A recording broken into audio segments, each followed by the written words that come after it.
One two one two. What 1 2 1 2. 1 2 1 2. 1 2 1 2. What 1 2 1 2. We are back at it, man. We back at it. Friday evening, February 13th, Friday the 13th. It's about to go down. Let me go live on my Instagram and let the people know we live over here. What's popping, gang? How y'all feeling today? Let me know how y'all feel. Comment, gang, strong. We are back at it, man. We are back at it. We are live. We are live on my Instagram over here on my phone. We are live on Facebook. We are live on YouTube. Make sure to hit that like button. We are live on Twitch as well as X, aka Twitter. Make sure to gather around.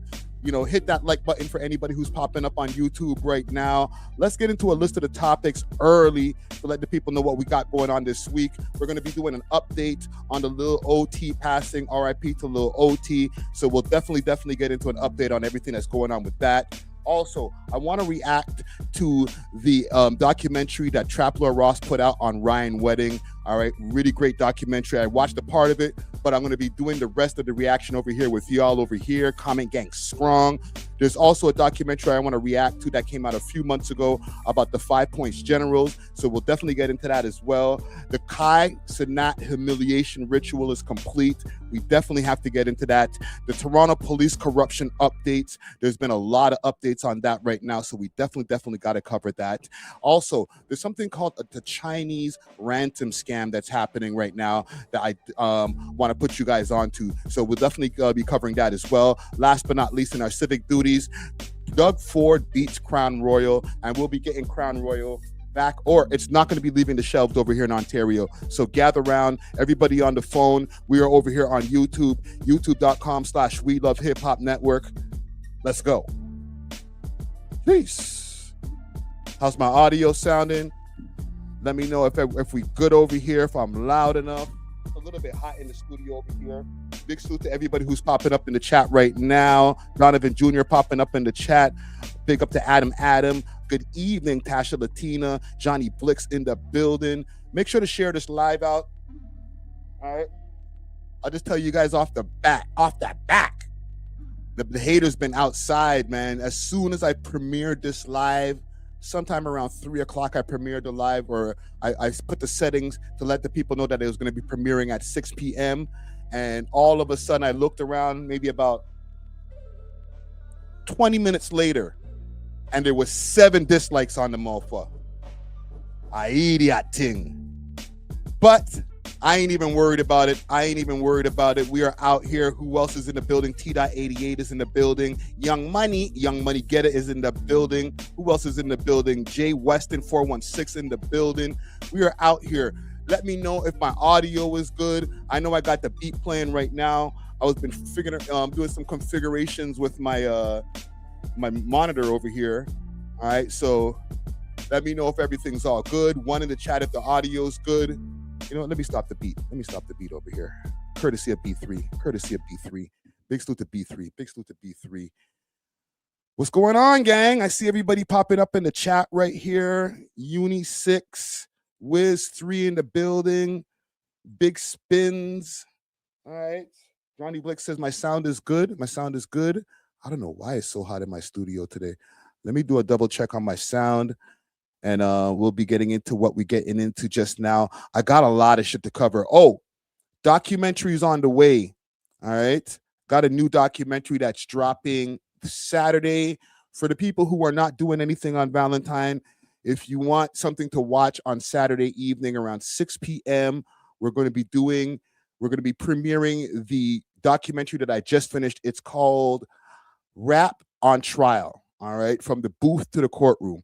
Let me just do a quick check on my audio here. Okay, audio is good. Let me run a couple of ads. Actually, you know what? Let me show you guys this. Let me show you guys what I'm working on. Let me show y'all what I'm working on. And then we'll get into our ads. Big up to all the people who are popping up in the chat right now, man. There's me looking at past me with this crazy freeze frame on my face. Let's go to the member section. Big salute to anybody who is a member. I respect you. You know what I'm saying? We try to drop anything that we do early in the member section, including episodes, interviews, documentaries. We try to drop everything early. So this has been in here for probably about 3-4 days right now. Let's play a little bit of it. Imagine your art, your lyrics, twisted into a criminal confession. In Toronto, this isn't a hypothetical. We're diving deep into how rap lyrics reflecting street life has always been used in Canadian courtrooms, threatening artists' freedom and careers. Is artistic expression truly free when every rhyme could be a jail sentence? The beat drops, the mic's hot, and suddenly the same lyrics are being read aloud in a courtroom, not as poetry, but as a proof of guilt. We're uncovering the chilling reality where Toronto rap lyrics are no longer just music, but weaponized as evidence. How is this blurring of lines impacting Canadian artists, and what does it mean for the future of creative freedom? For Toronto rap artists, the studio isn't just a creative space, it's a potential crime scene. We're exploring the unprecedented trend where their lyrics, often reflecting street realities, are increasingly becoming direct evidence in court, turning art into accusations. This isn't just about music. It's about the chilling legal precedents and the alarming implications for artistic expression and personal liberty in Canada. To Toronto. Jeez, talk about an intro. Toronto men are facing charges after a man was shot and killed in a parking garage late last month. 70-something songs? Why do you need this much? 70, it was YouTube videos. Some of them were like audio. The investigation focused on a group of individuals who call themselves 44. Certain things on this live, but like, yo, that whole project doesn't make no sense. Like so many others injured, the teen was simply in the wrong place at the wrong time. I'm getting denied in bail from videos. They played my video, a 3-day bail hearing, where they played 13 videos. His counsel, Gary Grill, calls entirely circumstantial. The way that Mr. Ali was charged in the first place was as a result of his lyrics. Okay, so let me go forward a little bit. All right. And like I said, this is going to be dropping Saturday or tomorrow, basically Saturday, 6 p.m. All right, let's go a little bit over to... Let's do the Sick Thugs part. I'll give you guys a part of the Sick Thugs part. Me and Heartless got a mixtape out on my SoundCloud right now. Heartless is always dropping new coming stuff. up. I think Heartless is about to drop a video just now. You can check out the Slumber Party music Smash that video. like button, everybody. Smash that like button. Yeah. Heartless G has written a book while incarcerated and has been doing his best to be a productive person and working on himself until the time that he could see the parole board. In regards to Heartless G, I had to get his story from the jail phones, but one artist that was able to tell me his crazy story face to face is Turk from the Sick Thugs. The case against Turk and his crew led to the Crown prosecutor bringing up multiple songs to court after multiple raids. So tell us about some of these neighborhoods police zeroed in on. And Marie, warrants were executed all across Toronto, Peel, York, and Durham, from Regent Park to Liberty Village. Today, here at Toronto Police Headquarters, police provided a snapshot of the raids, the police projects, Battery, and RX, which involve forces from across the country. 53 search warrants executed across the GTA, mostly in Toronto. 50 arrests, including 6 at this Liberty Village condo. The Sick Thugs is a notorious crew out of the Regent Park area of downtown Toronto. Regent Park being North America's first government housing project, the lure is long when it comes to poverty and crime in the area. In the 90s and early 2000s, a crew called Point Blank ruled the park and repped it to the fullest in their songs and their music videos that educated people across Canada about Regent Park. Don't get it twisted, man. It's poverty. That's what the struggle is. Yeah. How long you lived in this neighborhood? Man, oh, my bad. We've been here for a minute, man. You've been here for a minute? For a minute, for a long minute, you know what I'm saying? In the early 2000s, Regent became a war zone with beef within the area's north side and south side. The term internal cleansing started traveling through the streets and message boards online as the Sick Thugs emerged as the ops to Point Blank, taking shots at them in bars and in the streets. Allegedly. For the older heads, y'all remember these times. And I had to throw the allegedly on there. But y'all, for the older heads, y'all remember these times. Turk and his homie Tyke went by the name TNT, releasing a plethora of mixtapes between 2008 and 2014. In July of 2012, something would happen that would make the authorities focus on the Sick Thugs even more than before. So many others injured, the teen was simply in the wrong place at the wrong time. He mustn't have been too far from the shooter because he shot. Nicholas Caliconis was in good spirits when he spoke to Global News outside St. Michael's Hospital last night. It's ridiculous. I can't really believe, like, right there in the Eaton Center. Caliconis was having a bite in the food court when shots began to fly. We thought it was a bomb at first, so we were able to get a bunch of people down behind our kiosk for some safety. But the 22-year-old says one bullet went right through his thigh. On June 2nd, 2012, gunfire erupted in the urban eatery court at the busy. So basically, the point of this documentary, because we talk about different, I don't know, crime scenes, murders, different things that have happened in the city, but how lyrics were used against these artists in court. For example, Heartless G had like at least 7 music videos and a bunch of songs, basically like still images, YouTube videos as well, just that counted the songs, coming up to almost like 20 to set the legal precedent when it comes to lyrics being used in court in Canadian courtrooms. But we also get into the top 5 story and how his lawyer Gary Grill was able to beat the case for him, and how he might have set a legal precedent moving forward with lyrics not being able to be used against rappers in court. So it's a very interesting documentary I feel that I put together over here. I suggest y'all check it out. Saturday, 6 p.m. It will be dropping on this channel right here. You know what? Before I get off of this, let me show y'all just a little bit more, just to show y'all what I'm talking about. Murders and came home to tell his story. He has Projects RX and Battery. The targets, 2 rival gangs called the Sick Thugs and the Asian Assassins. When Turk and the Sick Thugs went to trial, the Crown prosecutor presented over 13 songs as evidence. Gang, if you, okay, yeah. I'm getting denied in bail from videos. They played my video, a 3-day bail hearing, where they played 13 videos. Wow. Breaking down all sorts of lyrics, you know? Yeah. To the point my lawyer is telling them, like, do you think that Bob Marley like really shot the sheriff? You know what I'm saying? Yeah. But then that Bob Marley shot the sheriff's thing, lawyers always try to use that as the cliche example of why lyrics shouldn't be used as evidence. They need to stop saying that though, because when judges hear that, in their mind, they roll their eyes like, okay, yes, obviously, you know, he didn't shoot the sheriff, but this is a little different. They'll come back and be like, well, he's rapping about this and that, and yeah. But it's fucking entertainment, man. Like, what do you want us to do? You know what I'm saying? It's entertainment. And I got denied bail the time over that. Ultimately, Turk did have to serve time, but not for any murders, and came home to tell his story. He has gone on to become a community activist and a voice for Regent Park. In 2026, you may hear him spreading awareness about police misconduct through his social media page, Canada Cop Watch. High as a kite all the time. Why? Right, and then we get into the whole top 5 story and how his lawyer was able to get a lyric expert in. You know, that's Dr. Jabari Evans, who was able to contribute to the case as far as a lyric expert to contest why rap lyrics should be taken literally. You know what I'm saying? So definitely interesting piece that's going to be dropping this Saturday. I suggest you check it out. All right, share it out to anybody as far as the information that's in there.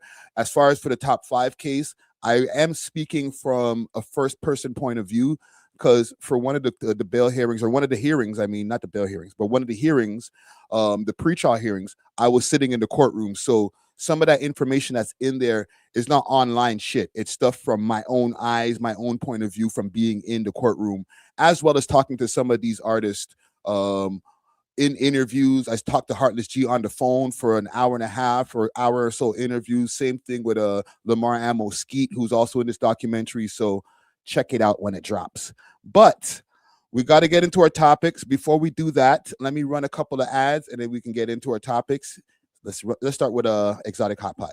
To this episode, sponsor Exotic Hot Pots with great strains and merch and delivery all across the GTA. You can hit them up on their Instagram page, Exotic Hot Pot CA, or subscribe to their Telegram at Exotic Hot Pot. Let them know that you heard about them through the We Love Hip Hop podcast. Salute to the sponsors. Cheer. Cheer. I'll do one more. AInewsdaily.ca is a website that gives you AI-generated news across 1,000 plus topics, 96 global cities, and daily features. Plus, for VIP subscribers, AI-generated images, tarot readings, natal charts, investment tips, bet predictions, and drill wars. A text and image-based life simulator game set in Toronto's drill scene. One VIP subscription unlocks it all. During our We Love Hip Hop promotion, all new VIP subscribers receive a $2.50 USD wallet credit. www.ainewsdaily.ca. That's www.ainewsdaily.ca. Yes, sir. Yes, sir. Yes, sir. Big salute to the sponsors. So let's get into what we got to get into, starting with the Lil OT story. RIP to Lil OT. He passed early this week. A shooting that happened in the mall in Burlington, or in the parking lot of a mall in Burlington, Ontario, for the people who are from outside of Ontario or in America. That is just maybe about, I would say 30, 40 minutes outside of Toronto. Okay. So he wasn't super far from Toronto and from where he represents and where he's from, which is Hamilton. Okay. Hamilton, probably about 45 minutes, 50 minutes outside of Toronto. Not 50. Okay. For the people who might misunderstand me, 50 minutes outside of Toronto. And he was in a car. A lot of people are saying on Reddit that this might have been some backdoor type of shit, you know what I'm saying, where his own people got him. I don't know. I am not in the police department or anything to be able to get any information. I'm just going off of what I see online. But there has been more videos that have been surfacing. The police had just released a video as far as some surveillance video from the scene. And I'll pull that up right now. Let's pull it up.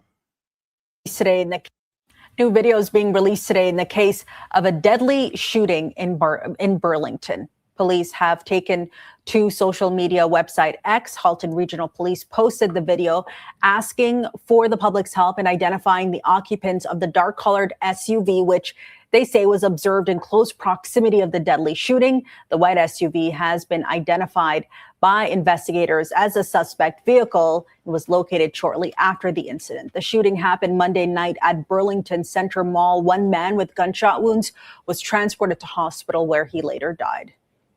And as far as the news stories, they have been getting a little bit more information about who the gentleman was, right? Because we all knew as soon as it went down and they started putting up pictures, but they weren't aware that he was a prominent rapper in the scene. All right, so let's put this in here. Burlington shooting. Let's spell it right.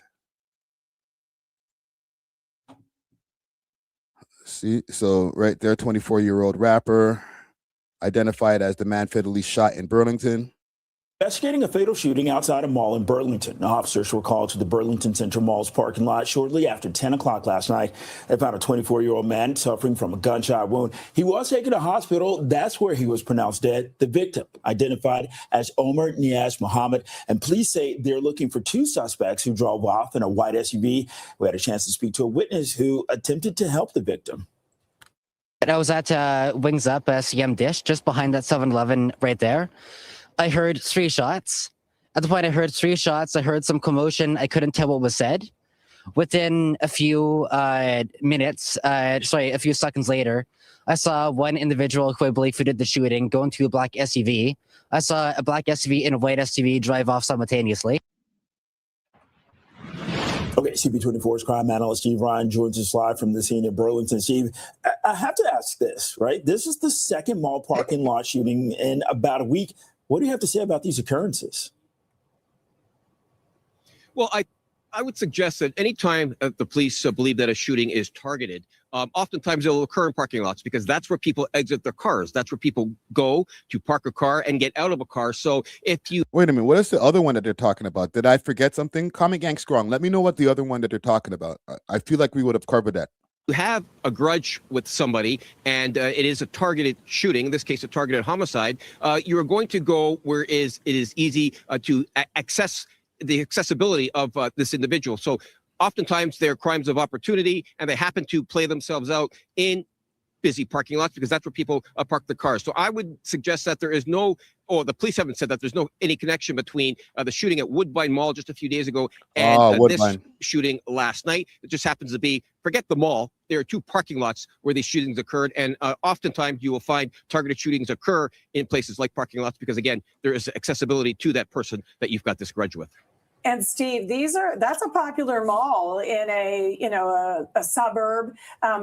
What about people who are feeling nervous right now, maybe about want to avoid the mall? What can you suggest to folks?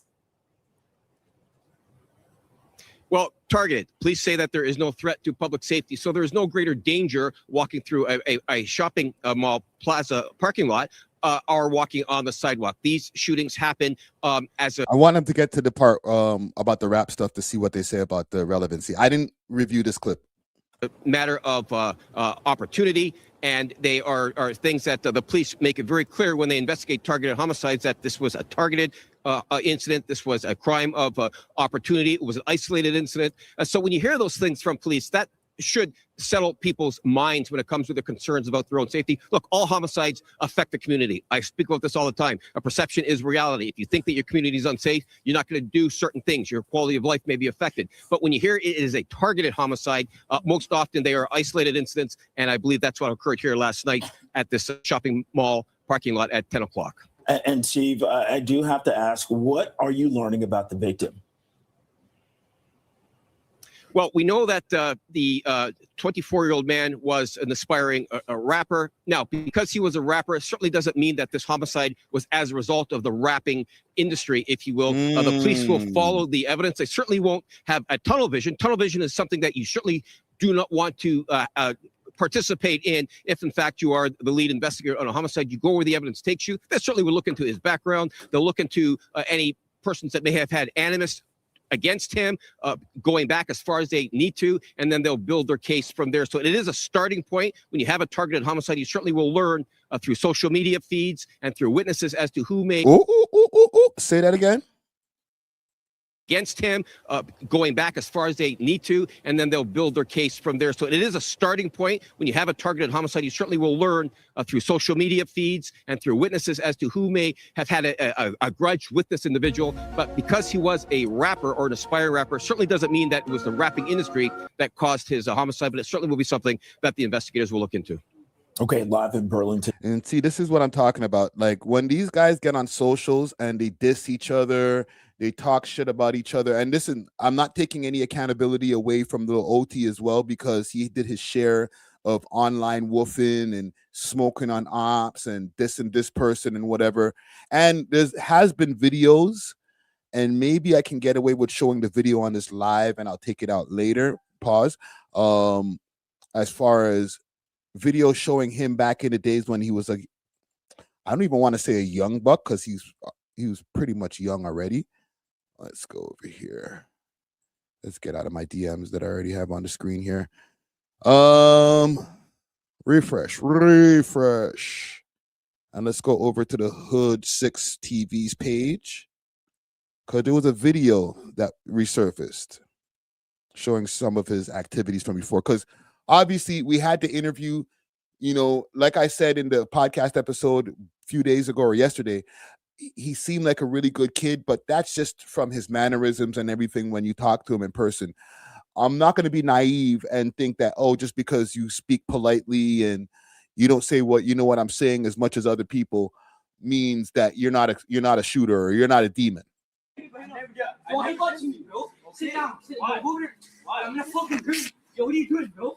Go sit down, bro. Who you talking to, bro? Sit down. It's nothing. Nah, go sit down. This is like, I don't know, almost 10 years ago. Nah, why sitting down, bro? Nah, bro. Like that. Nah, bro. Like Jenny. Oh my God. Whoa. Man pulled out the super blade. All right, so he was a live wire. All right. Somebody said net banging. Listen, I'm going to pull up some stuff over here because people have not. Obviously, there has been an outpouring of love towards the OT, but then there has been the outpouring of, I won't even call it sneak this in, just straight. Oh, yeah, this one is a sneak this. All right. And so I seen somebody, big salute to Fall Leaf, said, yeah, Driftwood. He did have some issues with the Driftwood mans, I guess, because he spoke about Pressa in the interview, but I don't think it was like in any ill way. So here's a picture of YG. He's at the airport. He says big OT because he's going out of town, right? Not the little one. International botanist El Nito too soon. All right. So he took also an opportunity to plug his new shit. So there's that post. And I got another one also from YG. I need to go through his interview quickly because I didn't realize that they had any issues, but I need to go check the body language. So listen, salute to the Torontology Reddit. I don't know. Salute to the Torontology Reddit, but not to some of the Redditors. Because they've been dissing this guy. They've been calling him Concern 35 ever since the whole watch fiasco that happened with Top 5. Long story, but I won't explain that today. That's a whole other podcast episode. So it says Concern 35 or YG 35 strikes again with a new post about Lil OT. 32-year-old can't type proper English. Get out the streets. Oh my God. These guys hate YG on Reddit, bro. Worse than me. Next day pendant Lil. He planned his man to try Lil Jeff himself. I think, listen, I have a hard time reading YG Bonics. I think still not bumping your music, little boy. Okay, I got it. Next day pendant Lil, or laugh out loud. He planned this man to try Lil Jeff himself. Punctuation mark. Oh, sorry. Lil Jeff himself, I think. Punctuation mark, period. Okay. Still not bumping your music, little boy. And then, yeah, got the laughing emojis there. So, niggas is dissing. Like, right away. Let me go check something, because I feel like the temperature wasn't bad when I asked about the Pressa stuff. Let's pull this up here, gang. Let's go over to the We Love Hip Hop channel. Subscribe if you're not subscribed. I'm gonna pull up Lil OT. Let's find his interview, and I got it timestamped. It's even in the take the grants. We're gonna black. It's in the title. Pressa and BFR. Let's go to the stamp.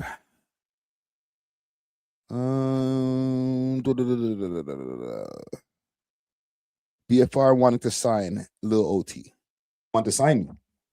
Yo, I was dropping tracks.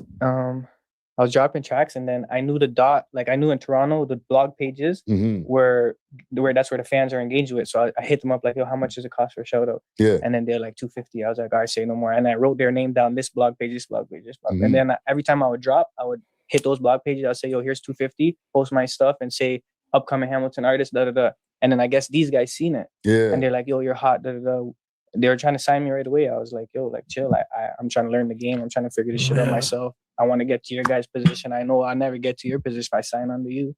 So I was just peeping game. I wasn't even dissing. I was just saying like, yo, I'm doing my own thing. Yeah, I got my own route. Yeah.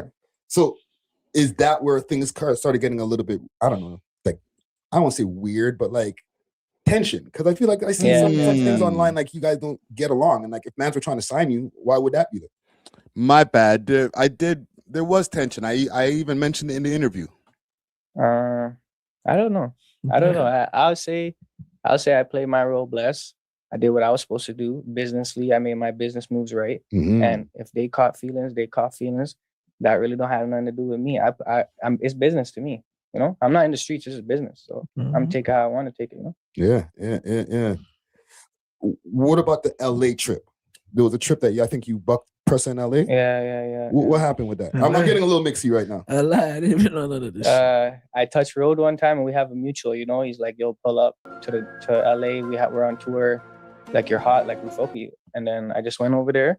They were showing me love. Still, I can't lie. It was love off the bat.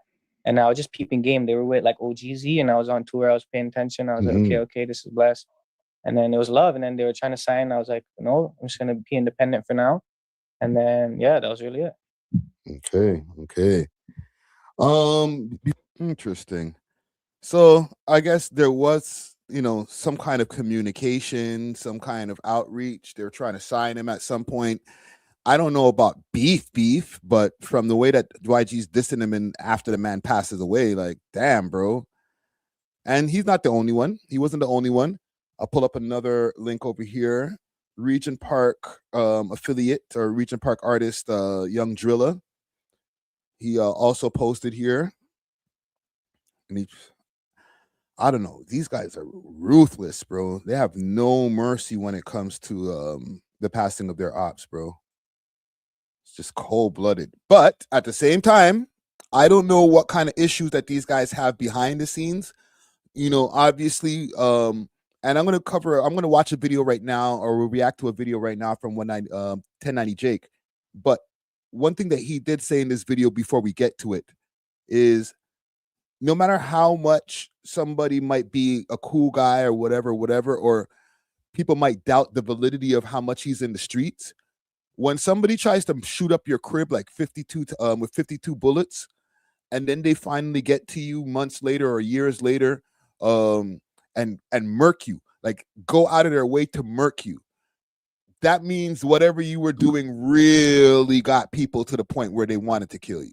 You know what I'm saying? Like, killing is not, even though some people just treat it as a frivolous thing, it's not a frivolous thing for most people. They're not just going to go out there and try to risk it all because a man just dissed them online type shit. You feel me? But let me pull up this video here. Like, we gotta be realistic. Like, sometimes we could be like, yo, mans are chirping to each other online, and it's like, yeah, and that's why he got smoked. I don't know. Like, yes, guys do get into it over words. People get emotional and stuff like that. But like, to do a full-on hit on somebody, there got to be some kind of money involved, in my opinion. And I don't really think I'm wrong about that shit a lot of times. Let's pull up the 1090 Jake video here. And let me see if I can get this cat hair out of my face. Cat hair Rick in the building. Let's see. Let's go to 1090. Man, what's up, everybody? Welcome back to another episode of EOS. It's 1090 Jake, man. I'm rocking with y'all. Y'all rocking with me. And for this video, we're going to be speaking on the rapper OT, who has just been shot and killed. And we're going to be taking a look into who he is, how this might have happened, because apparently this kid was like a Jimmy Neutron genius that came from a good home, or at least that was the Jimmy Neutron genius is crazy rumor. And instead, he chose the streets. Now you don't have to crash to get cash. There's an app called. Let's fast forward the ad. Now this would state rap and get that free cash. Now this would state rapper Lil OT shot, killed outside Burlington restaurant. Omar Niaz Muhammad, a young Canadian rap artist with thousands of followers on social media, killed last night in what police believe was a targeted attack. And this is apparently the crime scene, right? Yo, disclaimer for anybody who hasn't seen this, who's from Toronto. He is about to offend the shit out of Toronto people at some point in this video. So just a disclaimer, fasten your seatbelts. Regional police confirmed 24-year-old Burlington resident Omar Muhammad, also known as rapper Lil OT, was killed last night in a shooting in the parking lot of Kelsey's at Burlington Center. Muhammad, who has released 2 albums since 2023, has more than 27,000 followers on Instagram. He had previously survived a drive-by shooting in 2023 at his family's home. Yo, quick fast, T.88. He said he has a track talking about I'm the one that shot your brother or your brother. Can you give me the name of that track and we'll pull it up, please? All right, if you can, please, just if you can find me the name of that track, I'll go over to a Spotify and we can see if we can pull it up, or we can pull it up on YouTube. Loverboy says these guys going to jail. Halton doesn't see this happen, and the rich white folks over there not having it or having that. That's a fact. That Halton region, they're probably, because this wasn't in Hamilton, dirty ass. Listen, salute to all my people in Hamilton. This is not a diss. Y'all know Hamilton is kind of dirty. You know what I'm saying? Like the streets don't look like they're trying to keep them up as far as like the infrastructure, and you know there's mad cracks in the road as well as crackheads and Fenty heads all over the place that like they just don't care. You know what I'm saying? In Hamilton. But as far as like the Halton reason, like this man was in Burlington. They care about Burlington. In a press conference Tuesday morning, Constable Jeff Dillon said police believe the shooting was targeted. No shit. We do believe this was a targeted incident, and we do not believe there is any known risk to public safety. Now, this is bro right here holding. He says the track's called Violence. Sidetrack note. We'll be back to 1090 Jake in a second. That's one of his biggest tunes.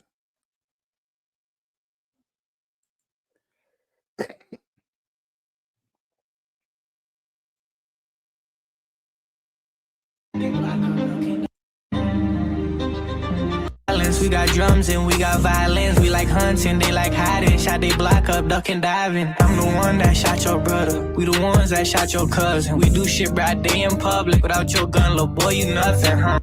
Damn. I'm the one who shot your brother. I'm the one who shot your cousin. Like, Jesus Christ.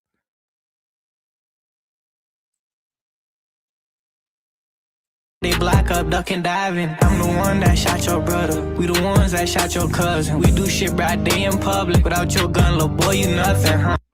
We do shit broad day in public. Pull out your gun, little boy, you nothing. He's floating. I ain't gonna lie, but like, damn.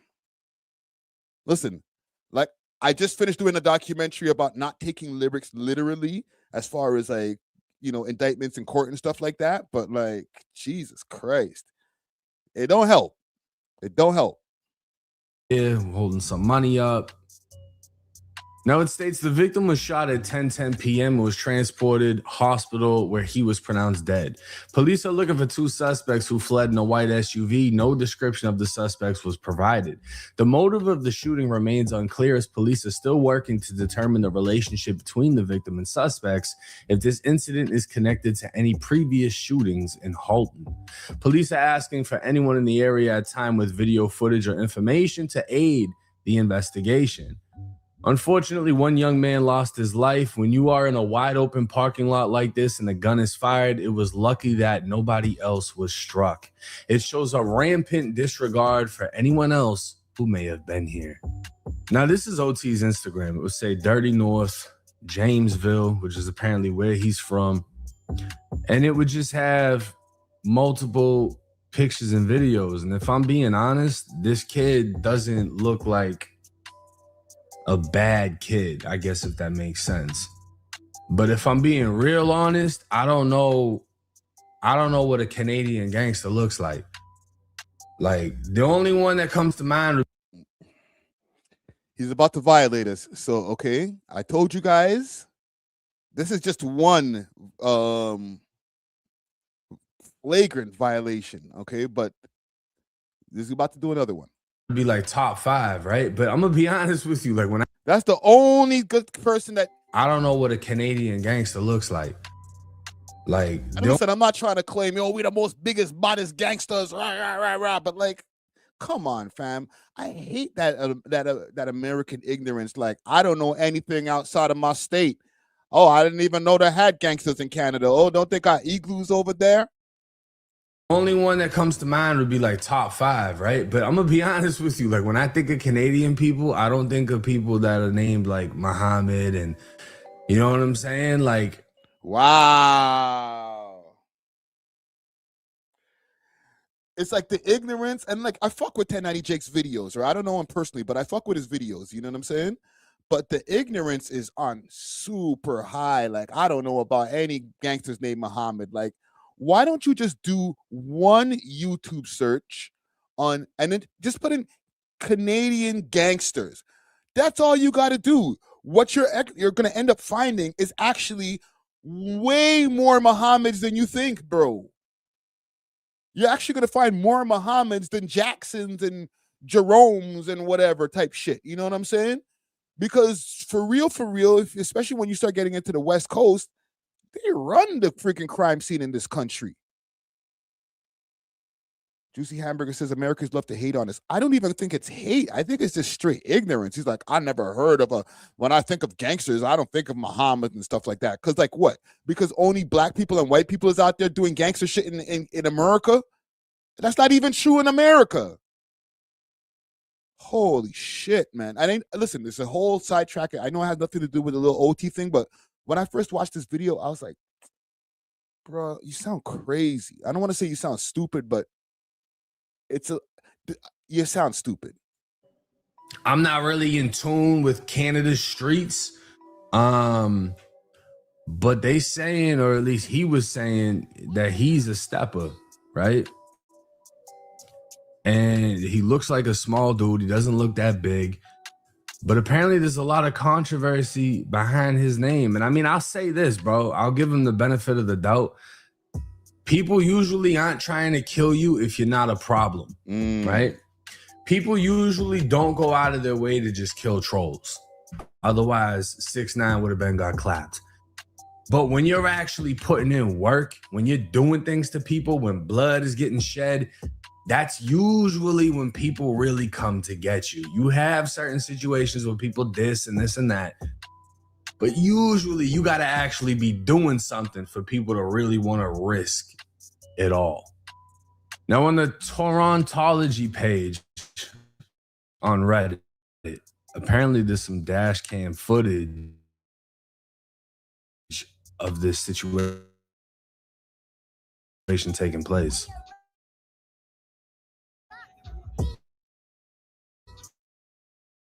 Did I miss it? What the fuck was that? I mean, in the comments, it would say, someone with good eyes break this down for us. So shout out to former Cauliflower 21 because I clearly did not see a damn thing. Car has shooter in it. Shooter see SUV. The white car. Hold on. Let me let Jake read it in his Toronto accent. Shout out to former Cauliflower 21 because I clearly did not see a damn thing. The white car has the shooter in it. Shooter in the driver's seat. He blams him, then runs to the next SUV and skirts off. Definitely a setup ting. Point blank range, probably caught a headshot, probably a man. OT was comfortable enough being in a whip with anyone know of OT. And this is just basically off of the Torontology Reddit and what people are thinking in the comments, that the person was in the car with him that shot him. I don't know. Let me double check something.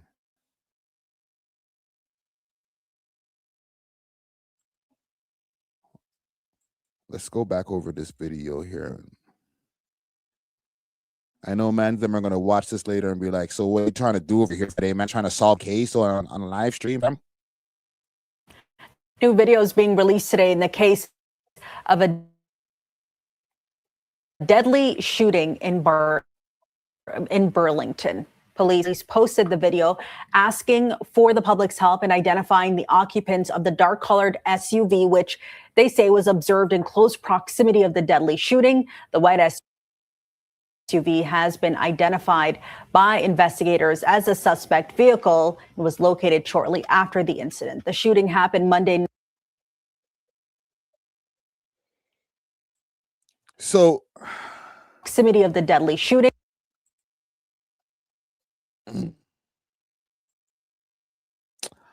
You know what? I'm not going to say nothing because somebody tried to hit me in the comments and say, yo, Friday is probably set up the thing. I'll set up who the car is. And Ray. I seen their car when they came to do the interview with us. So it's not like freaking I never seen what kind of car he drives, but that could have been any type of car that the man's been driving. It might have not been the one that they regularly drive, but I will keep that to myself because that's when you guys will really be like, yo, this nigga Friday snitching. You feel me? And I ain't trying to get my head tapped for this Toronto rap shit. Straight up. But I will say, they said that the black vehicle was burnt. The white SUV has been identified by investigators as a suspect vehicle and was located shortly after the incident. The shooting happened Monday night at Burlington Center Mall. One man with gunshot wounds was transported to hospital where he later died. Interesting. Let's go back to this 1090 Jake video. Square Camel would say Omar was occupant of a white Chrysler 200, which I speculate is the... Yeah, so there you go. The Reddit said it, okay? The Reddit said it. Vehicle you see rolling to the right. You see a figure emerge, driver's side. No one ever returned to that vehicle. It seems to have been left while driving, suddenly rolling back to the incline. I'm assuming this is Omar. As photos of the scene show a white Chrysler 200 with the driver door left open. No bullet holes in his windshield either, making it probable Omar is the figure running to the SUV. A burst indicating a fully automatic configuration firearm is heard once the figure approaches the SUV. Is that what that sound was? Hang on, let's play that again. That was in the beginning.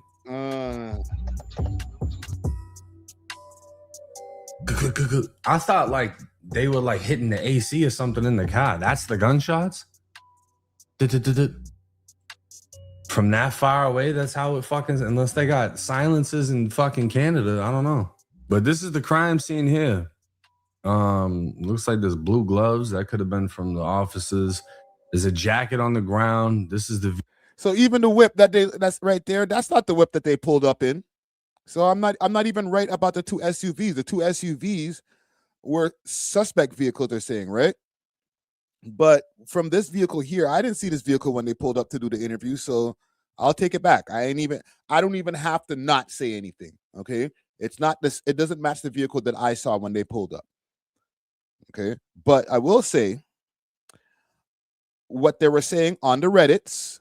All right. This is not any behind the scenes information that I've gotten. All right. I will say it again. This is information I got from the Reddit. They were saying that this could have been a drug deal gone wrong. He was maybe going to pick up some work from somebody who we trusted, and he went over to the car to go pick up the thing or see whoever he had to go see, and that's when he got blamed. Okay? This is just off Reddit speculation. Vehicle. And it looks like this window might be down. This doesn't have any bullet holes that I can see. I don't know. I don't really know how they did it, but I know that this isn't their first time trying to do it. Now, this news article would state more than 50 shots fired at house of Hamilton rapper in 2023 drive-by. The stolen black Honda Civic turned onto Wickham Avenue, a short dead-end street off Beach Boulevard, and drove past house number 5. This was around 6:30 p.m. on November 14th, 2023, and at least 6 members of the Muhammad family were home, including Omar, who also performs music under the alias Lil OT.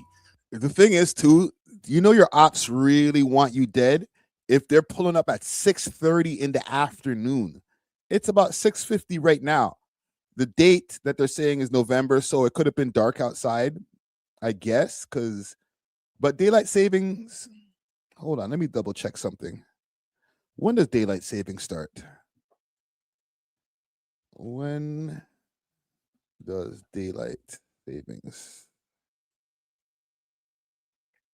November 2nd. So November 14th by 6:30 would have already been dark. Yeah.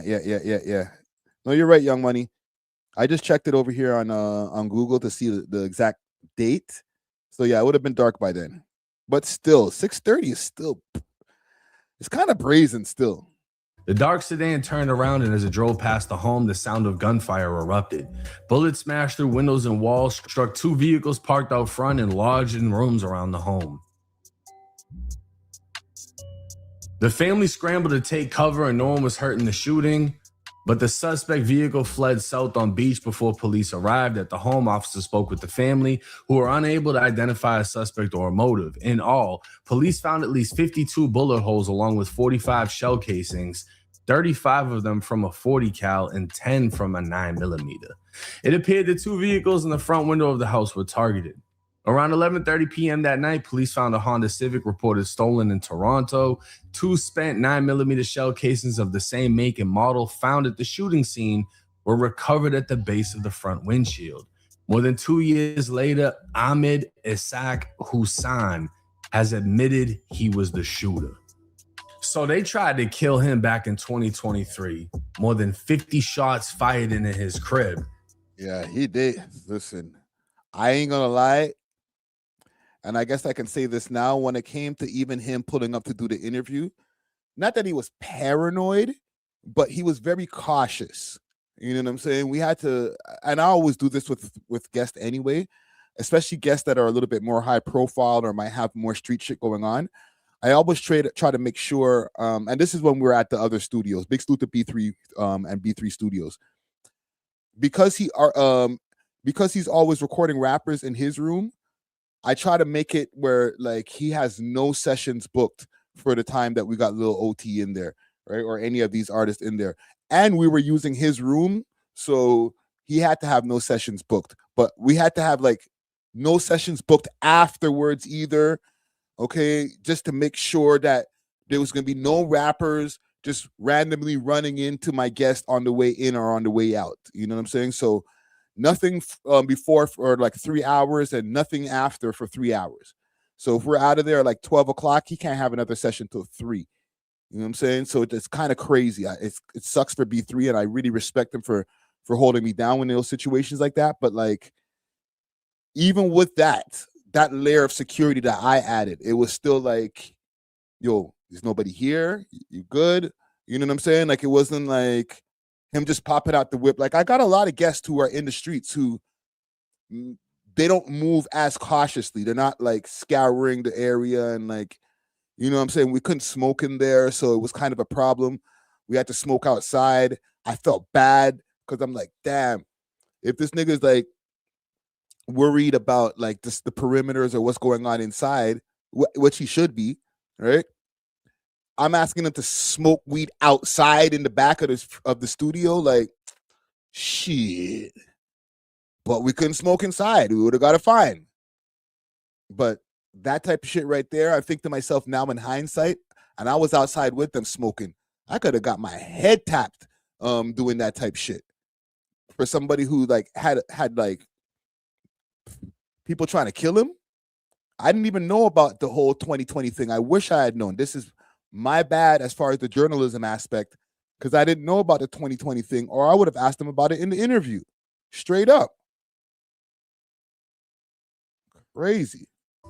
And 3 years later, they end up, I don't know if it's the same people, obviously, but 3 years later, somebody ends up catching him and killing him. Now let's look at his background real quick, because this is where a lot of the controversy comes from. OT would respond to graduating high school and Reddit calling him a good youth. The fuck is a youth? Oh my God. The school stuff. I see. yeah. You know what? Maybe it's the Boston, from Boston, right? I don't know how much Caribbean culture they have over there. Maybe he's never met a Jamaican, like ever in life. Any of his prison stints, never ever met a Jamaican ever in life. Because like, bro, it's not that hard to freaking figure out, bro. This is where a lot of the controversy comes from. OT would respond to graduating high school and Reddit calling him a good youth. The fuck is a youth? The school stuff. I see on Reddit. They posted like, yo, the man's a good youth. He went to school. And I'm like, what? How like, stupid is that, Who didn't bro? go to school, though? Like, yeah. That's the funniest thing. Like, I went to They get school. at me for that. Why do you... I ain't gonna lie, they talk so fucking ugly. I go, let me remind. And I'm not making fun of him. Obviously, he's passed. It's just the way they talk is crazy. The school stuff. This is coming from a Bostonian. Brother. Listen, I know there's no such thing as an American accent. There's multiple accents from different cities to states and whatever. But we all know, as Canadians, and the Americans know, one of the nastiest American accents, besides the Baltimore accent, which is crazy, is the Boston accent. Hold on. This guy's violated. And get in the car.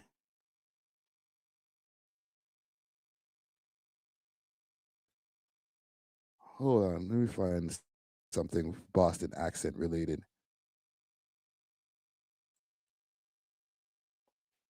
My name is Marty. I'm an actor. And we'll get you as close to it as possible. I don't want to see this chichiman over here. Hold on, let me find somebody with a better one here. Let's do a short.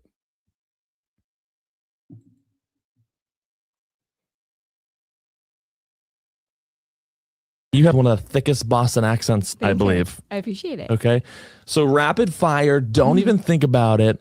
Carter. Carter. Piper. Piper. Harper. Harper. Muffler. Muffler. Garden. Got it. The Boston accent happens when the vowel A is followed by a consonant R. Hello. And it has Grammar. to be not. What was it? What? The letter A. You have one of the This guy really said that's the ugliest accent, and he's from Boston, bro. Square Camel would say Omar was occupant of a white Chrysler 200, which I speculate is the vehicle you see rolling to the right. You see a figure. You're not even allowed. You're not even allowed to say that there, brother. Holy. Calling, but three. OT would respond to graduating high school and Reddit calling him a good youth. The fuck is a youth? The school stuff. I Oh, see yeah. on Reddit. They posted like, yo, the man's a good youth. He went to school. And I'm like, what? How Like, stupid is who that, didn't bro? go to school though? Like, Yeah. that's the funniest thing. Like, I went to They get school. at me for that. Why do you? I ain't gonna lie, they talk so fucking ugly. I go, let me remind, and I'm not making fun of him. Obviously, he's passed. It's just the way they talk is The crazy. school stuff. I Oh, see yeah. on Reddit. They posted, right? Let's go get a beer from the bar. Posted like, yo, the man's a good youth. He went to school. And I'm like, what? How Like, stupid is who that, didn't bro? go to school though? Like, Yeah. that's the funniest thing. Like, Who didn't go to school? Like, that's the runniest thing. They get at me for that. Yo, Hoodlum. And Hoodlum sent this to me too, bro. He couldn't believe his ears neither, bro. Cause they listen, they weren't dissing me. I don't have the super strong, yo, go on, bitch. Like I don't speak like that, right?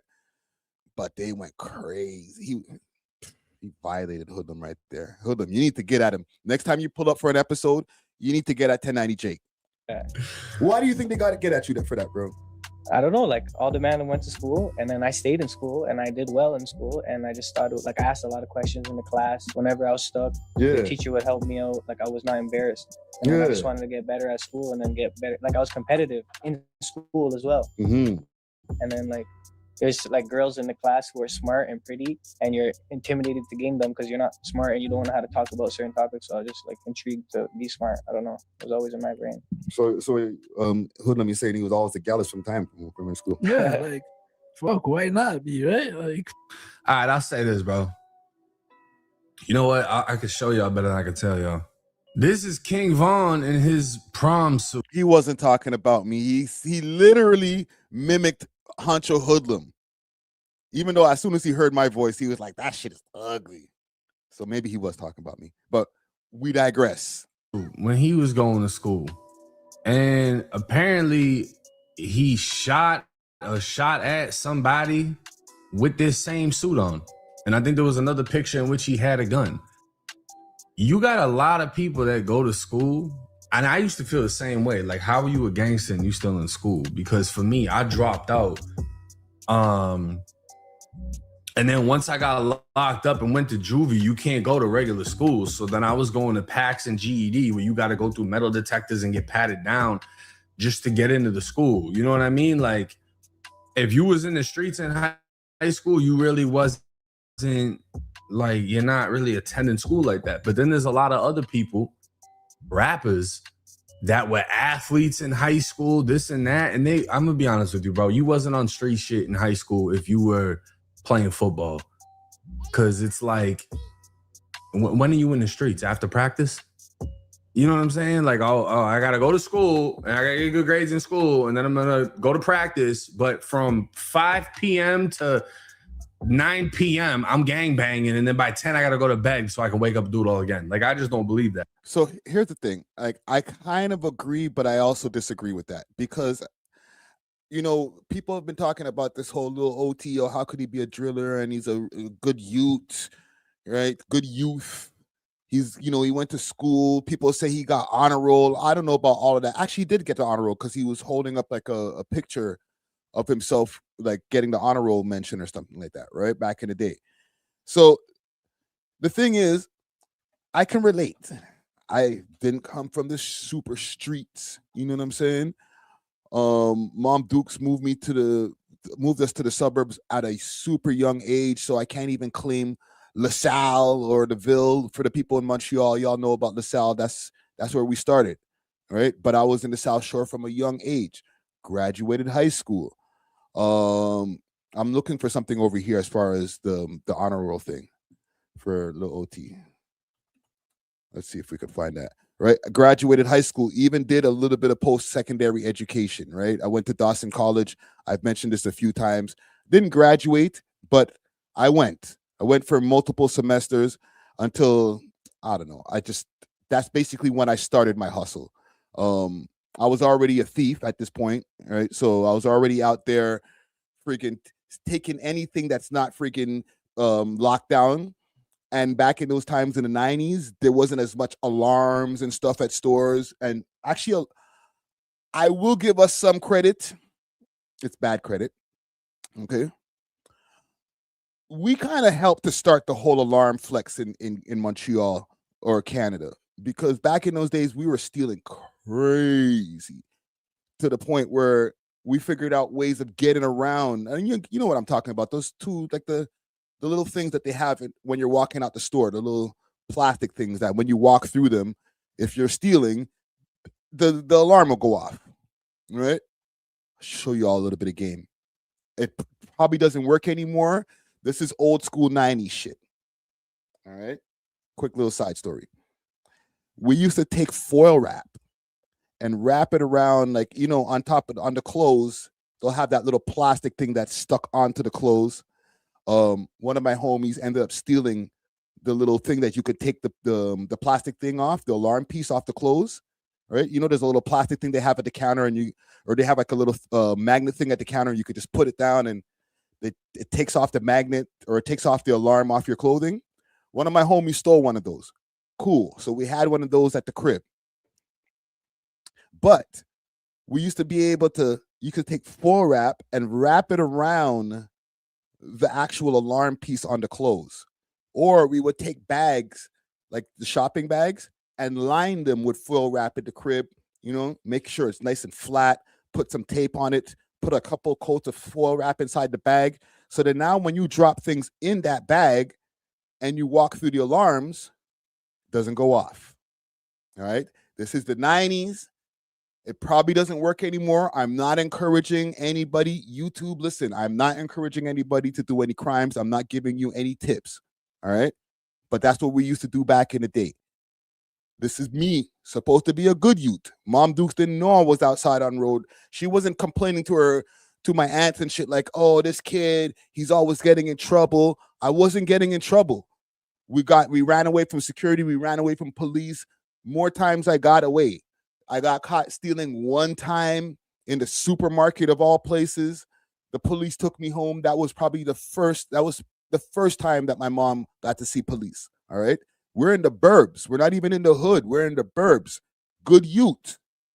But as I got older, I get into CJEP or college or whatever. I meet my bosses. I've told the story mad times. All right. I'm about 17 going on 18. And these times, these niggas are selling crack. They got all kind of mad chains, phones when not everybody had a phone, like the brick phones when not everybody had a phone, right? I wanted to get down. I wanted to make more money than my mom could provide for me in the crib. You know what I'm saying? And it wasn't like I wasn't getting provided for. I was eating good. You know what I'm saying? I was a little fat kid. Got the clothes that I wanted and stuff like that, but I wanted more shit. So I'm like, yo, how could I didn't have the chains and all that shit. I didn't have the freaking luxury whip. My mom not going to buy me all of that, right? Got to go get it myself. I've had jobs. I was a paper boy, all types of shit. I'm building a narration for you right here because I'm a man I can't just go to America. I went away for having a freaking firearm in my crib. I was outside thugging and bugging, doing crazy shit, freaking getting into fights, selling drugs, upwards of amounts of freaking keys in my lifetime. You know what I'm saying? So this is coming from a good home, relatively. a single parent home still nonetheless, but a good home. So when people are like, yo, when you're a good youth, there's no way that you could ever be in the street and Ray-Tay, that's cap, bro. That is so cap. You know what I'm saying? And I didn't have Instagram to be like, yo, I'm on the timeline seeing all these niggas balling and popping bottles in the club. Like, no, none of that wasn't around. And I was still influenced to go the wrong way. So it doesn't mean that when you're in school and stuff like that, that automatically it's a blocker from getting into the streets. You know what I'm saying? I wasn't walking by gangsters on the way home saying, yo, little nigga, join the gang. Nah, none of that shit was happening. Still fucked around and got into the streets. All right, so just some food for thought.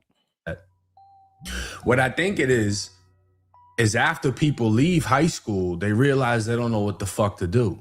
Now you got to go get a job because your people don't want you living at the crib anymore. You're 18, whatever.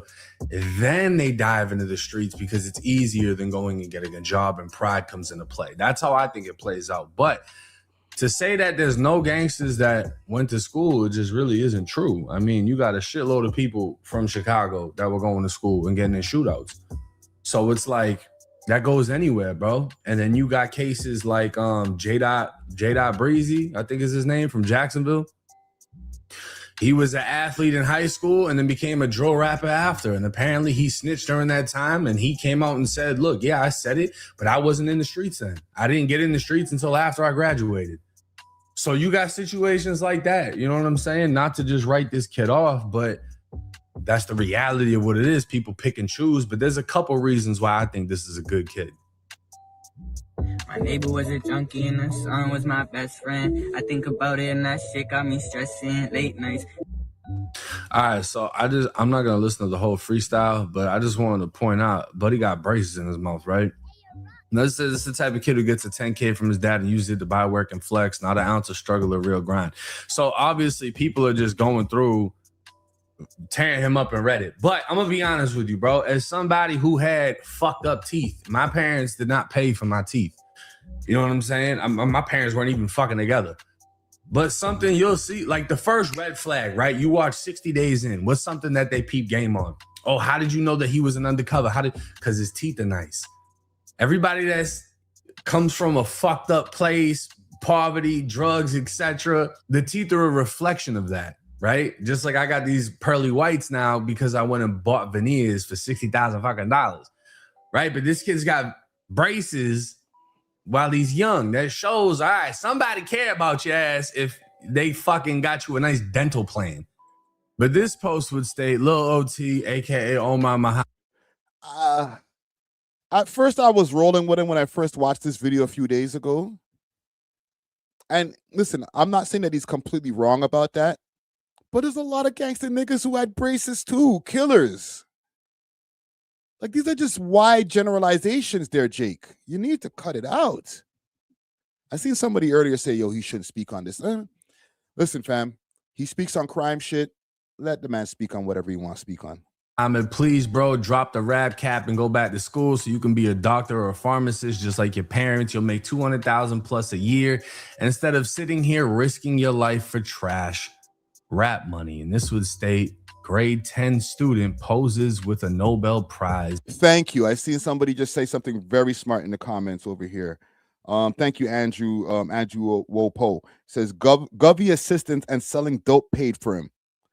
Could be the government assistance without even selling the dope, right? Maybe his parents just, they came down from Afghanistan. So maybe they found some ways of getting some government perks and stuff like that as immigrants and things. Like, we obviously see that there's a lot of perks that come in for immigrants when they're, especially business owners and stuff like that. And we know from just history of looking at all these documentaries on the West Coast and over here in Toronto or Ontario, a lot of these guys come over here and they're good youths. They come to school. They come here to go to school, right? Or let me put in quotations, quote unquote, good youths. Because when they come here to go to school, they're already tapped in to what go on in the game. Their parents might have been tapped in from time. So who knows, fam? a lot of this time, like when I see like the East Asian kids, or sorry, like not the East Asian kids, like the you know what I mean, like the Chinese, Vietnamese kids and stuff like that. But I'll say mainly like the Chinese kids. Their parents be knowing that they're doing their shit. Their parents might be involved. Old ass Chinese lady hiding keys in the rice. Jason Basin said he's a good youth, fam. Listen, I'm not refuting that he was a good youth, but he could have been a good youth that went really bad. Mans were trying to kill him, bro. There has been rumors, though, and listen, I'm not trying to offend any of his people, so if they see this, the rumor was going around, and this is also Reddit lore, as far as like also even street lore, that when he was in prison or in jail, that man was paying for protection type shit, right? So, but you can see from his frame, he's not a big guy. I don't know the validity or the truth of anything of that, but that was the word that was going around.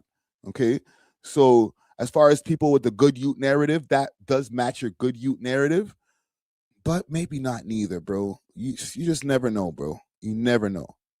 I'm not saying that, you know, that he wasn't, but he could have been out here busting his gun. Niggas is trying to kill him and hit his house with 50 shots. Metal. Now this is 10th grade, and I mean, the thing that I'm getting to is this. Whether or not he was this good kid, whether or not he was really in the streets and living this life and sliding and this and that, because he's made posts where he talks about like, oh, if I wasn't a problem, I wouldn't be a big op. You know what I'm saying? Like he's talked his shit, whatever. The point is this, bro. It doesn't matter what fucking background you come from. When you choose the streets, you choose with what it comes with. Unfortunately, when you make the decision that this is the lifestyle you want to live, it doesn't matter if you were good in school. Okay. We don't need the life lesson over here from you, Jake. But thank you, Jake. Big salute to Down to Earth in the chat over here. He says he's from Hamilton. A lot of people are into dirt in Hamilton. Trouble just followed him. Yeah. Hamilton's a grimy place, fam. Like when you drive through downtown Hamilton, it looks, and respect. I think Cal, you're from Hamilton in the chat over here. It looks run down, fam. It looks like a place that you go to go sell drugs. You feel me? And I'm not even trying to diss. The people in Hamilton know it too, and you're not happy with it. It's not like you're like, yo, fam, what are you saying? Why are you saying that? No, you're like, why does our spot look like this? Why isn't the mayor doing shit about this? Isn't the Andrea Horvat chick in charge over there right now? Like, she ain't gonna help, fam. All right? Mad homeless encampments, bare freaking fentanyl heads out there. It's a mad thing. So, niggas come from Toronto to go over there to try to get money. There's a lot of Toronto mans that are living in Hamilton or caught up in a gal crib in Hamilton right now, fam. Trust me. I was one of them. So who knows what this gentleman has gotten into in his life. Let me check in the polls over here before we get off of this story. And RIP once again to Lil OT. Condolences to his family. All right. I'm sure his family has gone through a lot, especially with their crib getting shot up 50 times. They've gone through a lot. All right. I wanted to ask here in the poll, I said, will police catch Lil OT's murder suspect? 69% of y'all say yes, and 31% of y'all say no. I ain't gonna lie, I don't want to be a pessimist. I'm gonna have to side with the 31%. I know that they do have vehicles from the scene and stuff like that, and they'll do whatever forensics and all that to these vehicles to check to see if they can find any DNA in there, all that type of stuff, all that CSI shit, right? But I don't know. I just feel like this it looked kind of clean the way they did it. So who knows, bro? You know what I'm saying? A lot of murders do get solved in this country or in this province. So let's not take that away. But for some reason, I have this sinking feeling that this one isn't going to be one of these ones. Just in my opinion. But when anything does happen, I will keep you guys posted. Right? Once again, RIP to Lil OT and condolences to his family.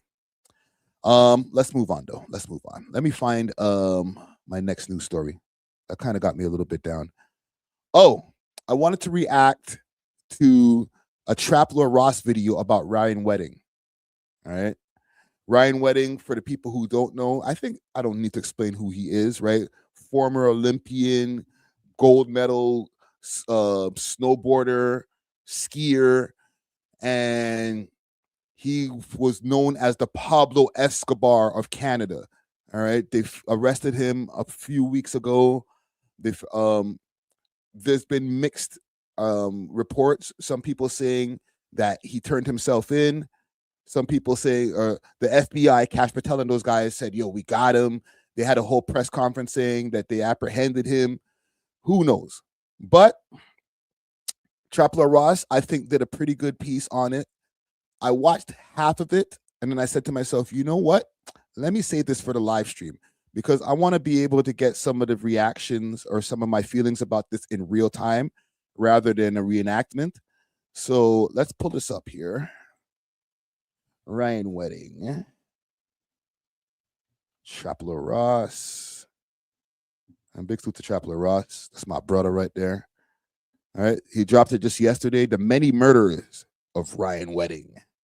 It's already got 87,000 views. And this is on his months and 86 pounds of drugs. This is exactly where I stopped the video, 16 minutes in. And I said to myself, no. I'm going to save this for the chat. All right. So let's start it from the beginning. Today, he's facing charges of murder, attempted murder, and distribution of hundreds of kilos of cocaine. But around 25 years ago, he was a world champion skier and snowboarder, winning medals and representing Canada at the Winter Olympics. Ryan Wedding's life is one of the most insane crime stories ever lived. And after his sports career didn't make him the millions that he'd hoped for, Ryan would spend the next few decades living life like the real-life Walter White, starting from humble beginnings as a marijuana grower, building his business from nothing to a farm growing $10 million worth of product, and eventually graduating to the cocaine business, connecting with plugs from Russia, Iran, and eventually Mexico's Sinaloa cartel, where he would become such a high-ranking narco trafficker, he would wind up being compared to El Chapo and Pablo Escobar, and winding up on the list of the FBI's top 10 most wanted men. Ryan was a ruthless narco, allegedly ordering numerous murders, including one of a federal witness in Colombia, and in the process earning himself the menacing nicknames El Jefe, Giant, or Public Enemy. With a $15 million bounty on his head, by 2026, the FBI would make a shock announcement that Ryan Wedding had finally been brought into custody and was being flown to America to face justice. But bizarrely around this time, a suspicious social media account would emerge, proclaiming his innocence and suggesting that Ryan had never really been captured. In fact, it would claim that he had walked into the American embassy all by himself and surrendered willingly. This is the shocking true story of how Ryan Wedding went from mountains of snow to mountains of blow, having mountains of snow to mountains of blow bars. See, this is what I needed from the news. The news was coming with some lame ones. Mountains of snow to mountains of blow bars. Salute to Trap Lord Ross. Carol wants to know how long before we get a movie or a TV show about Wedding. They're probably 3/4 of the way completed it. Maybe not on Netflix, maybe Netflix. They're probably in a race right now. Who can finish the shit first so we can release it? Because these YouTubers are kicking our back in right now. numerous people killed to protect his empire, and how he just might get away with it all. Let's go, Ross. The city of Vancouver has been consistently ranked as one of the 3 most livable cities in the world. This port city also has the reputation for being a mecca for cheap illicit drugs. Ryan, the Wedding. At 6'3" and with grandparents who owned a ski hill in Thunder Bay, Ontario, Wedding proved a natural. A gunman apparently walked in and shot him 5 times in the head. U.S. authorities say it was Ryan Wedding who ordered that hit, placing a $5 million bounty on the witness's head. It was complete silence. Only the noises of gunshots were there. His lawyer advised them to kill this witness. By 2015, Wedding disappeared as the... This is just the intro right now. The interview that they're going to have with that Indian girl a little bit later on, probably by the 10-minute mark. Insane. That's one of the ones where the Deepak lawyer or whatever, freaking emergency Deepak, that's one of the people that they said, yo, go murk them. But we'll get to it. To the efforts of the United States government that the State Department has put up a $15 million reward for his capture.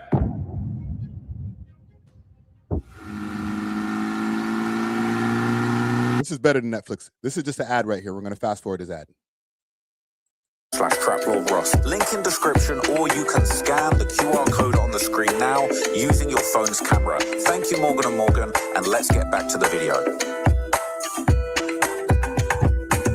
If you want to watch my videos uncut and extended, go to patreon.com/TrapLawRoss, where you can get those for just $2. Also, you can thieves of a stolen drug shipment, mystical error, the center of Toronto. Inside the residence, the atmosphere was warm and still as the My bad, guy. If you want to watch my videos uncut and extended, go to patreon.com/TrapLawRoss, where you can get those for just $2. Also, you can now watch my new drops on Spotify, so go search me there. Here's the video. On the night of November the 20th, 2023, a deceptive calm settled over the rental home on Mayfield Road in Caledon, Ontario, a rural town in Canada less than an hour away from the center of Toronto. Inside the residence, the atmosphere was warm and still as the Sidhu family would wind down for the evening. But unbeknownst to them, a logistical error made in a cartel war room thousands of miles away had just signed their death warrants. Suddenly, the silence of their tranquil home was shattered by the violent crash of the front door being kicked off its hinges and their sanctuary.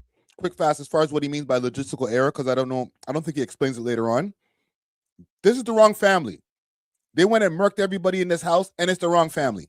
Was breached by armed gunmen who moved in with the cold efficiency of a hit squad. These hitters, wrongly believing that they had found the thieves of a stolen drug shipment, and once they were inside, they didn't ask a single question. They just began executing this innocent family. My father was shot in front of me. I heard my mother's last screams, and after that, it was complete silence. Only the noises of gunshots were there. That's it. I didn't even get to meet them for the last time. My mom was in another room. My father was in front of me. He died. I wasn't able to do anything. Jagtar Sidhu was executed first, and only seconds later, his wife Harbajan's terrified screams would echo through the hallway before she too was silenced by gunfire. Meanwhile, in her bedroom on the first floor, their 28-year-old daughter would hear the chaos erupt. But before she can even react, the shadow of a gunman was towering over her. Mercilessly, he would raise his weapon and fire 13 times at the innocent girl. Myself, I called 911 as soon as I got my consciousness back. Whole family shot. This is what I was saying repeatedly. Miraculously, she would 50 Cent could never survive by playing dead, while the men who destroyed her family walked out into the cold, dead night. It's truly incredible that you're even able to speak with us today. You were shot 13 times. What have doctors told you about what your recovery is going to look like? It's still gonna take a long time. I still have to learn sitting, standing, walking. It's been very hard. And some days are okay, not too bad. Some days are filled with pain, lots of pain and medications every time. This cold-blooded hit was apparently sent as a message. She's a soldier. In response to a stolen drug shipment that had passed through Southern California, and the people accused of sending it were Ryan Wedding and his right-hand man, an enforcer who went by the name of Andrew Clark.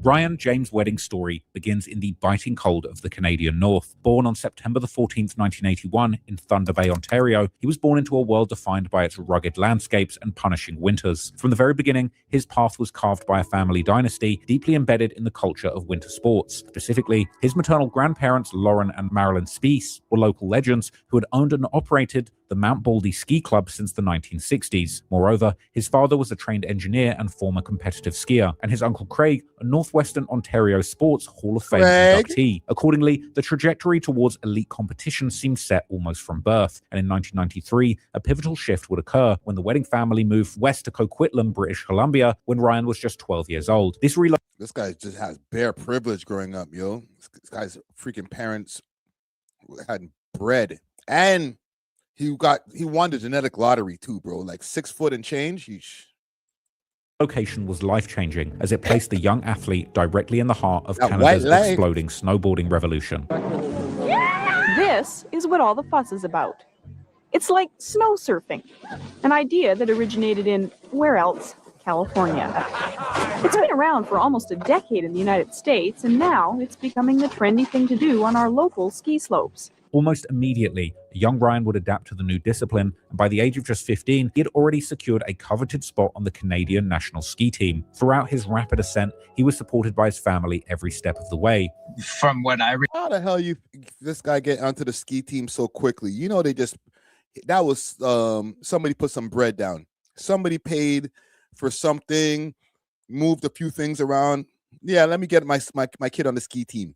Remember, he had good family support, and his mom and dad were at all the races, and in a short period of time, he proved his natural talent wasn't just a fluke, eventually capturing the bronze medal at the Junior World Championships in 1999. Consistently climbing the ranks, he followed this up, winning a silver medal at the 2001 Junior Olympics. However, as the millennium turned, Ryan's sights were firmly set on the 2002 Winter Olympics. The 6'3" aspiring gold medalist.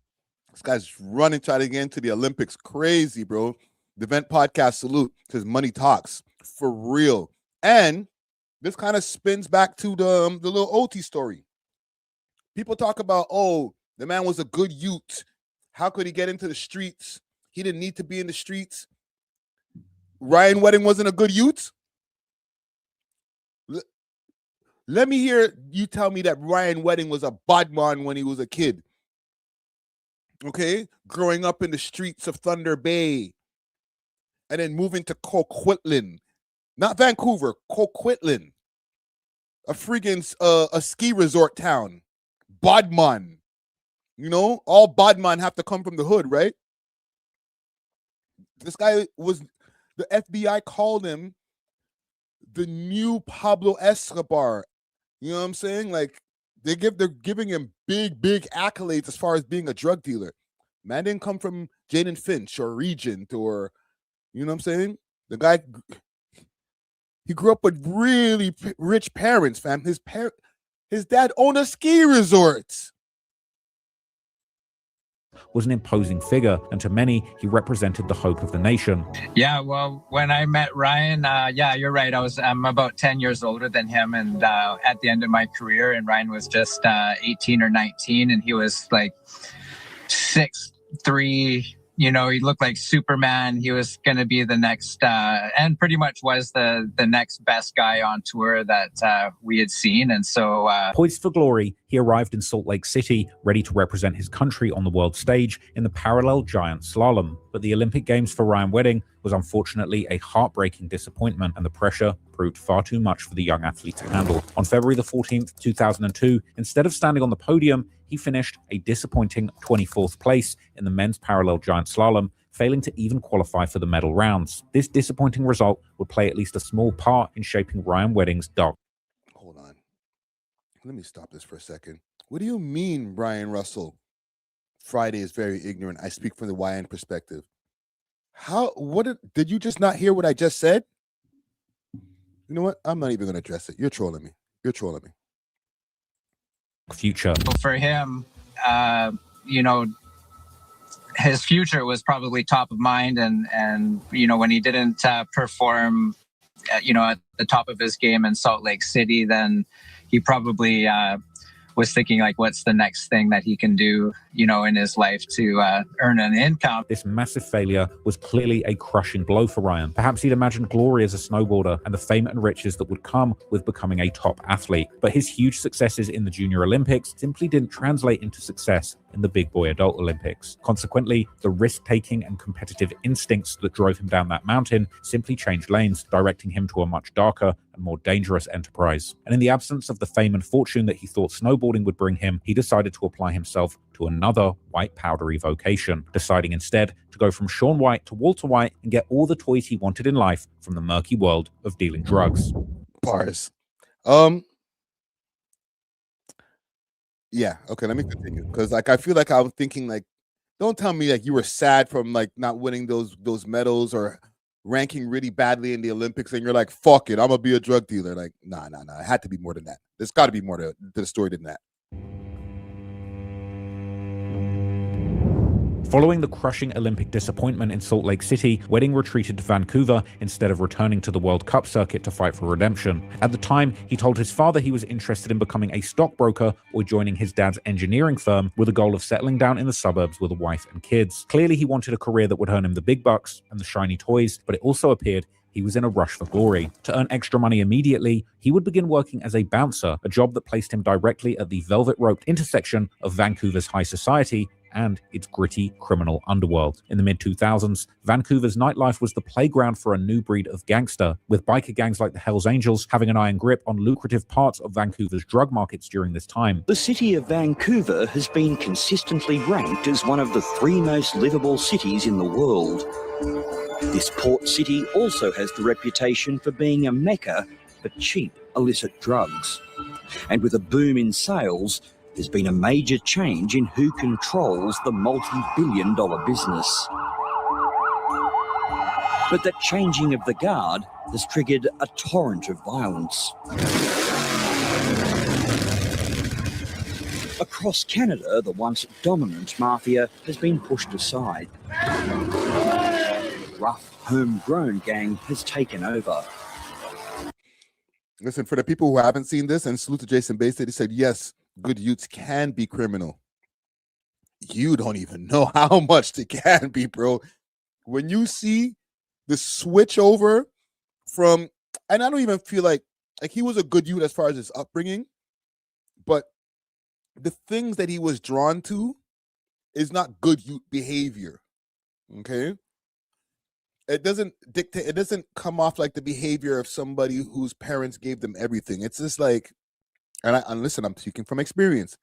It's just like, really, what's over there though? Oh yeah, that's how y'all getting money over there? Yo, let me try that. How could I be down? Y'all getting a lot of money over there. It's one of those ones. And trust me, I'm not even speaking from, I don't know what the hell I'm talking about from my own experience. This is how it switched for this guy. Watch, it's coming up. The Hells Angels. Leaders in an enterprise that feeds on the misery and shattered lives of its victims. This was also the era of the notorious United Nations, or UN gang, led by the charismatic and ruthless Clay Rouge. But then there is another side, a hidden side caught by police cameras and microphones. Cross-border drug drops, photos of evidence, bullets, bling, and boomboxes in armored SUVs. Canadian authorities provided plenty of evidence to their American counterparts that led to Clay Rouge's guilty plea. And now that evidence has been made public. It shows the former kid from Chilliwack turned gangster talking with other gangsters about drug deals. They would also be at war with their violent rivals, the Red Scorpions. The former kid from Chilliwack. The guy has a graduation photo, this other guy over here. Like, holy, just a bunch of good youths out here just murking shit. The city's new white team pulled off the raid Friday night. The squad was formed to tackle drug crime in the city, and its first big operation is being hailed a huge success. 2 men are in custody awaiting formal charges. One of them is directly linked to a notorious Lower Mainland gang. At least one is known to our investigators as Red Scorpion. The Red Scorpions are well known in BC for all the wrong reasons. The gang has been involved in violent turf wars linked to the drug trade, including the Surrey 6 killings back in 2007. Now that war could be coming to Nanaimo. Unknown to the police, the city was on the brink of a gang war over its lucrative weed markets. These new gangs would leave bodies in empty cars along the waterfront, but their favorite hunting grounds were the very same nightclubs where Ryan Wedding was working. While the danger would leave other bouncers to start wearing bulletproof vests, the fearless and thrill-seeking Ryan Wedding refused to do the same, as he was apparently intrigued and excited by the violence of the drug wars. As a bouncer, he would watch as gang members flaunted cash earned from cross-border marijuana smuggling, as the dope dealers from various gangs would splash out on bottle service, exotic supercars, and penthouse suites. Intoxicated by this lifestyle, Ryan would physically transform himself to fit the part, dressing like the dealers that he looked up to, rocking Breitling watches and iced-out Ed Hardy shirts. Now, this Ryan right there, when he's seeing all those guys in the bar, y'all got a lot of money over there. How could I get some money like that? I could ask my dad, or I can go outside and even make triple the money my dad makes. I seen Carol said something about the devil when the devil calls. That's literally the devil on his shoulder. Like, ask my dad to go and work for his engineering company and, you know, just live a life of non-crime, maybe making like $250,000 a year, or see what these guys with the bikes are doing over there and see if I can become a billionaire.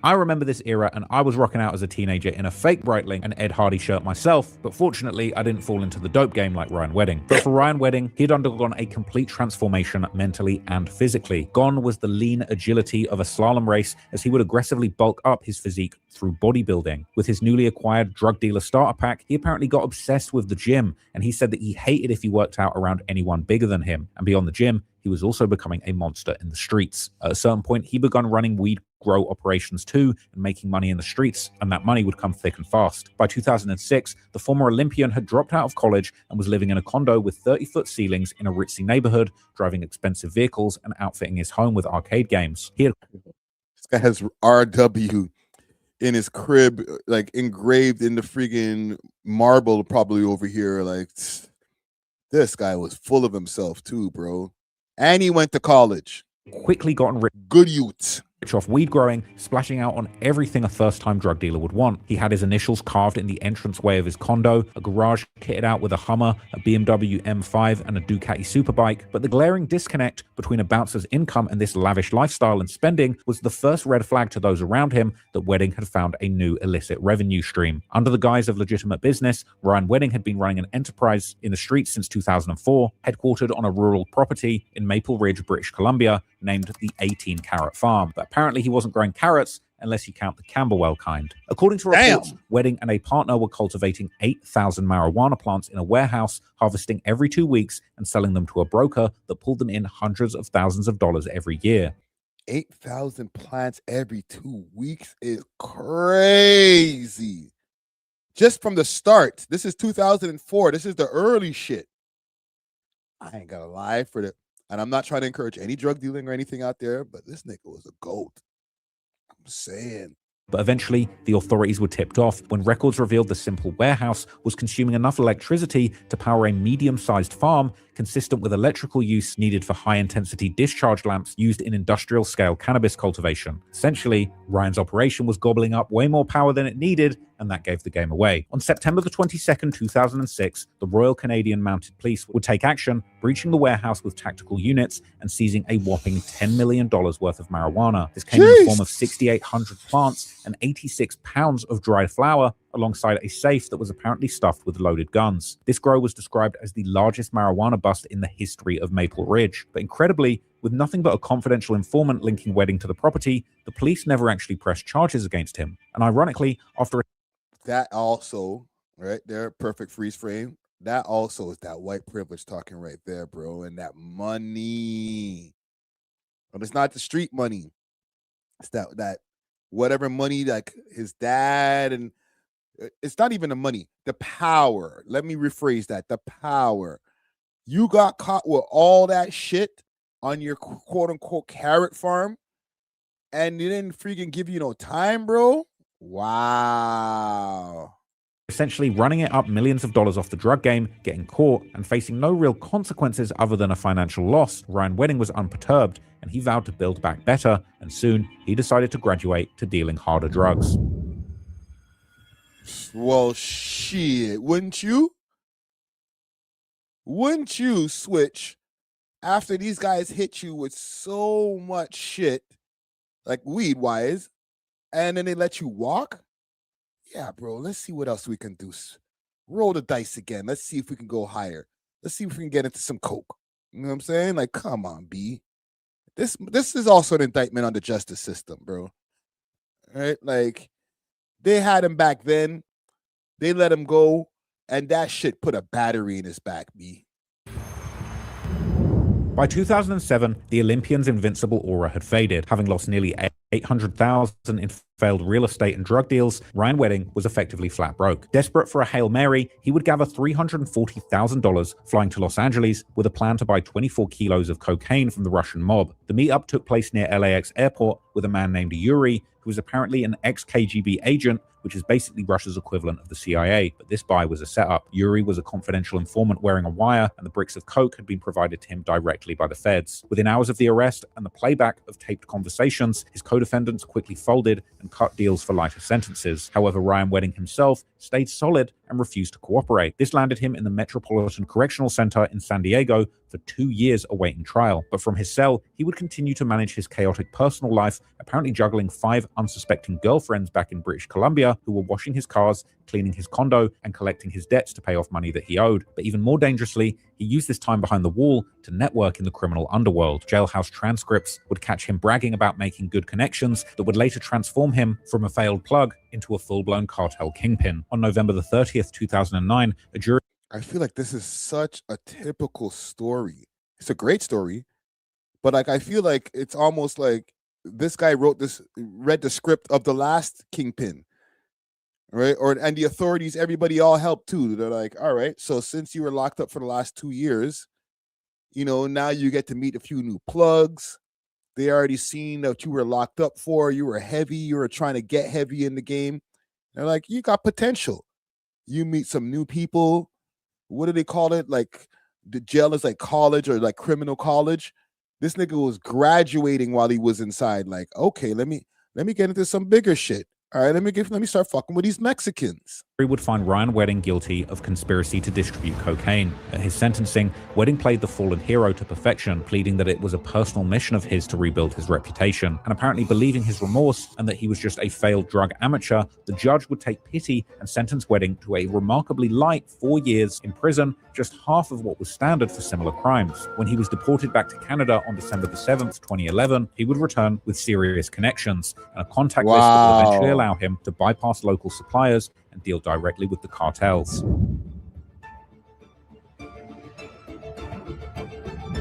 Upon his return to Canada in 2011, Ryan Wedding would leverage his American prison contacts to burrow deeper into the criminal underworld. Very little is known about exactly what he was up to or how he was running his operation during this period, but what is clear is that behind the scenes he was moving serious weight and becoming a full-blown drug lord. He would leverage his contacts from Mexico to North America, specifically Canada, to run up millions in the streets. And as the years went on, small pieces of information would begin to come out, linking him to that criminal underworld. By April 2015, the RCMP, or Royal Canadian Mounted Police, had caught up with Operation Harrington, a massive crackdown on drug smuggling routes from Mexico and Colombia to the United States of America and Canada that revealed that Wedding had infiltrated the Canadian government itself.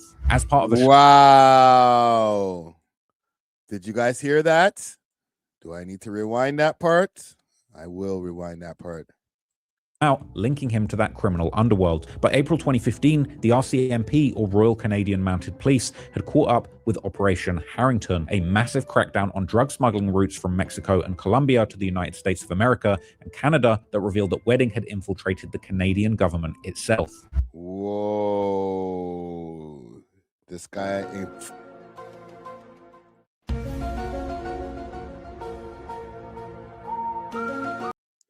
He infiltrated the Canadian government 2015.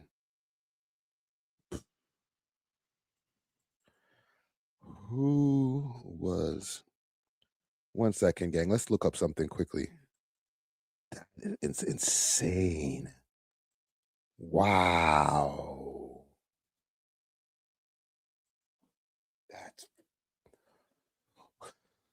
I'm trying to remember when Trudeau was started being a prime minister.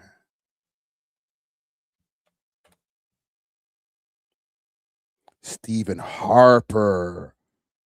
Whoa.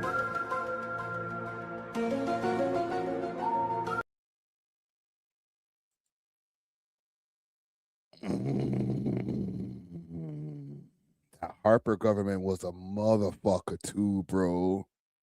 Those guys were freaking, that was a mass incarceration government right there.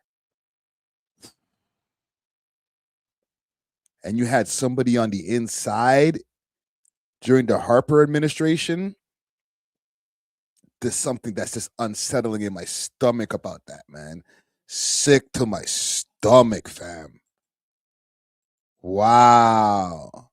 I don't know if you guys, it's like maybe I'm looking into it more than you guys, but just to me, there's something very fishy about that, bro. Like, this is early. This is not super late in the game. This is not 2020 something. This is in the 2010s. You already had somebody in on the government side. Brother, how many more people are compromised in our government offices where Ryan Wedding has been able to ascend to become one of the biggest drug, if not the biggest drug dealer in the world? That doesn't feel, that's making my stomach turn, fam. I don't know how to feel about this shit. Say it again, bro. Specifically Canada, to run up millions in the streets. And as the years went on, small pieces of information would begin to come out, linking him to that criminal underworld. By April 2015, the RCMP, or Royal Canadian Mounted Police, had caught up with Operation Harrington, a massive crackdown on drug smuggling routes from Mexico and Colombia to the United States of America and Canada that revealed that Wedding had infiltrated the Canadian government itself. As part of a string of raids, the police at the Canadian port of Halifax seized 200 kilograms of cocaine in 3 days. God. All in the form of 400 bricks stamped with Louis Vuitton logos, a mark used to indicate high-end purity. Charges. Oh, the Louis? I don't know anything about that. Sorry. I don't know anything about that. Were laid against employees of the Royal Canadian Air Force, the Department of National Defense. You know what? Fuck it. I'm not in the streets anymore. Yo, that Louis stamp shit was supposed to. Listen, fam. You could step on that shit like mad times, fam. I'm not even gonna lie to you niggas, bro. Oh, I do remember the Louis stamp shit. I was still on roads them times, bro. You could step all over that shit. Customers still happy, bro. Holy.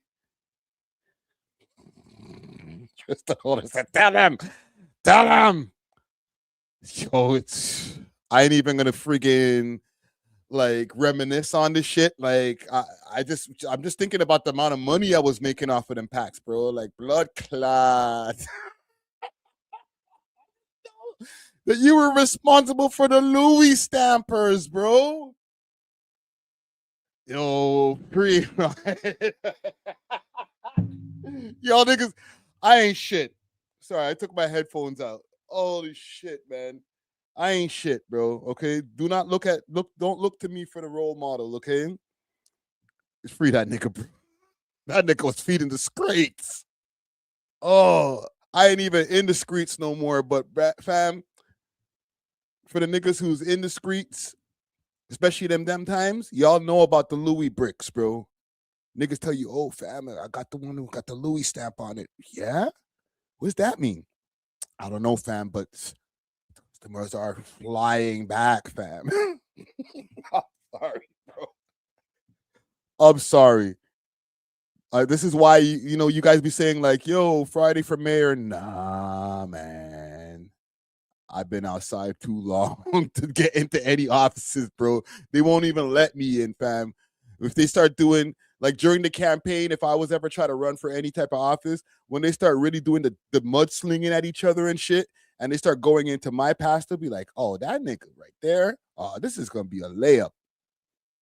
All we got to just show is how much of a dirty freaking piece of shit drug dealer he used to be, and this is a layup. We winning this.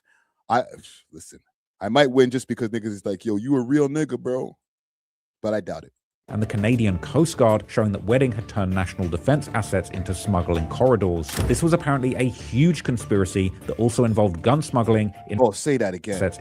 String of raids, the police at the Canadian port of Halifax seized 200 kilograms of cocaine in 3 days, as well as a haul in the form of 400 bricks stamped with Louis Vuitton logos, a mark used to indicate high-end purity. Charges were laid against employees of the Royal Canadian Air Force, the Department of National Defense, and the Canadian Coast Guard, showing that Wedding had turned national defense assets into smuggling corridors. This was apparent. Oh, shit, man. This guy had them up so crazy. Employees of the Royal Canadian Air Force, the Department of National Defense, and Royal Canadian Coast Guards have been charged in connection with Operation Wow. And we're worrying about dirty cops in Toronto for real. Them dirty cops ain't got shit on this nigga shit, bro. You got these kind of people involved in this game, bro? Damn, bro.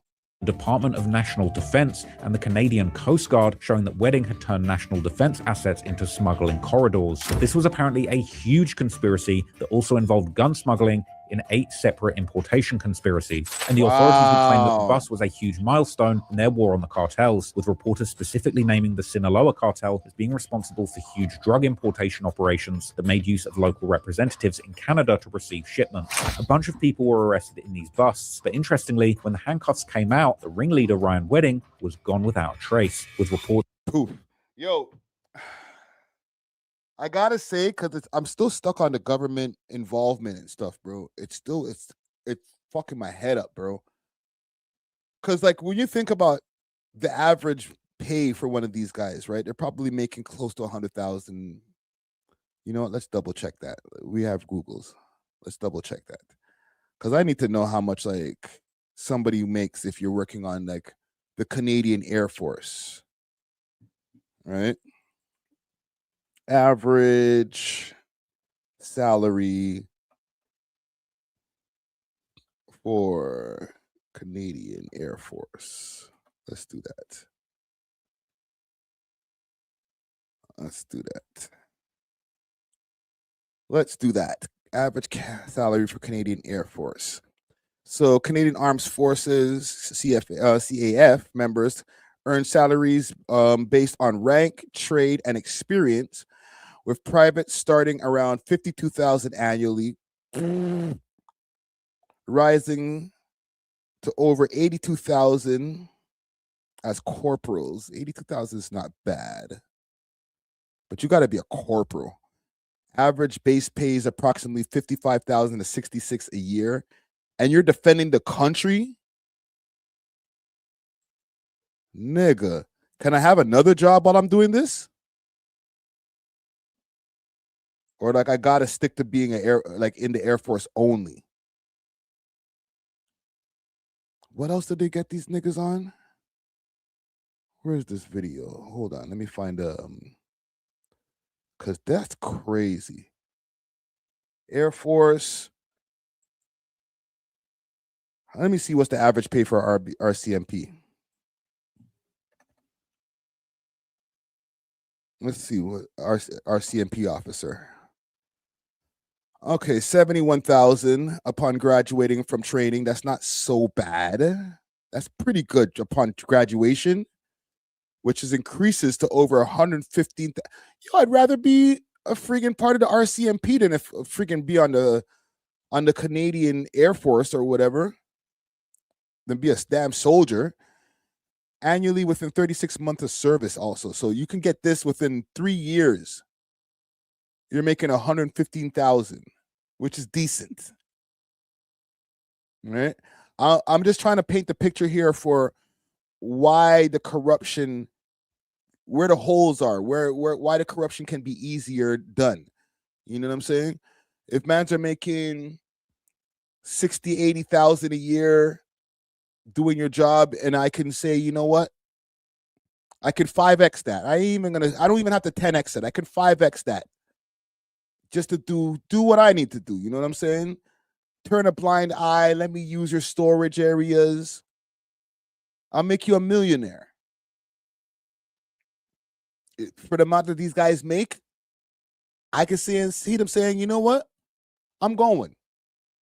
Let's go. You know, you made me an offer that I can't refuse.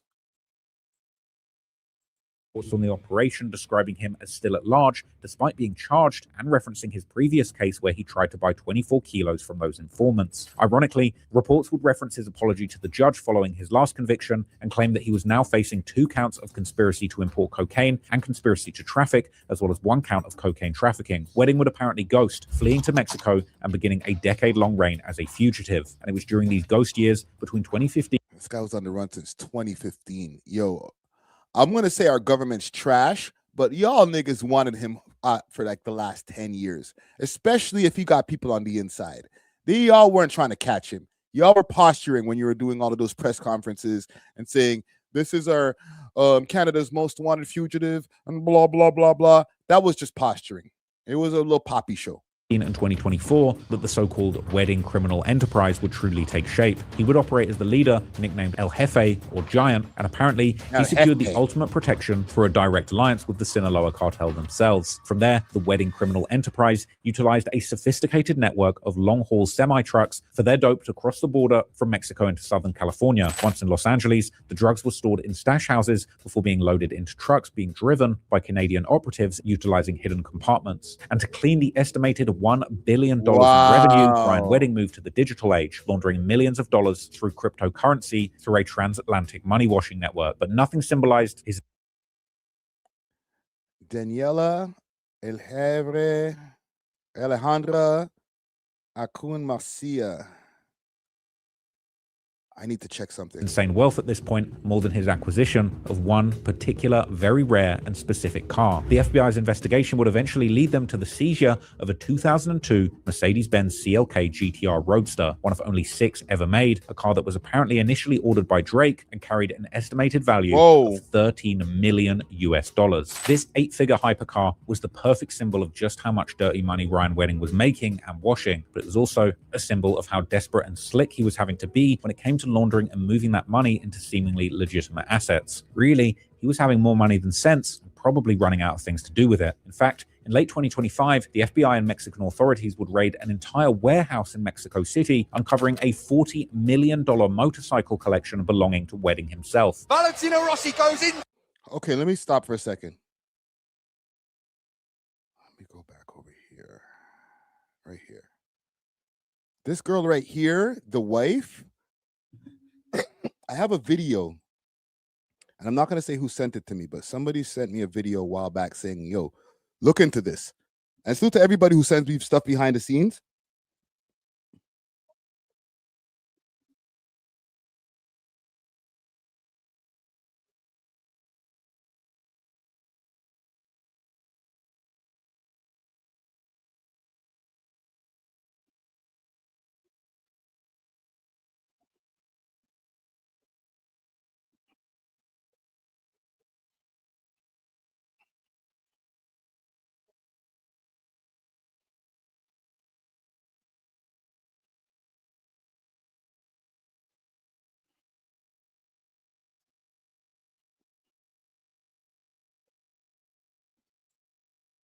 Okay.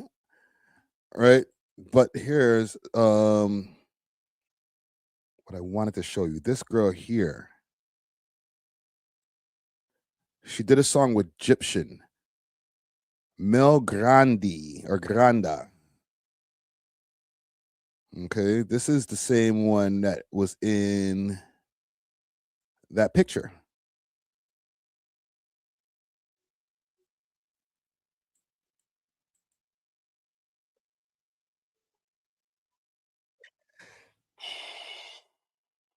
I feel like I'm diving into murky territories over here. This is on Egyptian's channel over here. All right, salute to Egyptian. And what? Kraba Genius.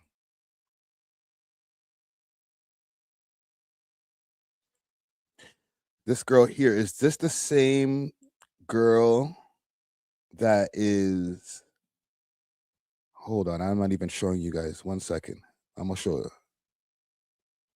My bad, gang. So let me show y'all first. I'll show you this first. I didn't even have it up on the screen. I'll show you this first. Federal authorities recently arrested Nahim Jorge Bonilla, the owner of Mandrake and Ruido Calajero Music, in connection with a large drug trafficking case involving cocaine and methamphetamine distribution across Los Angeles and Miami-Dade counties.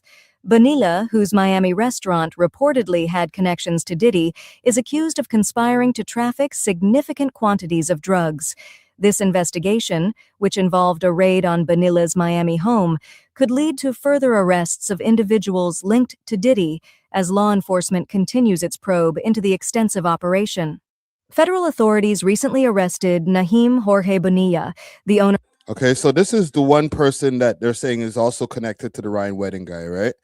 But I also wanted to show you the woman that was in that video, so I'll show you this again. Dollars in revenue. Her right here, the wife, Miriam Andrea Castillo Moreno, and then there's this one over here, the Ryan Wedding moved to the digital age, laundering Daniela Alejandra Acuna Marcia. I don't know if she is the same. And listen, I'm not trying to diss any Latin people, be like, y'all look the same, because you really don't. If this is her.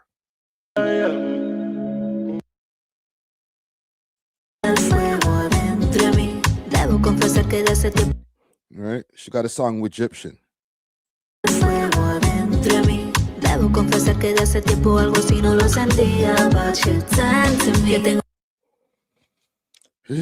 What a tangle web we weave. Hold on, I'm going to pull up one more video and then we're going to get back to the Trapler Ross video. And these videos are sent to me. Okay. So this is not off of my own research, but somebody sent me some stuff behind the scenes, said, yo, you need to look into this. This is right when Wedding first got arrested. All right, and I'm just giving you that disclaimer because, like, salute to Tisa Tells, but I don't usually watch her channel like that. So, hey, what's up, guys? How y'all doing today? Well, baby, if your name is Sean Diddy Combs, people are wondering. To Miami, and they're also saying this person had like this person and Ryan Weddings had connections to Diddy. We are deep, and do you know what he got arrested for? Drug trafficking, money laundering. Okay. Just got arrested. They just did a raid on his house. If you want to know who his house is, this is the man that bought the house from DJ Khaled. Oh, his connections to Miami are deep. And do you know what he got arrested for? Drug trafficking, money laundering, all those things. Y'all, is Diddy starting to snitch? Is this the beginning of the end? Is Diddy not giving up his music core? Actually, this guy was a record executive. In any case, let's get into this because I promise you, you can't make this up. And once you do that, you let me know if you think that Diddy actually snitched. All right, let's get into this. So who is this man? Okay, this is directly from NBC Miami. FBI raids at a home of music executive accused of a major drug trafficking case. In the video, officers could be heard yelling at Nahim Bonilla to surrender over a loudspeaker. Now, the interesting thing about this is Diddy wants to make a whole thing, the feds raided, they use brutality, this ain't fair. It sounds like they brutal to everybody. Diddy, you better get in line. They said a Miami music executive has been indicted in a massive and allegedly murderous federal drug trafficking case involving criminal activity that spanned from Los Angeles to Miami-Dade counties and beyond, and as the FBI is seeking a former Canadian Olympian. According to the indictment, Nahim Jorge Bonilla, who owns the companies Mandrake and Rudio Calero Music, is accused of conspiring to distribute coca and meth for Ryan James' Wedding and Andrew Clark. The video on Tuesday night and early Monday morning shows the moments law enforcement swarmed the home along the Island Estates Drive. Again, in the footage, the officers could be heard yelling at him to surrender over a loudspeaker in Spanish. Nahim Jorge Bonilla, this is the FBI. We have an arrest warrant. The FBI would only confirm in the statement that this was order law enforcement activity in support of an FBI Los Angeles case. You're not saying that in the chat for real. Lil OT tried to finesse me for some repress a month ago. We allegedly. Yikes. Again, Diddy's raids happened in Miami and also Los Angeles. They said there will be superseding indictments. A lot of people are asking why this man that has Diddy was a frequent guest of his Miami restaurant. He was a big restaurateur, but apparently that was all a cover. People are now saying to watch this space, and the people, the low people, the people he did business with, are going to slowly start getting picked off one after the other. Wow. Whoa, whoa, whoa, whoa.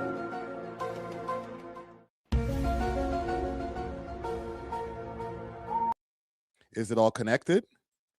Diddy went down. This guy went down. And now they got Ryan Wedding. I showed you the music video. This girl's in the music industry. I don't know. Maybe I'm mistaken. Okay. You guys can tell me later on in the comments, because I don't think anybody over here is refuting it. But when I do the repost of this, if that's not the same girl who's doing the song there with Egyptian, who's connected to a Montreal nightclub or restaurant, clubs in Miami, California, all over the place. Diddy's eating in the homie's restaurant. He gets, oh my God, it's too much. It's too much. Oh, I'm getting a freaking criminal activity brain overload, bro. There's so many connections right here, man. Whoo! My heart's beating a little bit still. I ain't gonna lie. Because as I find more videos and like unpeel this onion right here, niggas like I feel like they might look at this video like later on and be like, "Yo, good job, great job, Friday. We needed this video. We were trying to figure out how to solve this case." Millions of dollars through cryptocurrency through a transatlantic money washing network. But nothing symbolized his insane wealth at this point more than his acquisition of one particular, very rare and specific car. The FBI's investigation would eventually lead them to the seizure of a 2002 Mercedes-Benz CLK GTR Roadster, one of only 6 ever made, a car that was apparently initially ordered by Drake and carried an estimated value of $13 million US. This 8-figure hypercar was the perfect symbol of just how much dirty money Ryan Wedding was making and washing, but it was also a symbol of how desperate and slick he was having to be when it came to laundering and moving that money into seemingly legitimate assets. Really, he was having more money than sense and probably running out of things to do with it. In fact, in late 2025, the FBI and Mexican authorities would raid an entire warehouse in Mexico City, uncovering a $40 million motorcycle collection belonging to Wedding himself. Oh my Lord. How many motorcycles does one man need, brother? 5, the FBI and Mexican authorities would raid an Look at all them bikes, fam. There's like 30, 40 motorcycles in there. And these are all expensive, like $60,000, $50,000, $80,000 motorcycles. Like, brother, niggas just didn't know what to do with all of that money, bro. He's just like, shit, man, I got too much cash on hand, bro. Like, go buy some stuff. Anybody who was around him was probably just like, I don't know. I was hanging out with Ryan and he just gave me like $50,000. He said, just go buy some shit. He said, I can't keep it. He said, just go buy stuff. I said, all right, sure. He said, go spend that $50,000 in 12 hours right now, please. Like, this nigga just trying to spend off the money just so he doesn't have it around taking up space. And then the stuff that you're buying is taking up space. Holy shit, bro.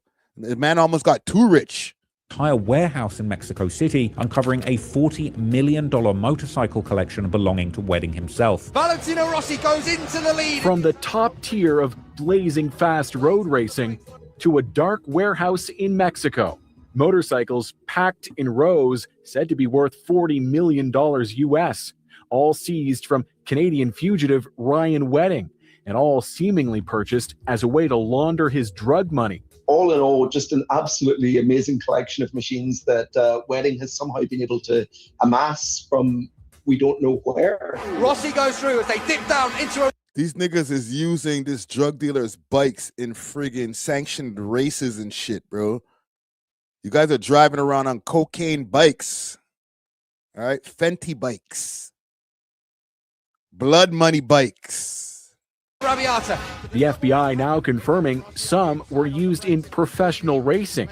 All of them discovered by Mexican authorities amid raids targeting weddings. So he was racking up tens of millions of dollars in his personal net worth, getting all of the toys he possibly dreamed of when he was trying to become a professional snowboarder. And so, through this complex web, the failed snowboarder from Thunder Bay had transformed into the CEO of a multinational corporation built on white powder and blood money. But, as is often the case, the mountain of money was one thing, but it would be the trail of blood and violence that would truly put the authorities on his tail. Not gonna lie, if he just couldn't catch any bodies, like, he would have got through still. But when you get to this level, you got to catch some bodies. I'm sorry. If any of you kids out there who are aspiring to be drug dealers and want to be a young Ryan Wedding in the future, just know you're going to have the stomach to be able to know that maybe you didn't catch the body, or maybe you did, to get that reputation also. All right, so people can respect you, people can trust you around other super criminals. Be like, yeah, you don't remember, like, yo, Ryan freaking choked that man to death one day in the freaking bar. Yeah, that guy. You know what I'm saying? You're gonna have to get some blood on your hands. So if you want to become a low-level drug dealer, then go on, like, have at it. I didn't say that. Okay, don't have at it. Stay in school, get a real job. Okay, but if you're a low-level drug dealer, you might be able to get away with not having no bodies. Okay, coming from experience, I have no bodies. All right, and I'm not saying that because I'm on camera. I mean it. I have no bodies. I sleep well. I don't have no nightmares. I have no bodies. All right, but if you want to be the guy out there who's freaking transporting keys and becoming a super millionaire in the game, you're gonna have to catch some bodies. All right, so just know that. Don't be thinking like you could be like Ryan. No. Not if you don't got the stomach for what Ryan's ready to do.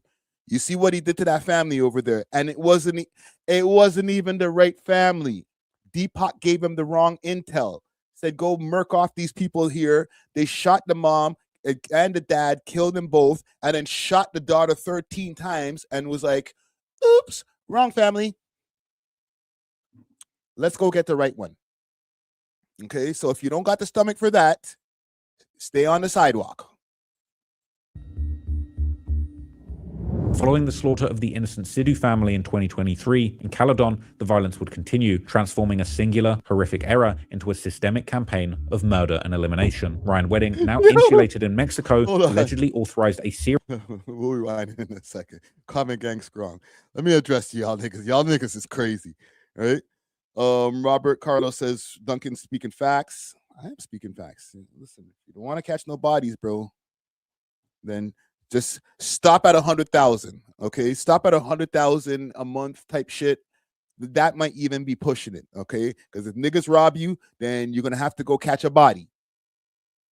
All right. Juicy Hamburger says Friday got internet bodies like i.e. Underground Nation. There's multiple. I got multiple internet bodies. If it came to the internet, holy, when I spin the block on that internet shit, I got a whole frigging graveyard of bodies. You know what I'm saying? But on the streets, no sir. I'm not trying to do life. They give you life. Elbow life. All right. Shiesty's Bud said, I do, hold on. Where's Shiesty's Bud's comment? Said, I do 25. Put me in the game, coach. I'm just saying that might be your initiation, brother. Right? If you want to make some real money, that Ryan Weddings, you want to be down with the Ryan Wedding gang, go catch a body. Then we can talk. Right? Yo, put me on to some program, fam. Put me on a program. Okay, all right, sure, buddy. Just go outside, go do that one thing for me, and I'll put you on to the biggest program of your life. You'll be rich. You'll get all the bitches. All right? Just go do that. Just hurry up and go do that one thing for me, though. You know what I'm saying? Quick body, you know? Send me a video. Soft thing. of cleanup operations to settle debts and silence loose ends. The first target was 29-year-old Randy Fader. Unlike the Sidhus, Fader was not a case of mistaken identity, but an existential threat to the business that apparently needed solving. He was allegedly a big-time dope pusher in the area, and he had been investigated for 3 years, beginning in 2017 and culminating in a 2020 raid where 4.3 kilos of weed was seized, along with an undisclosed amount of fentanyl, 196 grams of cocaine, cash, guns, and a pill press. But it would all come to a close for him on the afternoon of April 1st, 2024, on a quiet street in the tourist city of Niagara Falls, Ontario, where the mundane rhythm of the neighborhood was shattered by an assassin's gunfire. Fader was apparently killed in the driveway of his home in a point-blank execution-style shooting as a result of his involvement in the wedding drug ring. According to court documents, Fader was on the way out with a friend just before 6:20 p.m. when he turned to go back into the house to get something he'd forgotten. At this point, a white Audi would pull up and a gunman dressed in all black would hop out and shoot him in the head from just 3 feet away before fleeing the scene. And tragically, apparently his wife and young children were in the home and actually witnessed the murder from a window. Fader's taped-off home would be pictured in local news outlets, and apparently Andrew Clark, Ryan Wedding's ruthless second-in-command, who by this time was going by the chilling nickname The Dictator, was the one who had apparently orchestrated the hit. This hit on Fader was reportedly a contract killing carried out for $100,000 by a hitman nicknamed Mr. Perfect, with this apparently being an apparent response to an unpaid drug debt. Allegedly, Mr. Perfect? That sounds spooky, fam.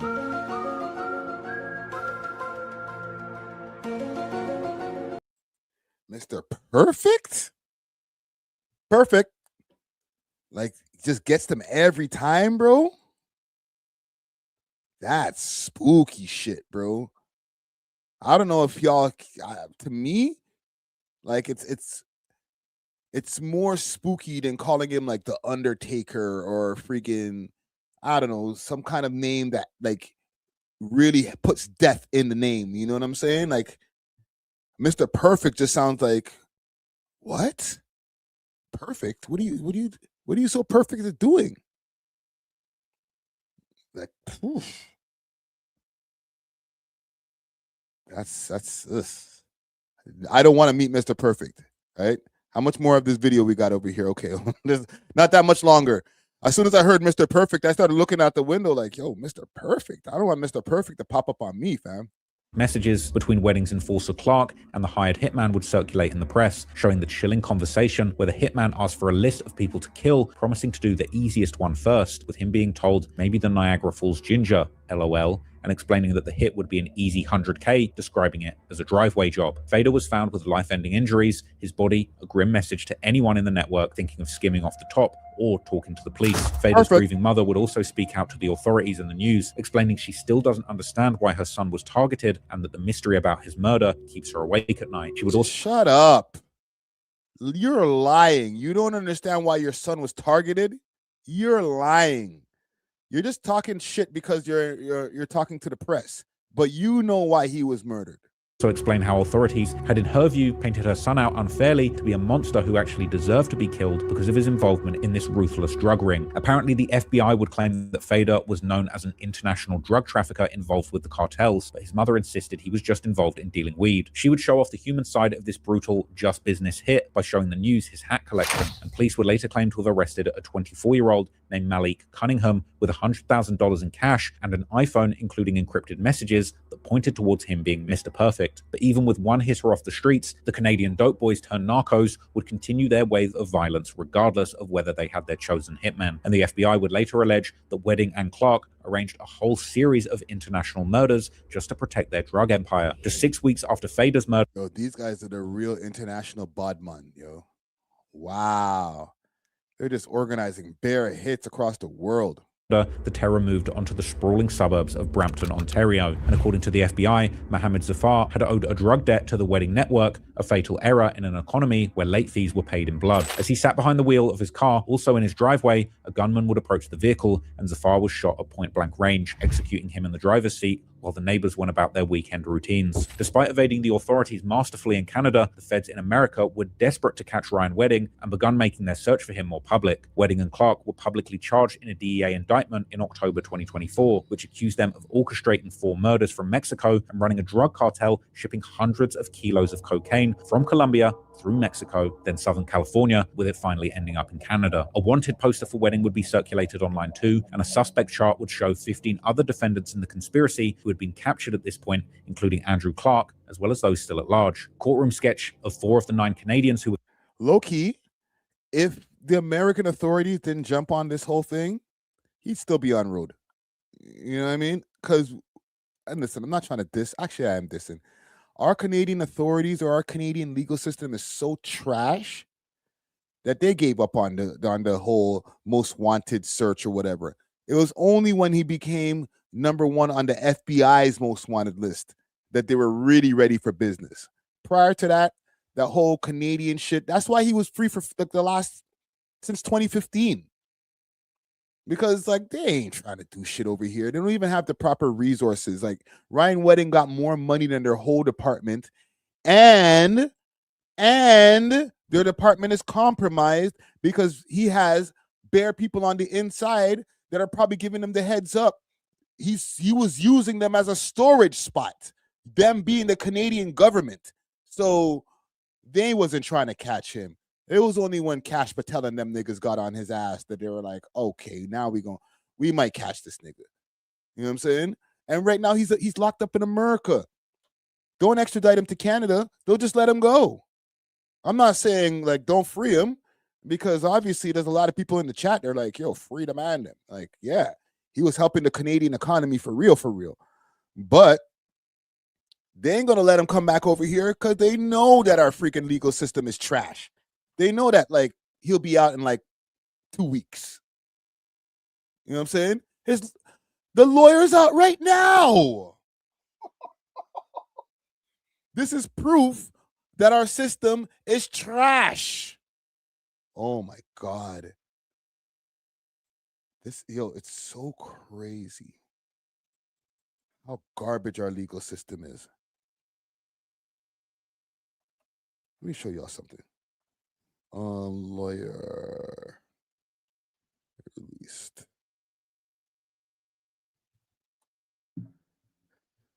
Ontario lawyer released on bail. Here we go.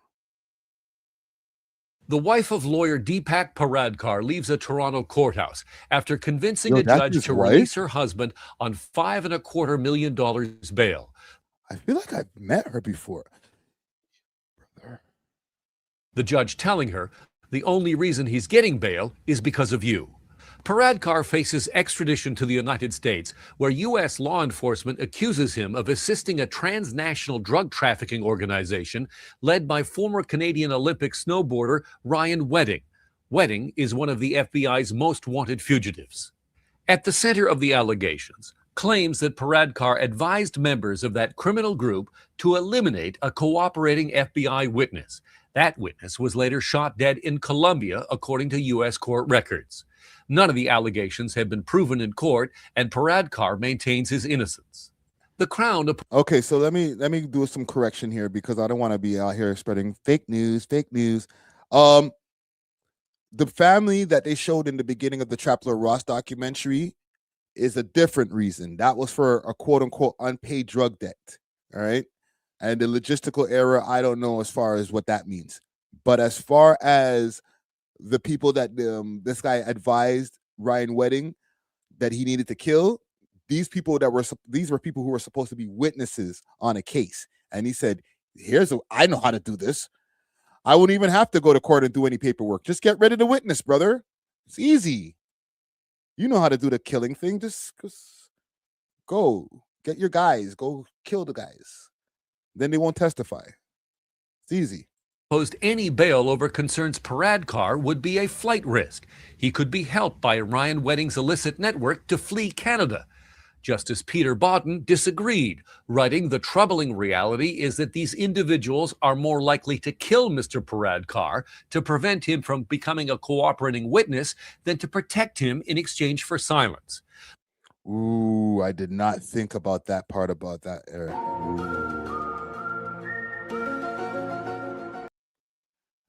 Yo, Paradkar, or freaking, what's his name? Emergency Deepak, right? The cocaine lawyer, they call him.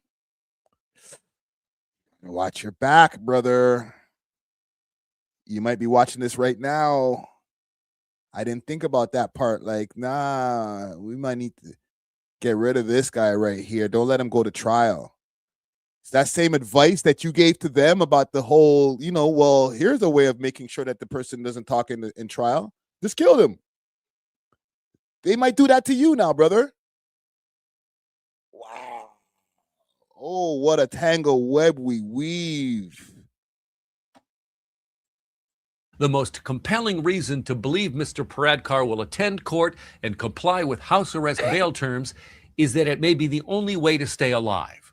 The key testimony in the bail hearing came from... My bad, stolen shipment. Yeah, it was a stolen shipment that they murked them for. And I don't know if that was the right family. Like, damn. But it could be. You never know. Paradkar's wife, Mandy, who told the court she believed her husband is innocent. The judge saying he believes Mandy Paradkar's priority is the safety of her family, which is why she'll ensure her husband complies with his bail conditions. As part of Deepak Paradkar's bail conditions, he must remain in his home at all times unless accompanied by his wife or another relative. And he can't have any access to electronic devices that would allow him to communicate with the outside world, with the exception of his wife's cell phone under her supervision. Alan? How does that make sense? So you can't use any electric devices except for your wife's cell phone, and if it's under her supervision, because she's going to make sure that you don't call anybody in the criminal underworld. She told us in court, I'm going to make sure that he don't get with them bad boys again. Okay, just trust me. And you guys said, okay, sure, no problem. You see why the FBI had to lock up this nigga and not the Canadian government? We're jokes, fam. If Ryan Wedding was locked up in a Canadian prison, he wouldn't be locked up in a Canadian prison, all right? I have nothing else to say about him being locked up in a Canadian prison because it wouldn't happen, all right? Like I said, as soon as before the cell door can close, they'll be like, Wedding, you're free. Well, shit. Why you give me this pumpkin suit for? I told you I was going to be out before you guys can get me out of freaking P&D. Come on, bro. The fuck you think this is? I made a call, right? Called one of Harper's people. I'll out in a second. We are soft, puppy chow. All right. When it comes to the legal system, as soft as they say that we are, soft. Muffins. 9 Canadians who were captured as part of the conspiracy was shared prior to their extradition, and Clark himself was arrested on October the 8th in 2024 by Mexican authorities and extradited back to the US, arriving there in February of 2025, with Clark later pleading not guilty to murder and drug charges. But despite evading capture, the net was closing in on Ryan Wedding. Authorities circulated surveillance pictures taken of him by the FBI, and behind the scenes, Wedding was still willing to order murder and try and protect himself from facing accountability for running this drug empire. But the most brazen act of violence would occur thousands of miles away in the mountainous city of Medellin, Colombia, the original source for the cocaine being trafficked throughout America. The target was only known as Victim A, apparently a US federal witness who had turned state's evidence and was planning to cooperate against Ryan Wedding, but believing that he was safe far away from Canadian or Mexican soil. But on that afternoon, he would sit down at the restaurant Mi Arepa in the upscale El Poblado district, unaware that his location had been compromised. He would take it. See, I didn't even mean to play that video with emergency Deepak over there, or Evoc or whatever. But this is his work. Right here, they're about to get to his work. They said in the video that we just watched that he, said the people that were trying to testify on him in Colombia or whatever, kill them. And they did. This is his work. Pay attention. See, order food, and begin to eat.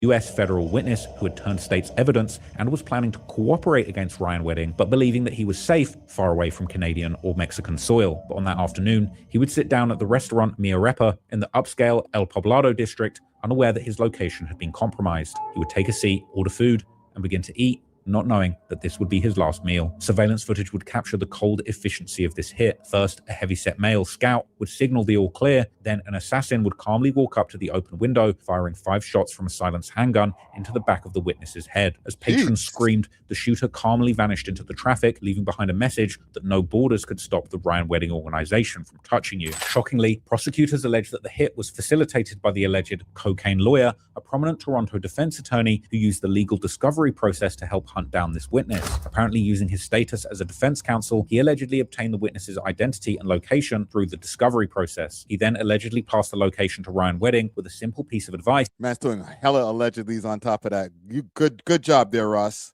The legal discovery process to help hunt down this witness. Apparently using his status as a defense counsel, he allegedly obtained the witness's identity and location through the discovery process. He then allegedly passed the location to Ryan Wedding with a simple piece of advice: if you kill the witness, the case will be dismissed. The U.S. government wants Paradkar extradited to face charges that could mean life in prison. Paradkar on road.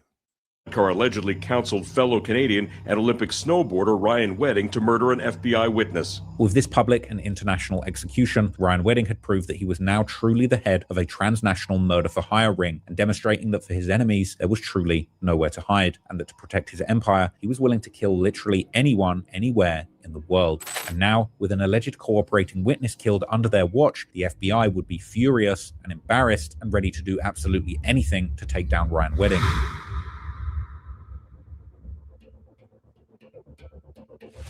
In response to the bloodshed, the FBI launched Operation Giant Slalom, an ironically named tongue-in-cheek reference to the devastating loss Ryan suffered in the 2002. This is the fuck I'm talking about, bro. Corny. Corny. Operation Giant Slalom? Y'all gotta do better than that, fam. You gotta holler at some rappers.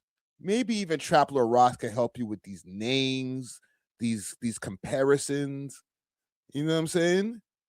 Like, come on, bro. Operation Giant Slalom is trash. You niggas is garbage with the names, bro. No jokes.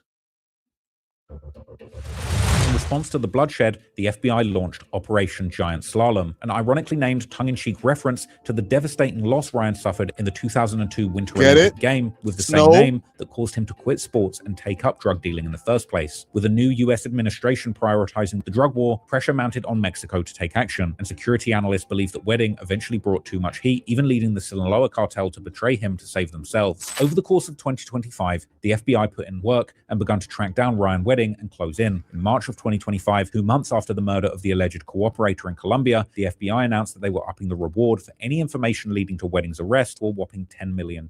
Later, see, RCMP ain't got that kind of money. Increasing that even more to an eye-watering $15 million. They don't got that kind of bread. 15. You see how many zeros are here? All right. What were we offering? What was the Canadian government? What was the Canadian reward for Ryan Wedding? Let's find that out.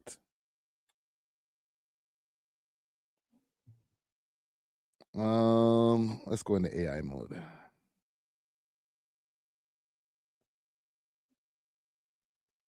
They're only saying I'm not even going to pull it up on the screen. They're only saying the American reward, because whatever we were offering was like, ain't nobody trying to go risk getting killed by the Sinaloa cartel for no 100,000 or whatever that the friggin' Canadian, the RCMP would have been offering. Come on, B. You got to put some real bread on this nigga's head. 15 million, bro? I'm saying, fam. Y'all niggas already call me federal. So fuck it. I'm here now, bro. But if 15 million, I'm a rat. I'm gonna find this nigga, fam. I'm sorry. 15 million? Yo, I can't be the only one, bro. Yo, one in the chat. If you're doing a 222 tips. You seen Ryan Wedding. You were at some place in Mexico. I don't know. Freaking, you're at a resort and you seen Ryan Wedding. And you hear there's a $15 million reward for him. Are you making a call? 1 in the chat if you're making the call. 2 in the chat if you're like, nah, I ain't never snitch. I never snitch, bro. I never tell my nigga. 15 million. Think about it. $15 million. Life-changing money. Okay? It's not 2 million or whatever that you can like fuck off and like blow in debt or whatever and type shit. Like $15 million. Are you making the call or you're standing 10 toes down?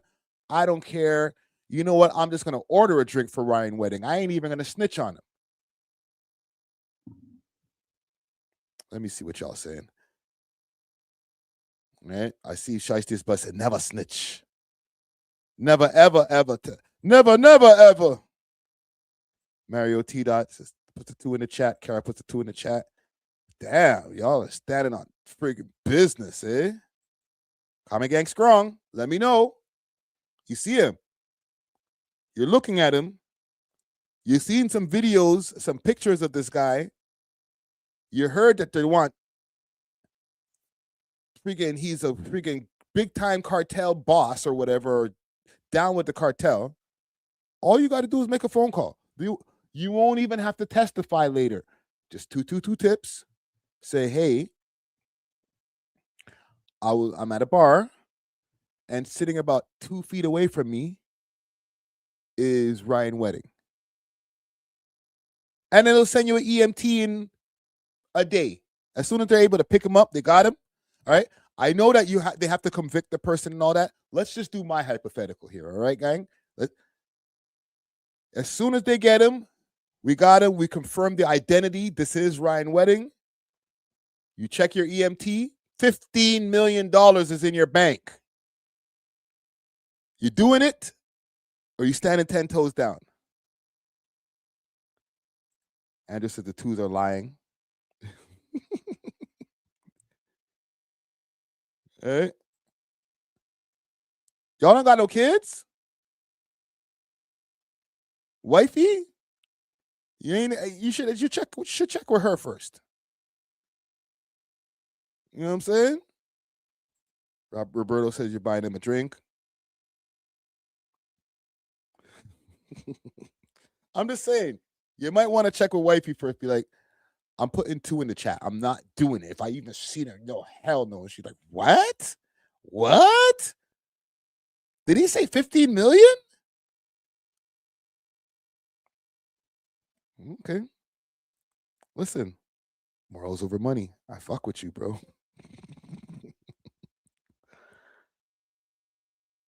I don't know about the safety after, but brother.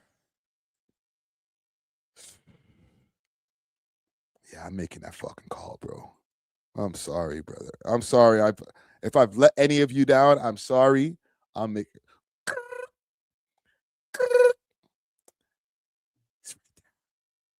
I'm in the bathroom hiding and shit. I see him. Look, I even took a picture with my phone. It's him, right?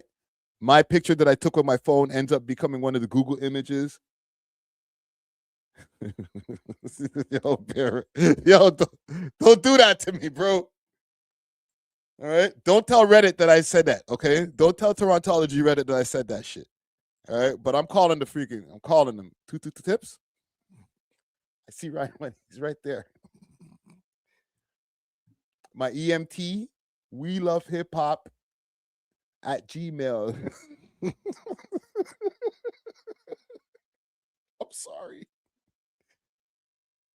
eye-watering $15 million.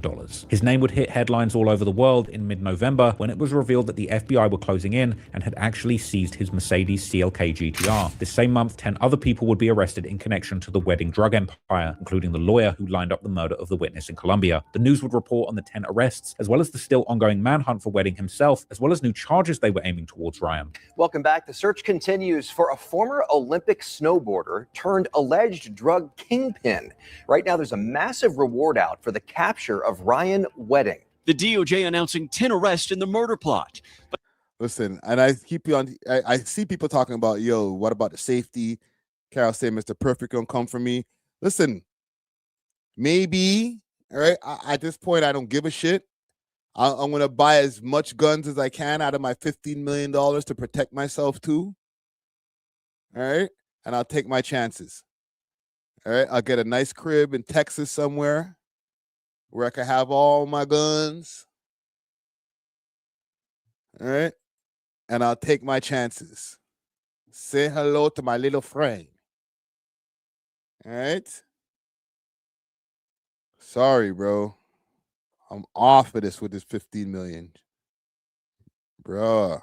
Let's say the 44-year-old remains at large in Mexico, protected by the powerful Sinaloa cartel. Bizarrely, following the seizure of that 8-figure Mercedes, an Instagram account began posting under the handle Boss Ryan W, putting up what appeared to be images and captions that were taunting the authorities. However, these images would later be exposed as being impersonators using AI. But there was something real going on behind the scenes, and soon the FBI would be crossing a big name off their most wanted list when it was finally revealed that Ryan Wedding had actually been captured. The manhunt would end in Mexico City on January the 22nd, 2026, when Ryan Wedding allegedly surrendered voluntarily at the U.S. Embassy. Tonight, the former Olympian turned alleged drug kingpin, who rose to the top of the FBI's most wanted list, now in U.S. custody, surrounded by top DEA and FBI officials, including Director Kash Patel. This individual and his organization and the Sinaloa cartel poured narcotics into the streets of North America. While yet another allegedly AI-generated post would circulate claiming to show Ryan outside the embassy about to turn himself in. But what wasn't AI was his perp walk, which received huge publicity as he arrived back on the US soil, with FBI Director Kash Patel taking a victory lap. This was an interesting moment that caught headlines, with Ryan going viral for his apparently expensive designer fit, proving that even when turning himself in, Ryan Wedding was still that flashy, designer-clothes-wearing demon that he had been all those years ago when he was working as a bouncer, aspiring to sell pot. Today, Ryan Wedding sits in a federal cell awaiting trial that's currently scheduled for March 2026 after pleading not guilty. And if convicted, he'll be facing a mandatory life sentence. Jeez. So, he went from being an aspiring drug dealer from watching the man them while he was a bouncer to becoming the biggest of the biggest drug dealers in the world, okay? Good youth, good family, nice home. Dad owned a whole ski slope, all right? You know what it takes to be able to own or at least rent a part of a motherfucking mountain? You have to have real money, fam. When you own a ski resort, bro, you own freaking real estate on a mountain, bro. And we can use the mountain too. That's ours. We could use that piece of it. We don't own we own that land. That all that declining, that land going down over there, that's ours. People ski on that. They pay us big bucks. You gotta have real money to have them type of thing there, you know. It's not like opening a friggin' patty shop or some shit. That's some big boy money right there, all right? Hold on, let me get the picture that they had over here of Ryan Wedding with the... Where's this shit? That right there? Holy, the fit. The AI fit that they put on the man? Crazy, crazy, crazy, shit, crazy. But yeah, that's some real good youth shit. Like you came from not just like, oh, a 2-family home. You came from an extremely wealthy 2-family home, right? To become this guy. I asked in the chat because I feel like there's a lot of compromised people in this whole thing, right? Luckily, as far as for the FBI or for the authorities, that he isn't on Canadian soil, like I said before. But I asked, Will Ryan Wedding beat his case? 37% say yes, and a whopping 63% say no. All right, so I don't know. I have to go again with the other side. I think I'm going to be part of that 37%. There's a part of me that feels like he might not beat up the case completely, but they're not going to give him a life sentence. He might get off in like 15 years, and the man's not an old man. He'll touch road and he'll be like in his 50s, 60s type shit. Right? So we'll see. I'll keep you guys posted as far as any updates. We'll keep you posted what's going on with Deepak, right? The cocaine lawyer, see what's going on with him. And big salute to Trapler Ross. Very, very dope documentary right here. All right. Netflix, just save yourself the trouble, bro. Just hire Ross. All right. You know what? Because I didn't expect to run so long on this. I'm gonna run a couple of ads, and then I'm gonna ask you guys a question about whether I should cover this story before I get to my other list of stories. Because I have something that's like from like 10 months ago. But and big salute to Dusty Wallace. He put me onto this video. But I'll ask you guys in a second. Let me run a couple of ads and then we'll get to it. Ready for the road. Roll Ready Detailing, now open 7 days a week from 8 to 5 p.m. 750 Oakdale Road, Unit 66, specializing in ceramic coating protection with warranty, PPF, tints, wraps, vinyl wraps, and hand car washes. Remember, we clean anything on wheels.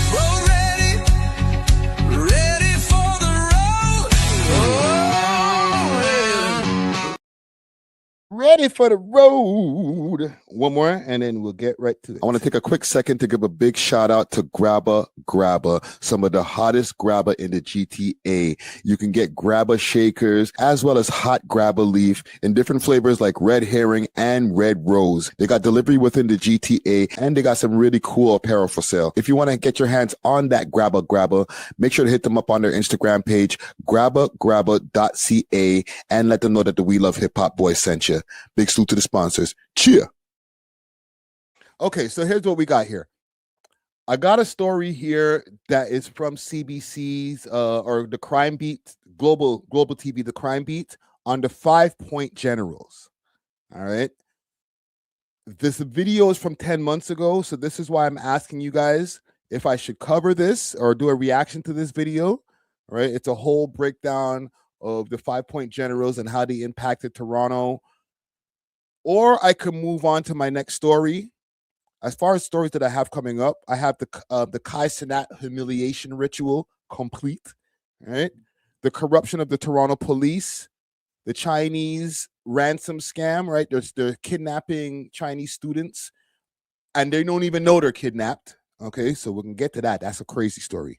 And then Doug Ford was able to beat the Crown Royale thing and get Crown Royale back in the stores, right? He beat the Crown Royale company. So what I'm asking you guys, one in the chat, if I should cover this story. Like I said, it's 10 months old as far as the video on this YouTube channel here. Should I cover the story on the 5-point generals? All right. One in the chat if I should do the reaction to that. 2 in the chat if I should just move on to my other stories. Okay. Let me know. All right. And I told you guys what the other stories that we have coming up. So let me know. Once again, I'll reiterate. 1 in the chat if y'all want me to do a reaction to this video on the 5-point general, very infamous crew here in Toronto. They say allegedly responsible for multiple murders. Right? It's kind of a 50-50 in the chat over here. Okay, well, no, there's 1, 2. All right, Tristan Holder said move on. A few ones in the chat. All right. 5-point generals it is. Let's get to it. So, like I said, once again, salute to the homie Dusty Wallace. He was like, yo, did you see this video here? I was like, nah, bro, I didn't see that shit. And then as soon as I started watching it, I said, I might need to save this for the live stream right here. 5-point general, Toronto crime scene. Oh, that's just all the right ingredients for this perfect meal right here. Pause. So let's pull up the video here, courtesy of Crime Beat. Yeah. We back. Let it breathe for a second, gang. Holy shit, man. This is 2 weeks in a row that this shit happened. Big salute to the people on Twitch, because Twitch, at least they're letting it slide. Jesus Christ. Let me share this live out, man. Do me a favor, gang. Do me a favor and share this live out for me. These niggas be fucking around, bro. Holy. In the back of my mind, I was thinking to myself, too. I'm like, this might be a problem, because this is like one of them specials that they have on TV and shit. You know what I'm saying? Let me do a quick share on my live. I didn't even share it in the beginning of the live. Holy shit, man. And do me a favor, hit that like button for me. I'll tell you all something quick while we're recalibrating over here. They was hating in the beginning of this. I told you all this earlier in the live. Around 3 o'clock, when I put the settings to put this live up, for it to start at 6. About 10 minutes after I started it, there was about 7 dislikes on this shit. Actually, 8 of them. And I was like, wow. Because I've vocalized this months before. Right around the time when we went viral for Drake jumping in our comments for the whole T.I. piss story. Okay? I vocalized this. I had a whole rant about it. And I said to myself, I ain't even going to talk about it no more, because it's just going to encourage the trolls. All right? And I stopped talking about it publicly. Let me just do a quick share over here. We live. All right? I stopped talking about it publicly because I was saying to myself, like, shit. And some of the team even told me, like, yo, if you keep on talking about it, like, they're just going to keep on pushing those dislikes on those videos, bro. And I was like, you know, you're right. And I stopped talking about it publicly, but the dislikes kept on coming in. I'm talking about, like, as soon as a video comes out, within 5 minutes of the video being out, like 7 dislikes. But then, let's say 8 hours later, shit disappears. Maybe even 12 hours later, shit disappears. For example, episode that we put out yesterday, big salute to JB. We had a great episode that we dropped, episode 657. From the pop, as soon as I put the shit to premiere, 8 dislikes on that bitch. It went up to about 11 after we put the episode out. And now I'm looking at it and it got 3 dislikes. You guys can't see the dislikes on the front end, right? But I can see them on the back end. Pause. So this is a little bit of what I'm going through. So share this this video. Make sure to hit that like button. Okay. If you're feeling generous, send us a hype to really push this through the algorithm. And let's move on to another story. Holy. All right. Maybe the people who were putting the 2s in the chat that were like, yo, Friday, just move on. Don't do the 5-point general story. You guys were right. I should have never doubted you. Okay. So let's move on. I want to just talk about the Cenat humiliation, the humiliation ritual, and how I think the whole transitioning from streaming to becoming a fashionista, fashion designer, I think it comes at a cost. So I'll show you why I think it comes at a cost. I don't know. Maybe this is something that he would have done before because he's one of these YNs, and these YNs be kind of different. But here we are. All right. There's no notes as far as Twitter noting or anything like that.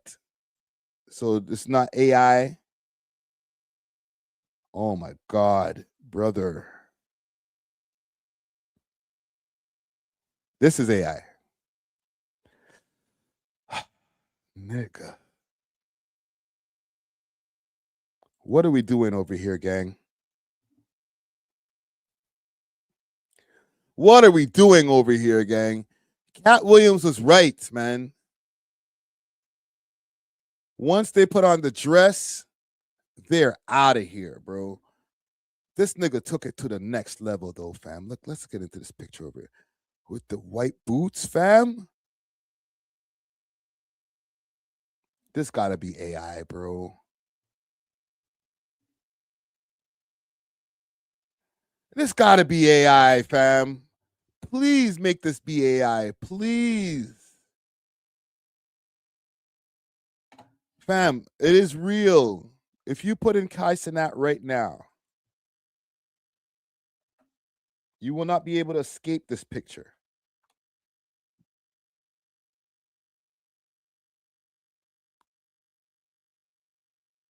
All right.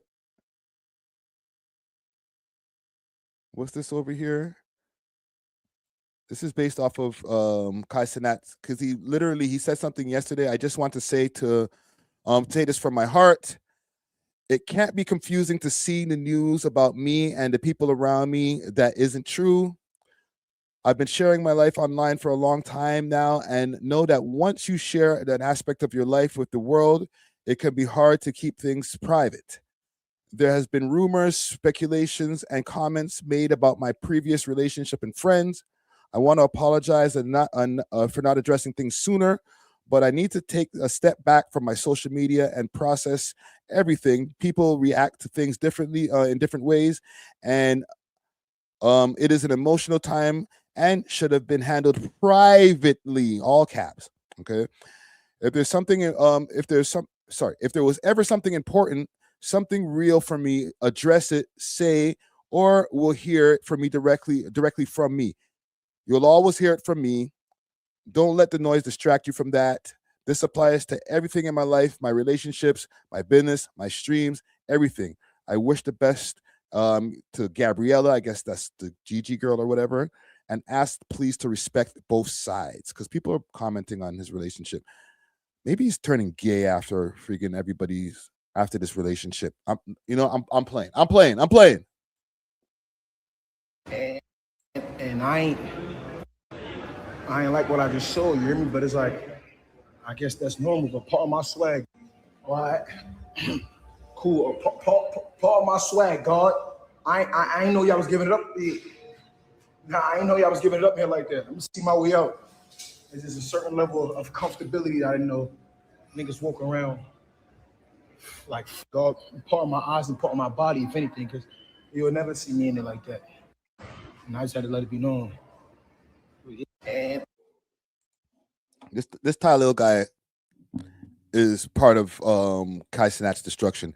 I know this is like a super sidetrack. I'm like really went left as far as like, because I know this is Canada Criminal Live or Canadian Criminal Live or whatever I put on the thumbnail.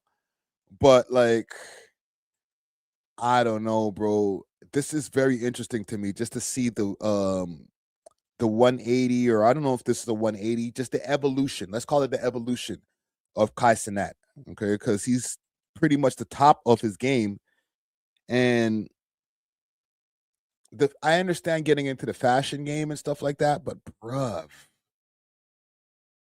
the whole dress is crazy. Let me see over here. Let's see what Cenat got to say. It's one thing, and it's okay to mess up. It's no mistakes. You feel what I'm saying? It's part of the process, and as long as I know that, I'm gonna have a healthy mind, and I'm gonna apply that to everything I do. Like, it's okay to mess up. Like, people need to be starting to make that more normal, because it's like, bro, it's okay. This is Cap.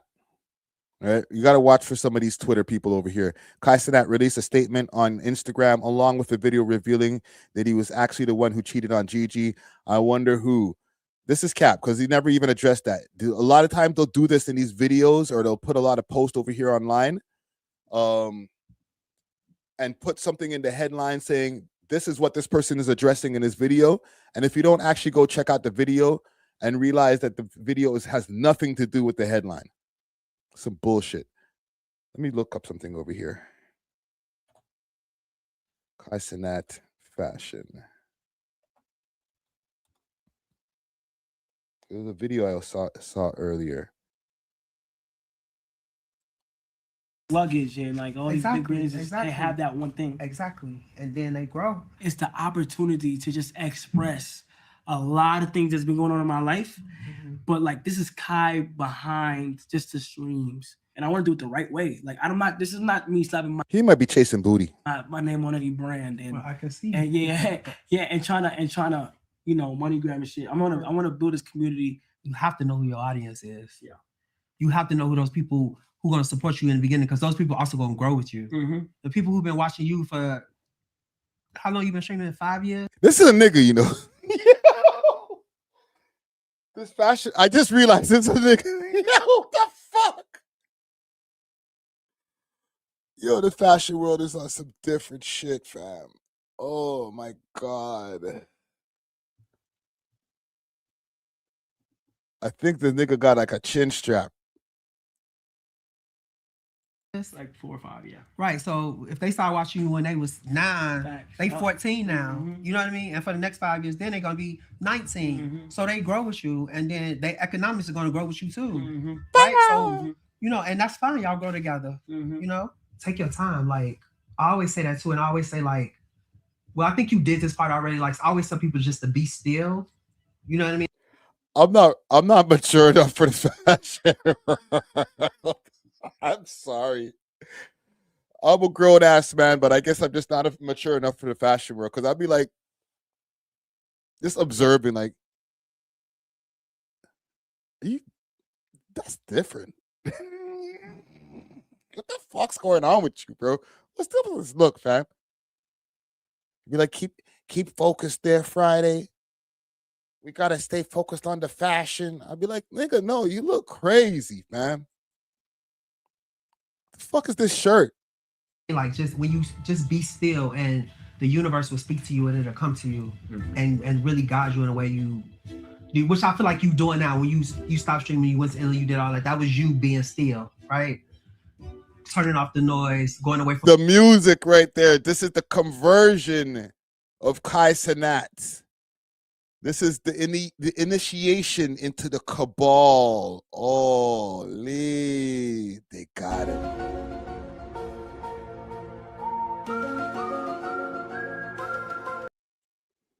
They got him. They got him. What's easy for you, and just going and putting yourself in a place that's vulnerable, and you just learn it from other people. You know what I mean? Like that was your be still moment, And I think that's really important, just to be, because again, people like me, when I retire, people like, you make millions of dollars a year for being a star. It's like, how you just gonna walk away? You at the top, you the best and all that. But I was like, I needed a moment to just Yo, salute to Kai. Okay. He's in a different world right now. It's a different world than where you come from.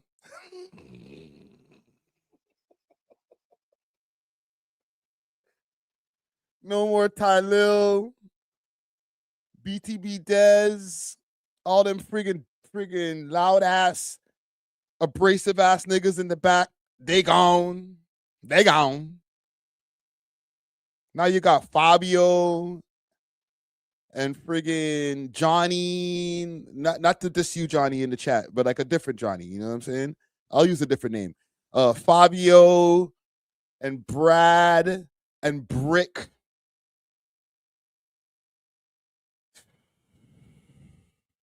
It's a different world than where you come from. And listen, I am not mad at evolution. Evolve, young man. Evolve. But I just feel that they might have got him. They said, bro, you got all that bread.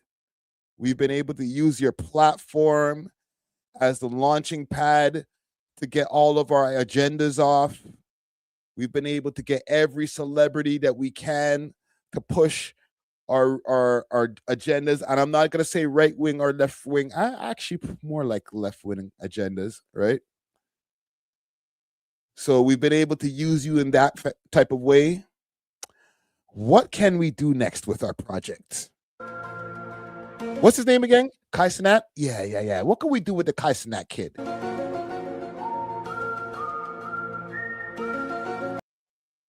Let's send him to Paris. See what he does over there. I was like, how you just gonna walk away? You was the top, you the best and all that. But I was like, I needed a moment to just be still, right? Because it had consumed my life so much. Facts, Caro. Flight to Israel to kiss the wall is next. Talk about it.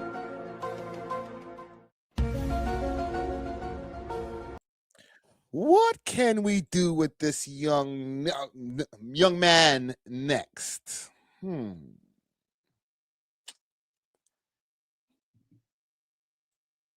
This guy is perfect. Perfect. Cut the hair. Why don't you cut them dreads off or braids or whatever you call them, like tentacle things on your head there, young man? You know how much more money you would make if you were to cut all that hair off? We can get you into some different kinds of rooms there, boy. Sorry, young man. Come on, man. That I just didn't even know what I was no more outside of just being a stylist. I didn't know what the fuck. People like, well, what brings you joy? I had no idea. I didn't know. I'm like, making money? But that can't be it though. You know what I mean? Like, what else? It's more to life. I didn't have nothing else. It was like work, make money, spend money. Salute to Dusty Wallace. He said them rich, but them bate a bon. I'm like, oh, I'm happy. But I'm like, I really wasn't. You know what I mean? But I wouldn't have never known that if I wouldn't have taken some time to be still. Mm-hmm. It's really important. It's really important. And in times when you feel like I'm scared, would it work? Would they accept me? Are they going to talk about me? Are they going to criticize? Son, you've been through the worst. I ain't shit, man. I'm sorry. I gotta stop this video for a second. I ain't shit. This young man's trying to change his life. They got the inspirational music in the background. I turned the inspirational music into creepy music. Like, you know how you could just twist the narrative? It's inspirational music. That's not creepy music, gang. Okay? It's me. All right? It's my pessimist self. All right? He's doing good for himself. All right? Don't worry if he's around a bunch of chicks. It's all right. Everybody love everybody. It's cool. All right? We're not doing that over here, fam. We're all-inclusive platform. Right? I'll take it all back. Evolve, young man. Evolve. All right. Because I know, like, there's somebody else who's reacting to this video right now saying, oh, look at Kai Cenat. Good guy. He's switching his life around. He's getting away from them dusty ass niggas who've been bringing him down. Like, good on you. And then here I am, you know, oh, here come that Canadian nigga all hating on shit, saying he's joining the cabal, saying his ass is hurting. Like, pause. Like, why can't you find a positive in what the man's doing? All right? What's wrong with you, man? Don't worry. I'm going to do better, man. I'm going to do better this year. We're in February. I'm going to do better this year. I'm going to start looking at the glass half full. First, every time you get scared and you second guess, say, God, I have a purpose. And you cannot be scared because your mom is a praying mom. You get to a certain point where it's not about you anymore. It's about inspiring others. You see, the first thing the man made was a merce. Yeah. I'm doing it again. Let the man make his purse, Miss Merce. All right. It's a side bag. That's where the ting is, fam. That's where the ting is, brethren. That's what I'm making it for the streets. It's for the ting, Bridget. It's not a purse, bro. It's not a purse, fam. Allow me, Bridget. It's not about you anymore. It's about inspiring others. Back kind of hard still, I ain't gonna lie. The goal is to not only inspire, but we're trying to show the world, like, damn, like, he really went there. We make nice pieces with nice material, but then also part of the piece shows the mistakes that can be made and that were made in making it. We have to make a choice on the skinny we're going with. At the end of this, we're going to keep going. We're going to make that choice on the skinny and think right now, the skinny that we have is what I'm leaning towards. We keep mastering that. We keep doing what we got to do. It's going to be good. The baggy one? The baggy one, I'm not happy yet. The name of my clothing brand that I want to call it is Vivet. Vivet is Latin for Vivet, nigga. Vivet. What's the problem?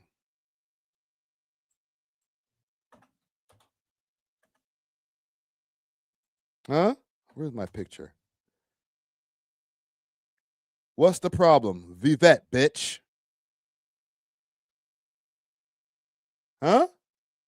This is what he made. He made the Merce, and now he's rocking something else that he created. What we got over here, fam? Let me put some respect on Kai's name. I think I got a. Where's the bigger picture that I got over here? Let me find a bigger one. All right. Y'all rocking that Vivet? Hold on, I'm gonna switch to the other one, gang. Y'all rocking that Vivet? Go get yourself the Merce. Or this little number right here. I don't know if the boots are from Vivet, but this what would you call this? A kilt? It's a kilt. Why you guys got to go to skirt right away? It's not a skirt. It's a kilt. Look, see? I'm doing fine. You're getting better now. You're here. All right, give me a look over here, Usher. Give me that great smile over here. Oh, Usher. Usher.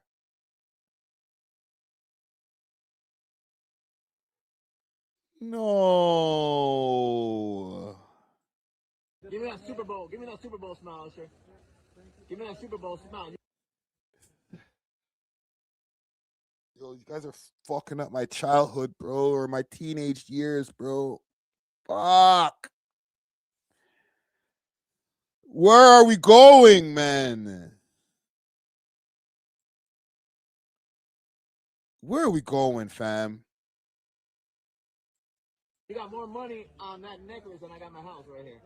Let me see, Usher, give me a look right here. Nobody's saying anything about the skirt. Give me that Super Bowl smile. You got more money on that necklace. Nobody's saying anything. They're just, oh, look at your necklace. Oh, Usher, nice. Yeah, smile. What are we doing?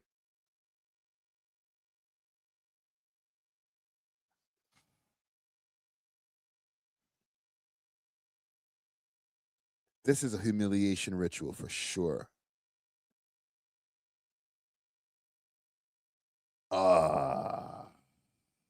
Gangstalicious. Gangstalicious. Oh, look man. close. Y'all tell me what's wrong with this picture right here. Once again, like I said, I don't think there ain't nobody that they ain't touched yet. Hollywood stage, Truman Show. Once again. Fuck, bro. This is creepy, bro. You get to a certain amount of money, bro, they come knocking at your door. Dresses in the right there on the wardrobe. Okay, hanging up right there. Go in the bathroom, put that on. You know what? Matter of fact, put it on in front of me. You don't even need to go to the bathroom to put it on. Put it on right in front of me. Again, all actors. Tell me what y'all think. Oh, man.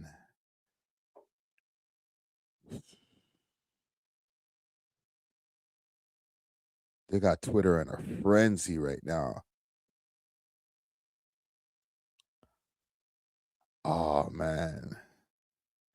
Grok changed to a coat suit. Grok, add hair and sunglasses.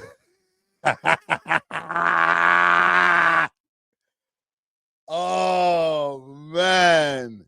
Bruh, you had to know this is going to happen. I'm sorry. There's no community notes on this. Look at this. Look at this. This is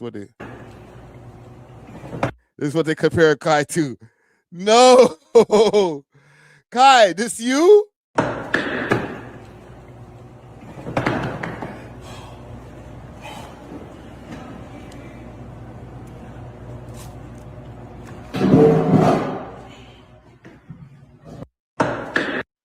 Kai.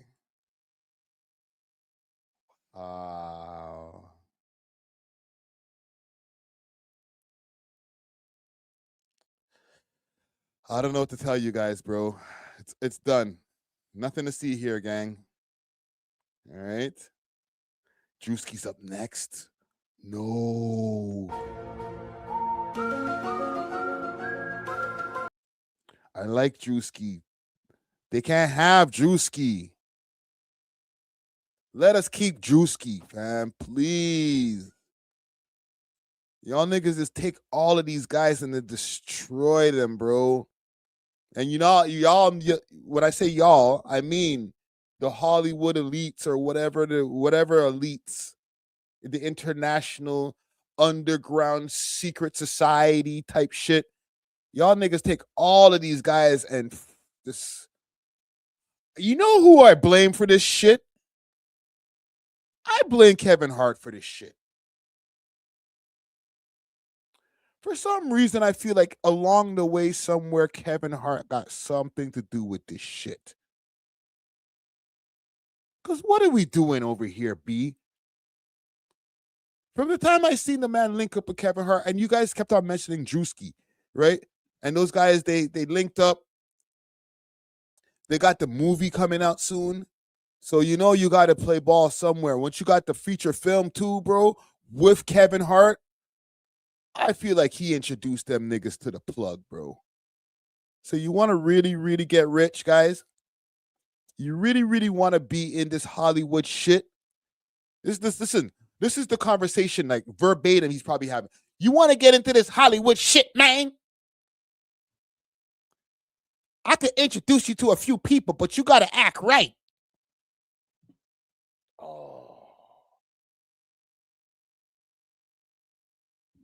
Y'all got to keep your eyes. Listen, fam. We got to keep our eyes on Kevin Hart. Moving forward, we got to keep our eyes on Kevin Hart, who he aligns with, and what happens to them moving forward. Okay? He might be the freaking gateway to getting your body mash up, yo. He might be the gateway to having niggas wearing dresses like this, bro. Damn, nigga. Anyhow, I'm going to get off this story here, bro. This is making me sad, fam. This is actually making me more sad than the street shit, bro.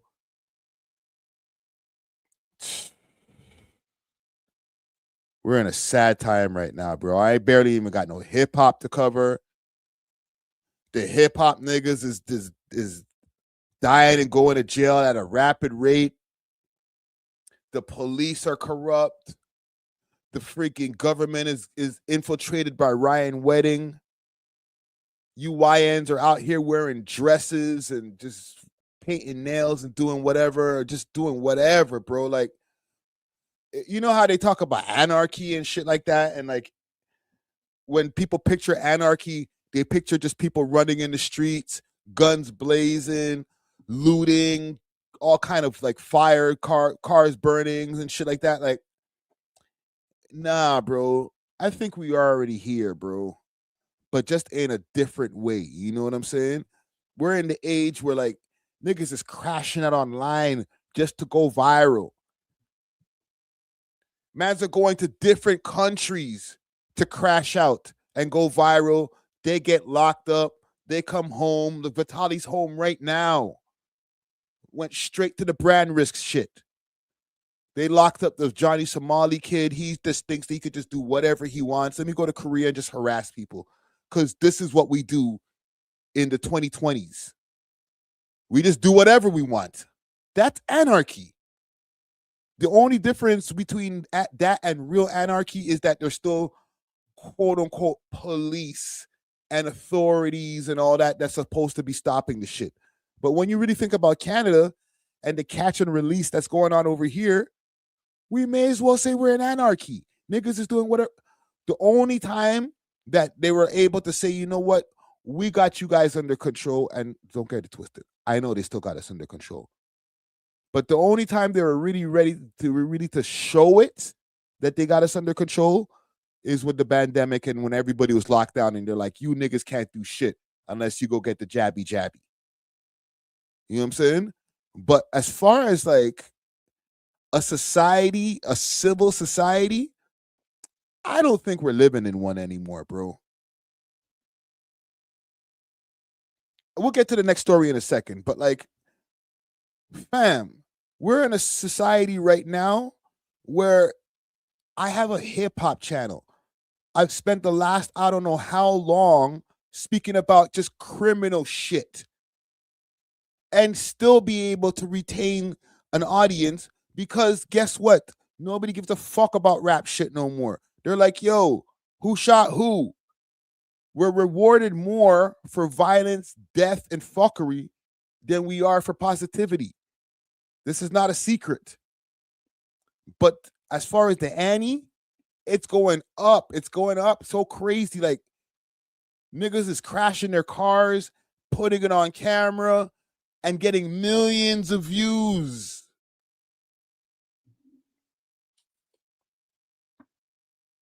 We're cooked, bro. Let me get to the next story over here because it's just more proof that we're cooked. There was the Toronto police corruption. They arrested 7 at the time when the story first broke. 7 police officers. It's in something called Project South. Basically, there was a correctional officer or a correction captain or whatever over at the Toronto South Detention Center who was playing way too much by the rules. And they were like, we got to get this guy out of here. They proceeded to try to kill this guy 3 different times, didn't succeed. And this prompted, or it helped to prompt this investigation, which resulted in 7 police, and I'll say again, at the time, getting arrested. Now the shit is just open the fuck up. They're finding out more people. They're finding out about retired cops, and they're finding shooters, and they're saying that these shooters have been responsible for multiple shootings that the cops gave them information for. It's getting crazy. Let me show y'all something. Salute to Artist Zarkarian. Ontario's Inspector General of Policing announced a province-wide probe into police corruption. It comes after 8 current and former Toronto police officers were charged in Project South, a sweeping investigation into police corruption. Ryan Teschner says organized crime is insidious and eroding public confidence in police. The probe will cover all 45 police forces in the province and will be conducted by an independent inspector who has yet to be appointed. It will focus on 5 areas: supervision, screening, evidence handling, database access, and officer fitness. People most often encounter police at moments of crisis, when they are frightened, injured, grieving, or in immediate danger. In those moments, public trust is not abstract. It determines whether people will seek help, whether they will cooperate, tell the truth, and accept protection. Without this trust, even lawful authority loses legitimacy, and public safety is weakened for everyone. CP24's crime analyst Steve Ryan joins us live with all the details. Steve, so many questions, including why have an independent inspector? Why can't the Inspector General's office do it? Well, the Inspector General is appointing a lead investigator, if you will, and there'll be a team underneath that lead investigator, and they're going to look at all 45 police services throughout the province and see if they can do things. Well, it's reactive at this point, but also proactively to detect, to prevent any sort of corruption, and to see how police services can sort of fortify themselves from being a victim of organized crime, if in fact it goes from one police service into another. So it's a big job. Sadly, we're at this stage in policing, but clearly, as we heard at that press conference last week, organized crime has infiltrated the police service. Holy. And now it's time to see what can be put in place that can prevent this from getting worse or happening again.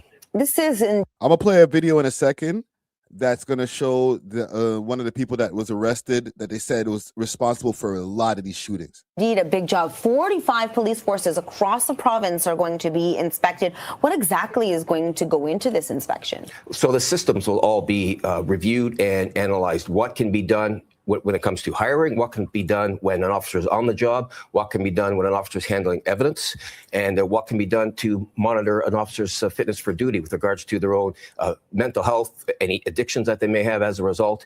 But make no mistake, there is a serious investigation on the go right now throughout the province, because we've got the province now looking at police services to see what sort of things can be put into place to prevent this from getting any worse than what it is right now. So the inspector's job is not to find the corruption itself, is it? That's right. The investigations will be conducted. For instance, the one in Toronto is being conducted by York Regional Police. We heard the other day that's with a couple of officers suspended out in Peel Region. So you can see how this may... See, officers suspended in Peel Region, they probably, like, would pay.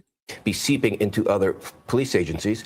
The Inspector General's job, as you said, is not to find a fault or criminality with regards to specific officers. It's going to look at the systems that are in place, the checks and balances, and can they be strengthened, and can we prevent this from getting any worse, and can we prevent this from happening altogether? The person has yet to be appointed. Who do you think would be up for this job? I would. A lot. Salute to Arda Sarkarian. She's one of them. Is that for real, fam? Roberto Carlos says Steve Ryan's a sucker. Arrested me in 2009.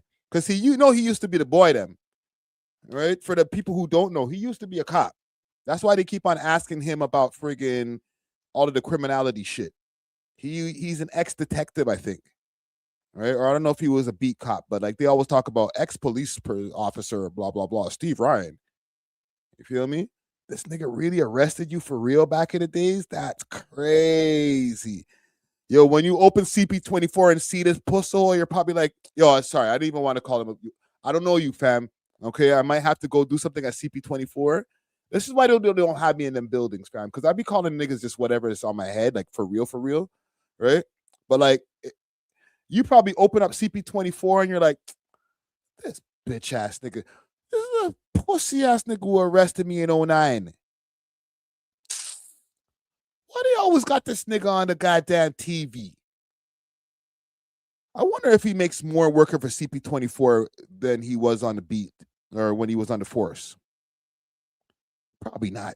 Suspect that it's going to be somebody who's got a pretty good knowledge in policing itself, managing police, knowing the policies and the procedures. So it could be somebody from a past police services board or even a former chief or deputy chief. Somebody's got overall knowledge of the entire scope as to what needs to be looked into. But definitely whoever has that job is going to be a very important job to do for everybody in the province of Ontario.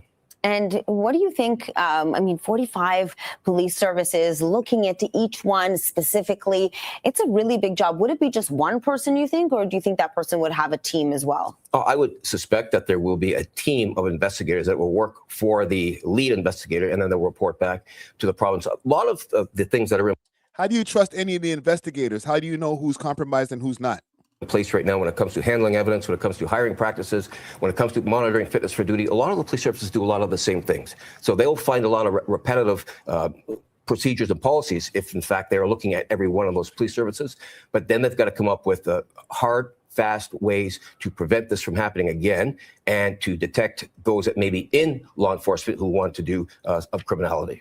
Thank you so much for this, Steve. Appreciate your insight into all of this. CP24, Steve. Salute to Arda. Let me play this video here I was telling you about, because they said that they got one of the guys. So Innisville man accused of attempted murder in police corruption investigation appeared in court. This is Kajan Isaiah Doman, the 20. Sorry, it's only playing out of one side for some reason. This is Kajan Isaiah Doman, the 23-year-old from Innisfil, charged alongside 8 Toronto police officers. Accused of being part of an organized crime group that investigators say tried to kill a corrections management officer in Vaughan. A number of suspects attended this member's home in York Region. We allege for the purpose of murdering him. Low key, we were kind of watching the video earlier. If you guys want to rewind to the part of the live where it got cut, we might have been watching the video of the gang that they're talking about. Over the grounds into a car. Doman is allegedly tied to 8 shootings from mid-August to early September in Vaughan, Brampton, and London.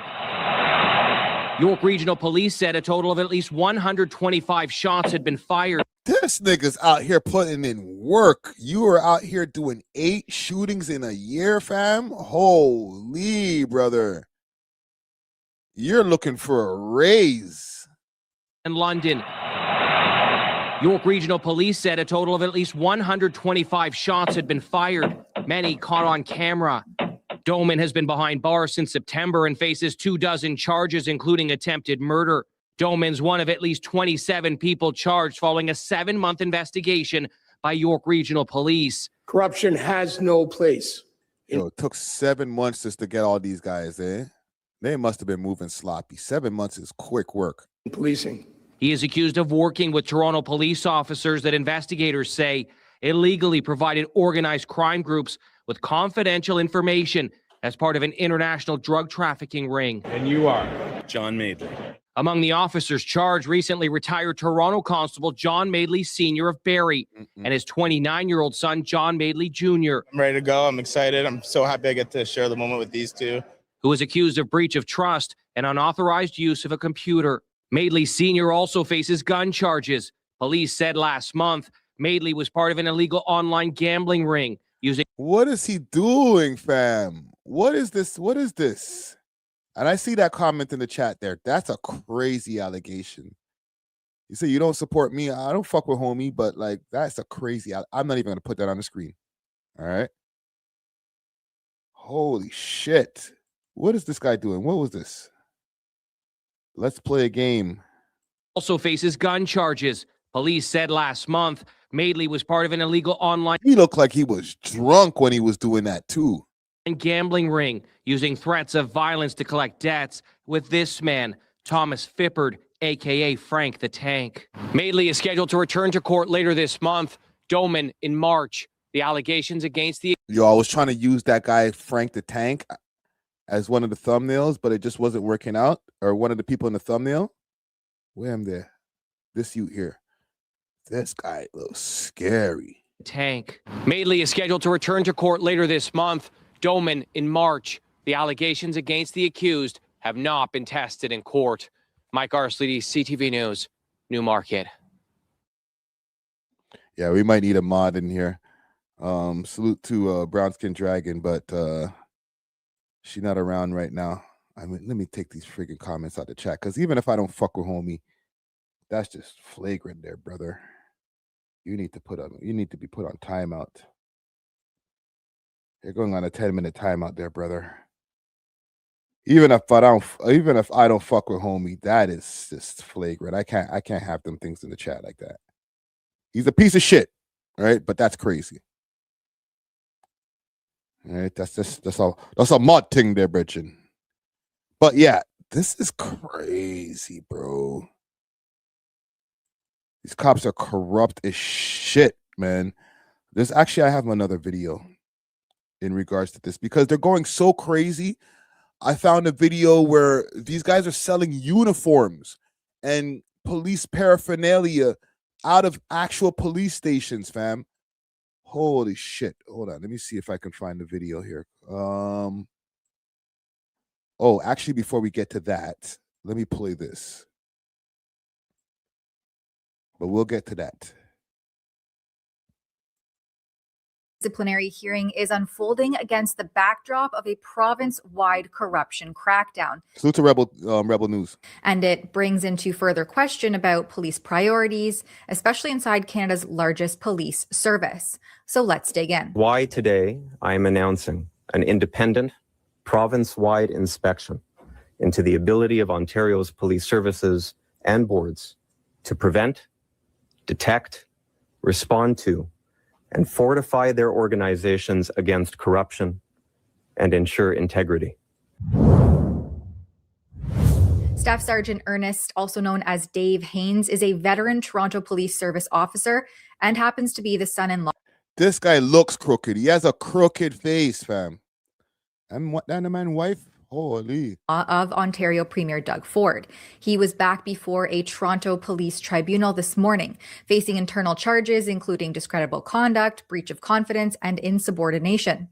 But what is usually procedural has turned contentious. My husband is trying to hold the Toronto Police Service Command accountable for public safety and officer safety, and he's been severely charged for it. Okay, so let's talk about some of the charges. There is this dispute that is ongoing. There's hearings that have been happening. There's one happening soon. Toronto Police obviously have a very different view of all of this, but tell me a little bit of some of the charges. Okay, so the charge is social media. So posting in uniform is a big charge. And then there's like individual counts. Now, what you have to understand is that these charges, he's been posting in uniform to put the service in a very good light for several years. Like, he started Instagram in 2013. I think he was posting in uniform in 2015 onwards. Yeah. It's not been an issue since COVID, the mandates, as he came back from unpaid leave. And so they charged him. One of the posts is, I kid you not, it's a City News clipping in a soup kitchen helping dish out Thanksgiving meals. Quite often. Oh, so he wasn't crooked. He was like one of the quote unquote good ones. Our communities are dealing with such difficult times on a day-to-day basis, whether it's crime, whether it's mental health. So this, we find as police officers, just give us an ability to talk to our community members and let them know that we appreciate them. For prosecutor Frank Adario moved to withdraw several charges, including at least one entire case, and narrow another, saying the service was simply trying to streamline and focus the matter. But defense counsel Bathsheba Vandenberg wasn't buying it. She argued the withdrawals, coming nearly 2 years into this expensive process, form part of a broader and larger abuse of process, which was a motion she was originally intending to raise at the scheduled proceedings today and tomorrow until a full adjournment was requested. Vandenberg raised concerns about late disclosure last week, including lengthy affidavits and investigative materials she says were only recently provided, calling it an ambush. She also pointed to Haynes's PTSD, which the tribunal has acknowledged and accommodated, saying he requires adequate time to review and respond to such complex materials. Given all of this, the defense asked for an adjournment until next week. But the prosecution pushed back, arguing that many of the disclosed emails were already known to Haynes and or his former counsel. And he reminded the tribunal that police disciplinary proceedings under the Statutory Powers Procedure Act are meant to be efficient and cost-effective. But then came the ruling. The hearing officer, Inspector Branton, said he agreed in part with both sides. But fairness, he said, must ultimately be measured in relation to Staff Sergeant Haynes. And he granted an adjournment, but only for today. The motion will... They got this guy under pressure while there's actual cops out there who are organizing mad shootings. That's crazy. They really know where to freaking allocate their resources. Proceed at 9 a.m. tomorrow morning as originally scheduled. The tribunal will also use February 18th to continue the matter and is looking into March dates if needed. Notably, the hearing officer directed that certain unrelated members' names be anonymized before proceedings resume. So while this internal battle plays out, it's important to also zoom out because this is happening at the same time that Ontario's Inspector General of Policing has just launched a sweeping province-wide corruption inspection of this very service. Although this issue originated with the Toronto Police Service, we have since learned that other organizations may be impacted. And in any event, incidents like these understandably shake public trust in policing more broadly. It's important to acknowledge the real questions the public is asking and the potential effect these questions may have on their confidence in Ontario's policing system. This province-wide inspection will be conducted under the authority of Ontario's Community Safety and Policing Act, the province's policing legislation. That investigation was triggered by York Regional Police's explosive Project South probe, which has led to charges against 7 current Toronto police officers, 1 retired officer, and 19 other suspects. The allegations are staggering: conspiracy to commit murder, bribery, drug trafficking, shootings, extortion, and critically, the leaking of sensitive police database information to organized crime. 4 accused officers have been suspended without pay, 2 more suspended with pay, 10 current and former Toronto members are implicated. Chief Myram Demkew has called the allegations deeply disappointing while requesting outside scrutiny into supervision, vetting, database access, and fitness for duty. As of today, I'll be seeking the suspension without pay for 6 of the 7 members who have been alleged to have committed criminal offenses. We have also deployed additional supervision to where we need to. Let me ask you guys a question. 1 in the chat if you think this guy's compromised. 2 in the chat if he's a good youth. All right? Like he's really a good cop. Or quote unquote good cop. All right? Let me make sure to make the screen bigger. Quote unquote good cop.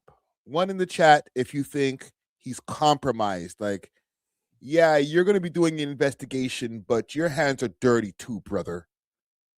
Or 2 in the chat if you're like, nah, he's really going to do his due diligence and try to weed out the corruption that's happening in the station. Like, he's happy to be suspending these guys without pay. You know what I'm saying? Not in the back of his mind like, nah, brother, don't worry. We'll slip you some money under the table, bro. Don't worry about that, man. These motherfuckers, man. Fucking York region pussies. These York region niggas done fucked it up for all of us over here, bro. All right? So what? Oh, I see a lot of 1s. Because he's the chief. He's the big dog now. You know what I'm saying? He's the one who took over for Saunders. You know, maybe along the way, he might have had his hands dirty a little bit, but to rise in the ranks to become the chief of police, he's like, nah, bro, I got to be doing this shit by the books. I cannot be compromised. All right, cop protect cops, officer dirty hands. That's a crazy name. A lot of 1s in the chat. Sorry, Demq. We don't believe you. You need more people. Actually, you got a lot of people. And listen, I ain't even going to say nothing about your people because your people are corrupt. They ain't even going to try to arrest me. They'll just try to murk me. We are continuing to work to enhance the capacity of professional standards. And we are working to stand up a working group that will look at our internal processes, practices, and everything that we do to ensure that we're responding as quickly as we can, recognizing the work of the Inspector General may take some time. We will support that work completely. But the bigger question that many in the public are wondering is, how did it get this far? For years, Toronto police leadership has heavily emphasized DEI initiatives, diversity targets, inclusion training, and equity frameworks, attending and participating in drag events, while violent crime, brazen carjackings, and public safety concerns have escalated across the city. Now we're seeing allegations of database leaks to organized crime, internal disciplinary fights over disclosure, and withdrawn charges after years of potentially weaponized process. No wonder public confidence is shaken and community safety is dwindling. Headlines are dominated by corruption probes. The public isn't thinking about equity statements. The public deserves to know if the basics, supervision, integrity, accountability, and merits are being neglected, while the service is preoccupied with optics, internal politics, or initiatives that fail to address core operational standards. Trust is built on competence and transparency, not messaging. To be clear, the allegations against Haynes are separate from Project South, and neither have been proven, but perception shapes this trust. And right now, the Toronto police are facing a credibility crisis on multiple fronts. Credibility crisis. I like that alliteration right there. Court, internal tribunals accused of abusive process, and now a province-wide inspection. The Haynes motion resumes tomorrow morning at 9 a.m. And as Ontario's watchdog prepares to scrutinize corruption controls across the province, the spotlight on Toronto police has never been brighter. Let's go. Salute to Rebel News.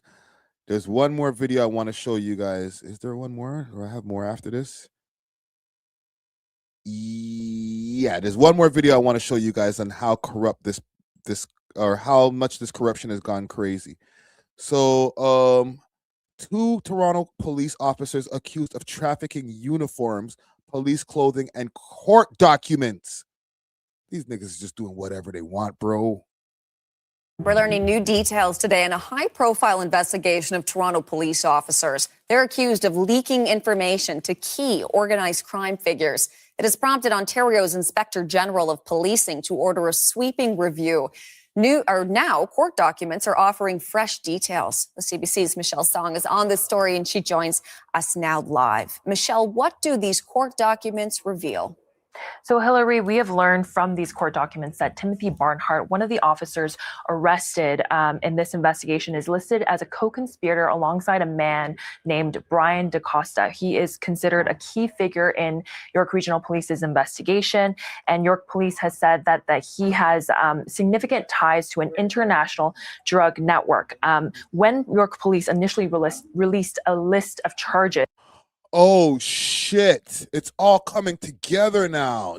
Damn.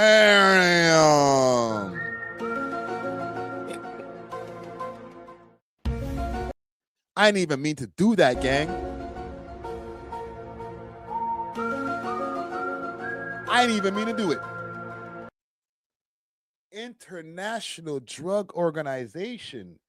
Didn't we just cover somebody who was the head of an international drug organization who had ties in the Canadian government and the authorities?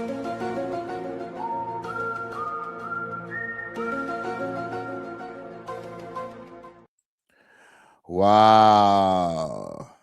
It's all tying in together now. All you guys are just smut buckets, bro. They outlined a charge called trafficking property obtained by crime not exceeding $5,000. So now we know from the court documents that both men are accused of trafficking Toronto Police uniforms and clothing. They also jointly face a slew of charges. They face a list of 7 charges as co-conspirators, including obstruction of justice, public mischief, and unlawfully accessing a Toronto Police computer. So Barnhart is also facing individually 17 charges. 3 of the charges are firearm charges, and we got more details on that from the court documents. It involves his police-issued. Listen, I know because they didn't mention him in the Ryan Wedding thing, but like Ryan Wedding is just one example of somebody who's able to infiltrate the government, infiltrate the cops. I think paying off the cops is like, it's not a new thing. Like, this is something that's been going on since the beginning of time. But just to show how easy it's been to compromise the police, to get them to do whatever, fam. Give us the addresses to people so that we can kill them. Not, oh, let's turn the other way while we sell a little bit more drugs. You know what I'm saying? Like, nah, bro. They're like, nah, join the team. We got work to do. All right, we might need your help. We might need your intel and the type of information that you're able to get. Like, bro, everybody's getting at these guys, bro. The cops will probably have a Rolodex of bare criminals that they work with and have no plans on ever giving them up. They're like, nah, bro, that's how I actually, that's how I put the extension on my house. Like, all of these niggas is dirty, bro. 9mm Glock, and he had that gun at an unauthorized location, allegedly. I spoke to a criminologist who speaks to these revelations and how it speaks to a wider systemic issue. Let's take a listen. We're talking about even more than leaking information, more than these collaborations, that we're talking about police resources being used for criminal enterprise. This is very disturbing, and I think there really is going to need to be some much broader systemic accounting for what the Police Act allows, as well as maybe some introspection at TPS about how this was slipping people's attention. So, Hillary, Toronto Police has said that Timothy Barnhart is at the genesis of this corruption probe, and he has been denied bail last week, and he is set to come back to court in March. Okay, Michelle, where does the investigation stand now? So the investigation is ongoing, but Hillary, I want to take you back to how it all started. You know, it started with an alleged murder attempt against a corrections officer. I believe we have surveillance video of that now. Police later discovered that Barnhart and other Toronto police officers were illegally accessing police databases and leaking information to criminal networks, including Brian DaCosta. And those criminal networks allegedly carried out some violent acts across the Greater Toronto area. Right now, 7 police officers and 1 retired officer are facing a total of 46 charges. But we also know that 3 Peel Regional Police officers have also been suspended, but no charges yet. Okay, Michelle, thank you. The CBC's Michelle Song here in our Toronto studio. We're cooked, gang. We're cooked. We can't trust anybody at this point. All right. I don't mean to end this segment on a somber note. I don't have any solutions for you because, to be honest, the people that we're looking to protect and serve, we can't trust them. I'm sure there are good cops. Like I said, we had an interview months ago with Officer Dennis Dunkley, and he seemed like a very good cop. I've said this before in the live stream. I don't think he's compromised. He might be part of the 10 to 15, maybe 20% that's not compromised. But it's hard to get solutions or fix a police force that can be so easily compromised, because it's not about being able to pay a few cops to look the other way. Like I said earlier, the magnitude of what these cops are willing to do once they're part of an organized crime unit is insane. So at this point, there's nobody that we can trust when it comes to our authorities and stuff like that. I'm not saying don't follow the law. They're still lock your ass up. But the person that's locking you up is going to do something that's probably more heinous than what you did. If they catch you with a few bags of cocaine or some shit on you, you know, they might catch you with a freaking half an ounce and they're like, all right, we're taking you in. Nigga, they probably got a key in their trunk that they're going to go deliver to the man them. A few keys. 1 key. What am I talking about? Little broke boy, small time dealer shit. Nah, bro, the cop that's arresting you for a half ounce might have like 20 keys in the trunk that he's going to transport to the man them and go pick up some real money. So I can't even feel like I can't even respect it, fam. I'm sorry. I don't trust you niggas. I said it. I just don't trust y'all. And it's not that I don't trust you in the way of, oh, I don't trust cops because y'all could be racist. No, I don't trust you because you guys are fucking worse than the criminals. All right? I said what I said. I ain't taking it back. All right? Don't pull me over when I'm on the road. Just allow me. I'm a tax-paying citizen. Leave me alone.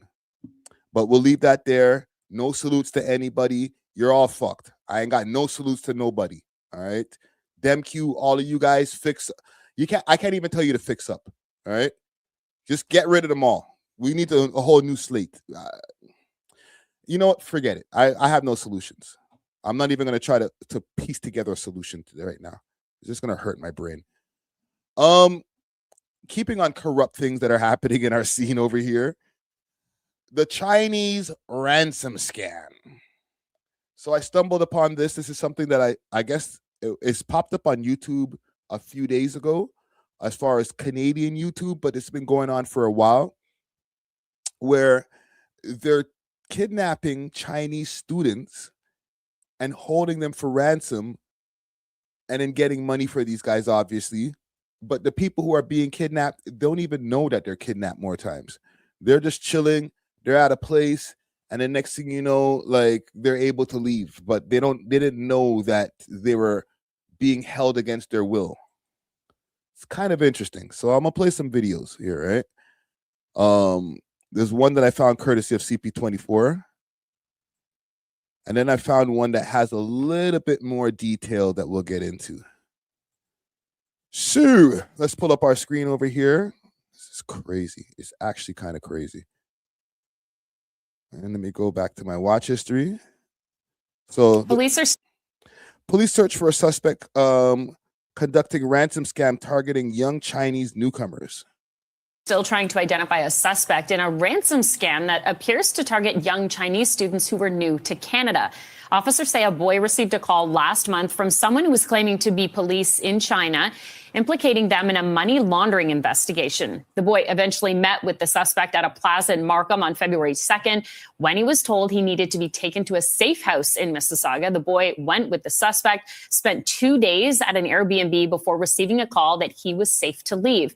Investigators say a ransom demand was made to his family but was not paid. So anybody They didn't even pay. That's the worst part. who recognizes the person in these photos is asked to come forward and contact York Regional Police. So I'm going to get to another video because once I saw this, I was like, that's strange. But a short video, there has to be more to this. And there is. So courtesy of the BBC, and hopefully BBC doesn't friggin' get this stream zapped. As revelers celebrated the arrival of 2024, news was breaking about a very unusual rescue. On New Year's Eve, authorities found a 17-year-old student camping alone in the Utah snow. Kai Zhuang, a foreign exchange student from China, had been missing from the home of his American host for 3 days. There had been fears that he'd been kidnapped, but the reality was far stranger. The exchange student was told his family in China was in danger unless he isolated himself away from society and law enforcement. The shivering and terrified teenager had been... I'm saying I got to pause every 30 seconds because it's what might be a BBC type of thing, right? Pause. Let me get to the good parts here. What are virtual kidnappings? By threatening to have them extradited to China on false criminal allegations. Virtual kidnappings take things even further. How these fraudsters extort money from people in the Chinese diaspora by threatening to have them extradited to China on false criminal allegations. Virtual kidnappings take things even further. So the false criminal allegations is what we saw from the story earlier. The targets are young Chinese people who are studying abroad in countries like Australia. All right, my name's Joe Dewey. I'm a Detective Superintendent, the commander of the Robbery Serious Crime Squad. Last year, New South Wales Police launched a publicity campaign with the Chinese embassy to warn Chinese foreign students how to avoid becoming a victim. I'm here today to talk to you about virtual kidnappings. In October alone this year, we've had 3 matters reported to the police, and we've noticed this. Alongside him was Xiaoten Li from the Chinese Consulate General in Sydney. The victims of recent cases not only suffered heavy financial losses, but also huge psychological stress. I spoke to Detective Superintendent Dewey recently, and he told me how these scams work. A virtual kidnapping is an elaborate telephone extortion scam.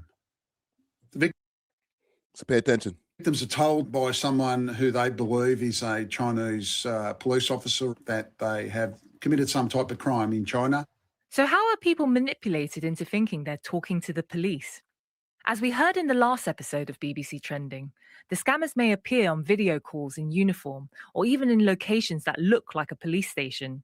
Victims are sent fake documents that appear to incriminate them. They're threatened with deportation, they're threatened with arrest of themselves or their family members if they don't pay large sums of money. Sick when they do that.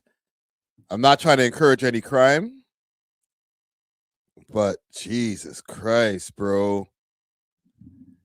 Like, you guys handle that shit to a T. You get in the friggin' police station or the fake police station. You go and put up the video, you go and do a FaceTime video. Tell these niggas, I know what you did last summer. Come on, bro. I know what you did. Just send some bread. Oh, man. A sucker's born every minute. In some cases, victims believe they're paying bail, but then they're asked for more. When the victims themselves cannot meet the demands and basically have exhausted all their financial funds is when the scam escalates to a virtual kidnap. The virtual kidnap. The scammers convince their victims that the best way to get more money is to pretend to be kidnapped. But how do you go about faking your own kidnapping? First of all, the victims are told to isolate themselves from friends and family.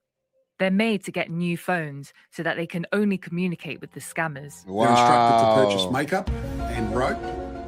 Victims are coerced into making their own video of them being in a vulnerable position to appear as if they've been kidnapped, tied up with tomato sauce on their body to make it look like they've been bleeding and caught.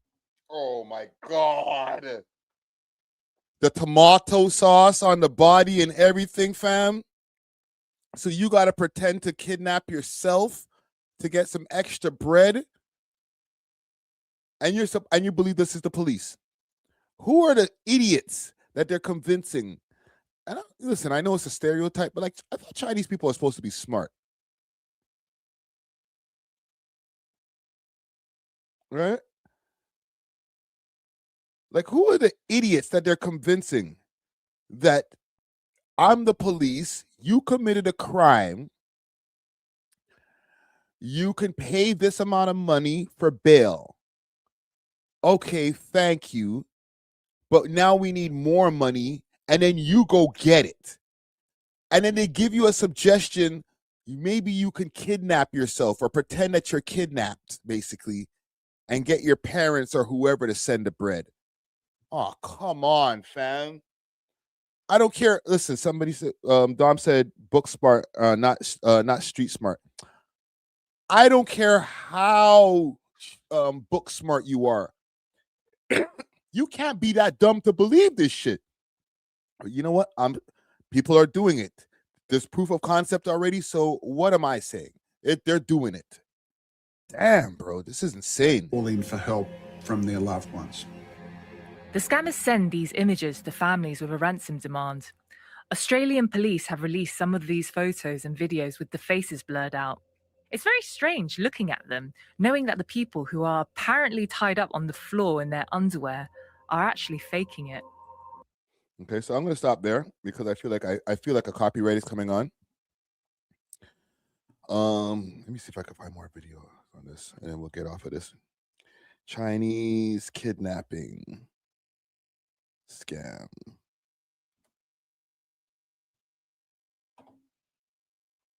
There's bare videos from the shit. Look at the staged kidnapping. Look at this motherfucker.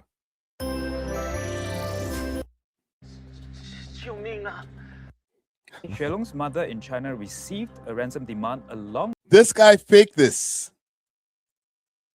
Put a little makeup on over here. Mom. I don't speak Chinese or friggin' Mandarin or whatever. It's like, Mom, help me. Send 50 racks. Look what they did to me. I don't even believe that, fam. Hold on. Come on. That's a trash acting job. That's the same. Hold on. I want to see it.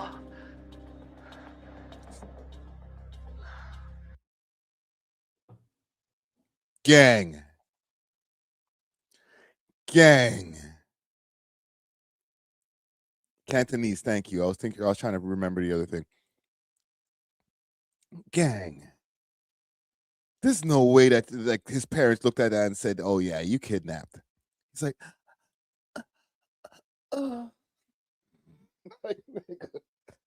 you got to do a better acting job than that, fam. Holy, you got to make me believe that you need this money, bro.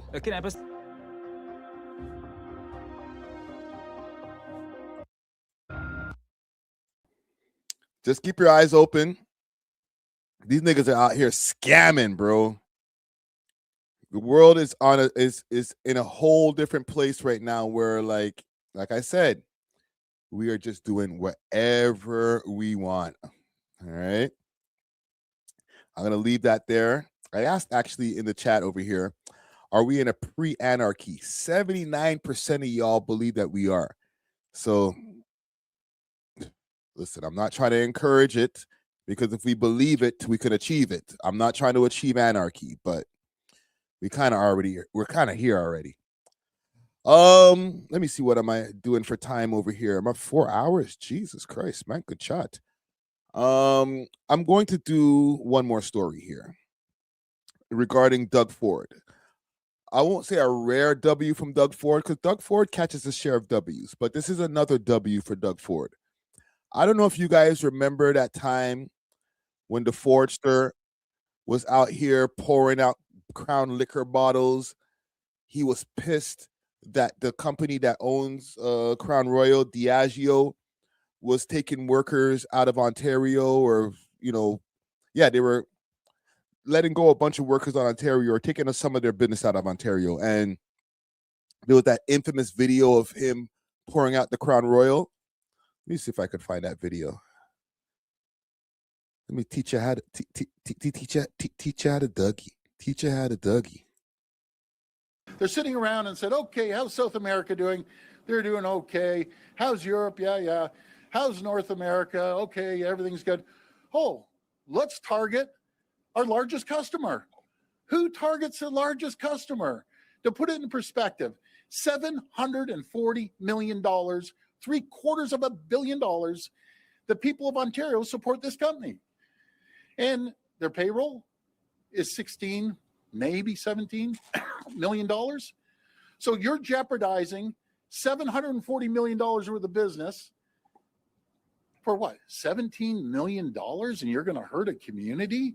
You're going to make these people struggle that they can't pay rent. They aren't going to pay a mortgage. They barely put food on the table when there's not too many companies in that small town. What, have you lost your mind? You lost your mind? They're a few fries short of a Happy Meal, these people. They're sitting around absolutely just smug as they come. They're hurting Ontario residents. They're hurting the people that work at Crown Royale. So you know something, a message to the CEO in France: you hurt my people, I'm going to hurt you. Jeez. Watch Clarence and Muhammad and the rest and Brad in the back over here. They're like, fuck this guy. He's cooking still, but fuck this guy. You're going to feel the pain in February when these people don't have a paycheck. And I'm going to stand up for the people of Ontario. And I encourage all of Canadians, all of Ontarians, stand up for the people, because you don't know if you're next. But the thing that ticks me off, I get it. I get that companies move back and forth. But what I don't get, when you're someone's largest customer in North America, you're going after the largest customer. You know something? Did you know that we're the largest customer for Crown Royale in North America? I ain't gonna lie. When I was in my drinking days back in the days, I wasn't a big Crown Royale guy, but for a good 2-year span when I was dealing with my ex, she was a Crown Royale queen. Listen, self-proclaimed, she called herself that, the Crown Royale queen. And I kind of just went along with the Crown Royale. Like, she would just buy a bottle like every night, and I was like, all right, whatever. I'm drinking Crown Royale with you then. So it was like, I didn't know that we consumed a lot of Crown Royale, but we're the highest consumer, or the highest purchasers of Crown Royale in North America. Damn, we're some lushes over here in Ontario. I always say smart people aren't too smart, and you guys are about as dumb as a bag of hammers for doing this. Dumb as a bag of hammers. I found a bottle, and I don't even drink, of Crown Royale. What you know about them kind of bars? Dumb as a bag of hammers. Say it again, Doug. As a bag of hammers for doing this. Say smart people aren't too smart, and you guys are about as dumb as a bag of hammers for doing this. So, you know something? I found a bottle, and I don't even drink, of Crown Royale, right? I see that Crown Royale. I saw it at home. You don't even drink. Shut up, man. So this is what I think about Crown Royale. That's what they could do. And I think everyone else should do the same thing. Start supporting companies that make whiskey here, by Ontario people. That's what we need to do, is support each other. Dougie. You know something? I'm going to make this even come out quicker, because it's not coming out. Let's go, Dougie. I know Barry wants to lie on the floor right now with his mouth open. Dougie's fucking up his shoes. I wish I could get this out. Oh shit, this nigga is fucking up his shoes. fucking up the bottom of his pants. He don't give a shit, man. R.I.P. Rob Ford. I'm doing this for the bro. I'm gonna pour some out for my brother. I know quicker, but I'll stand here until it's all done. Anyways, folks, thank you. My brothers and sisters and Unit 4 over at Crown Royale, I got your backs. We're going to be there to help you. And by the way, I'm going to send you the cleaning bill to Crown Royale, too. Anyways, folks, that's it. This might take a little while. We're like a tornado, boss. Oh, you know what to do. Here, do you want a shot? Go ahead. This guy thought I was gonna pour out the bottle way faster. In his head, he didn't practice this at home first. In his head, he was like, yo, once I start pouring it, it's just gonna pour all over the floor. Point made. This shit's just dribbling out the bottle. This nigga's like, yo, how you get this shit out there? Niggas like swirl the bottle a bit, nigga. It's like, damn, bro. But point proven, bro. I hear you. Okay, I heard you, fam. You got a whole bunch of guys there. Yeah, I know. Anyways, that's how I feel. Just put the bottle down, nigga. You proved your point, nigga. Just put the bottle down. Send some message. Like, we got it, Doug. We got it. We got it.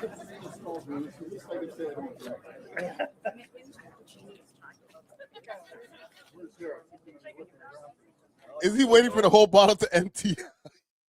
Yo, I feel uncomfortable. Get him up here. Yeah, I'm glad.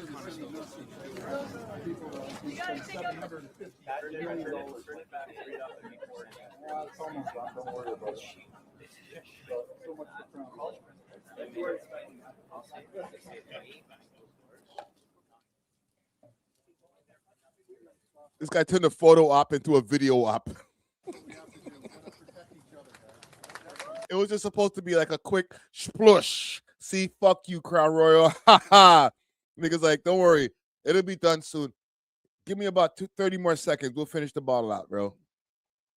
Bro, you look like a clown. But you caught the W, bro. Crown Royale conceded. They said, all right, we heard you, Dougie. We heard the people. They're about to invest millions of dollars, I think somewhere like $23 or $25 million into the Ontario economy. All right, so W for Dougie. Let me show y'all the video, what's going on here. Sometimes, you know, we got to give the man his flowers when he deserves it. So Ontario drops Crown Royale ban. And listen, after he poured that shit out, he was just like, yo, no more Crown Royale in the stores. Right? This is around the time when Trump was threatening the tariffs and stuff too, which is still happening, right? But this is when it first broke the scene, when Trump was first like, yo, we're gonna hit you guys with crazy tariffs. And Doug was like, yo, F you, Trump, F your tariffs, F Crown Royale. He was going crazy. That's when he went to the States. Yo, Doug was on a tear back then. I'm not even a big Doug Ford supporter like that. I just like to give man's W's when they get their W's.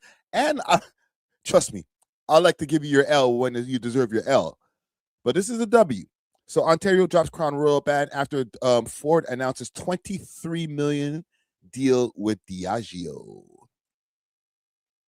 Bye, Ontario. It was a viral moment like no other. The Premier of Ontario pouring out a bottle of booze and threatening a provincial boycott, all over a company's decision to close a Crown Royale bottling facility near Windsor.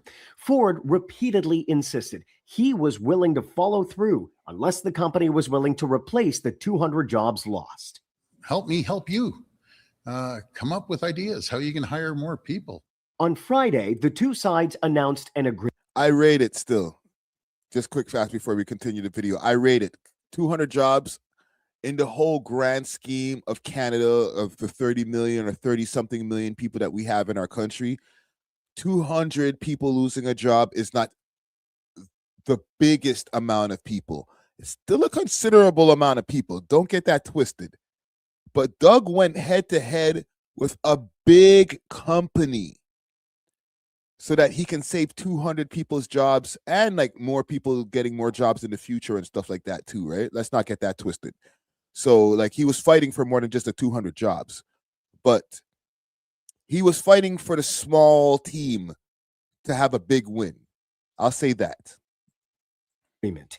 Diageo will spend $23 million, and in exchange, Ontario will back down from its plan to remove Crown Royal from the LCBO. 23 million more than we otherwise would have gotten. So, and it will create jobs in different parts of Ontario and different parts of the community. And we'll continue to work closely with the company who's continue to look at places to invest. Diageo, the government said, agreed to invest in economic development in the Windsor area. Will purchase products from manufacturers in Eastern Ontario, Toronto, and Scarborough, and spend $5 million on Ontario-based marketing and advertising. But missing from the list, any announcement on jobs. I don't necessarily see it as a win for the government because the government didn't really do anything to try to mitigate those job losses, to protect those jobs. I think on the surface, when you look at what the premier said he was setting out to do, those jobs are still gone. Critics have other concerns, calling the premier's Yeah. I don't know if you can get the full W then there, Dougie. The niggas didn't get their jobs back. actions economic blackmail, one that other companies are closely watching. When you're trying to attract foreign investment, you also want to show that you have a stable political environment. And if the Ontario government every 2 seconds is going to essentially attack your company, it's almost Trump-like. And that means it's going to hurt Ontario businesses and it's going to hurt our ability to attract investment. Surprisingly, the government says it'd be willing to do it again. We feel that a business decision is made that is going to hurt workers, it's going to hurt consumers, going to hurt for choice and convenience. You know, we're going to take a hard look at it. And yeah, if it goes that way, we're going to fight hard. Despite the deal between the government and Diageo, the Crown Royal plant in Amherstburg is still scheduled to close at the end of the month. At Queen's Park, Colin DeMello, Global News. So wait a minute. You got Crown Royal to give the province a bunch of money. That's dope. But this guy still ain't going to get their jobs, bro. This guys are still out of work. I don't know if I can give you the complete W there, Doug. I don't know how I feel about this now, bro, because like the extra money for the province, that's cool. $25 million. I feel like even though $25 billion is a lot of money, I'll take that. It's a drop in the bucket in comparison to what the province needs. But I don't know if that is a complete W if that plant is still closing. Right? How do y'all feel? Is that a W for Doug Ford? W's in the chat if it's a W for Doug Ford or if it's an L, because like the man them still lost their job, fam. Right? You were able to shake down these guys. You threatened a big business. Diageo ain't no joke. But it's kind of a wonky W, brother. I don't know, man. It's something I'm undecided. I'm undecided. I'll let you guys decide in the comments below. When I repost this later as well, I'll let you guys decide. Is this a W for Doug Ford? Or is this kind of an L? You know what I'm saying? Like, you sound like you're woofing. In his mind, he won. $23 million ain't no small change still. It's just that, like, bruh, the whole point of the whole pouring the liquor out and going crazy, yo, these guys are going to lose their jobs. We fight for the small man and da. Like, not really. It kind of seems like you've won for big business or for corporations that you probably have your hands in, but the normal working man, the guy who has to work in these factories, they still lost. So I don't know. Like I said, I'll let you guys decide in the comments if Doug Ford really caught the W on this one. But we'll leave that there. We're about 4 hours and 30 minutes into the live, and I think we are done for the evening. Make sure tomorrow to check out the new documentary that's dropping. All right, Hip Hop Lyrics on Trial, from the booth to the courtroom. New documentary dropping 6 p.m. Salute to everybody who's going to be celebrating Valentine's Day tomorrow.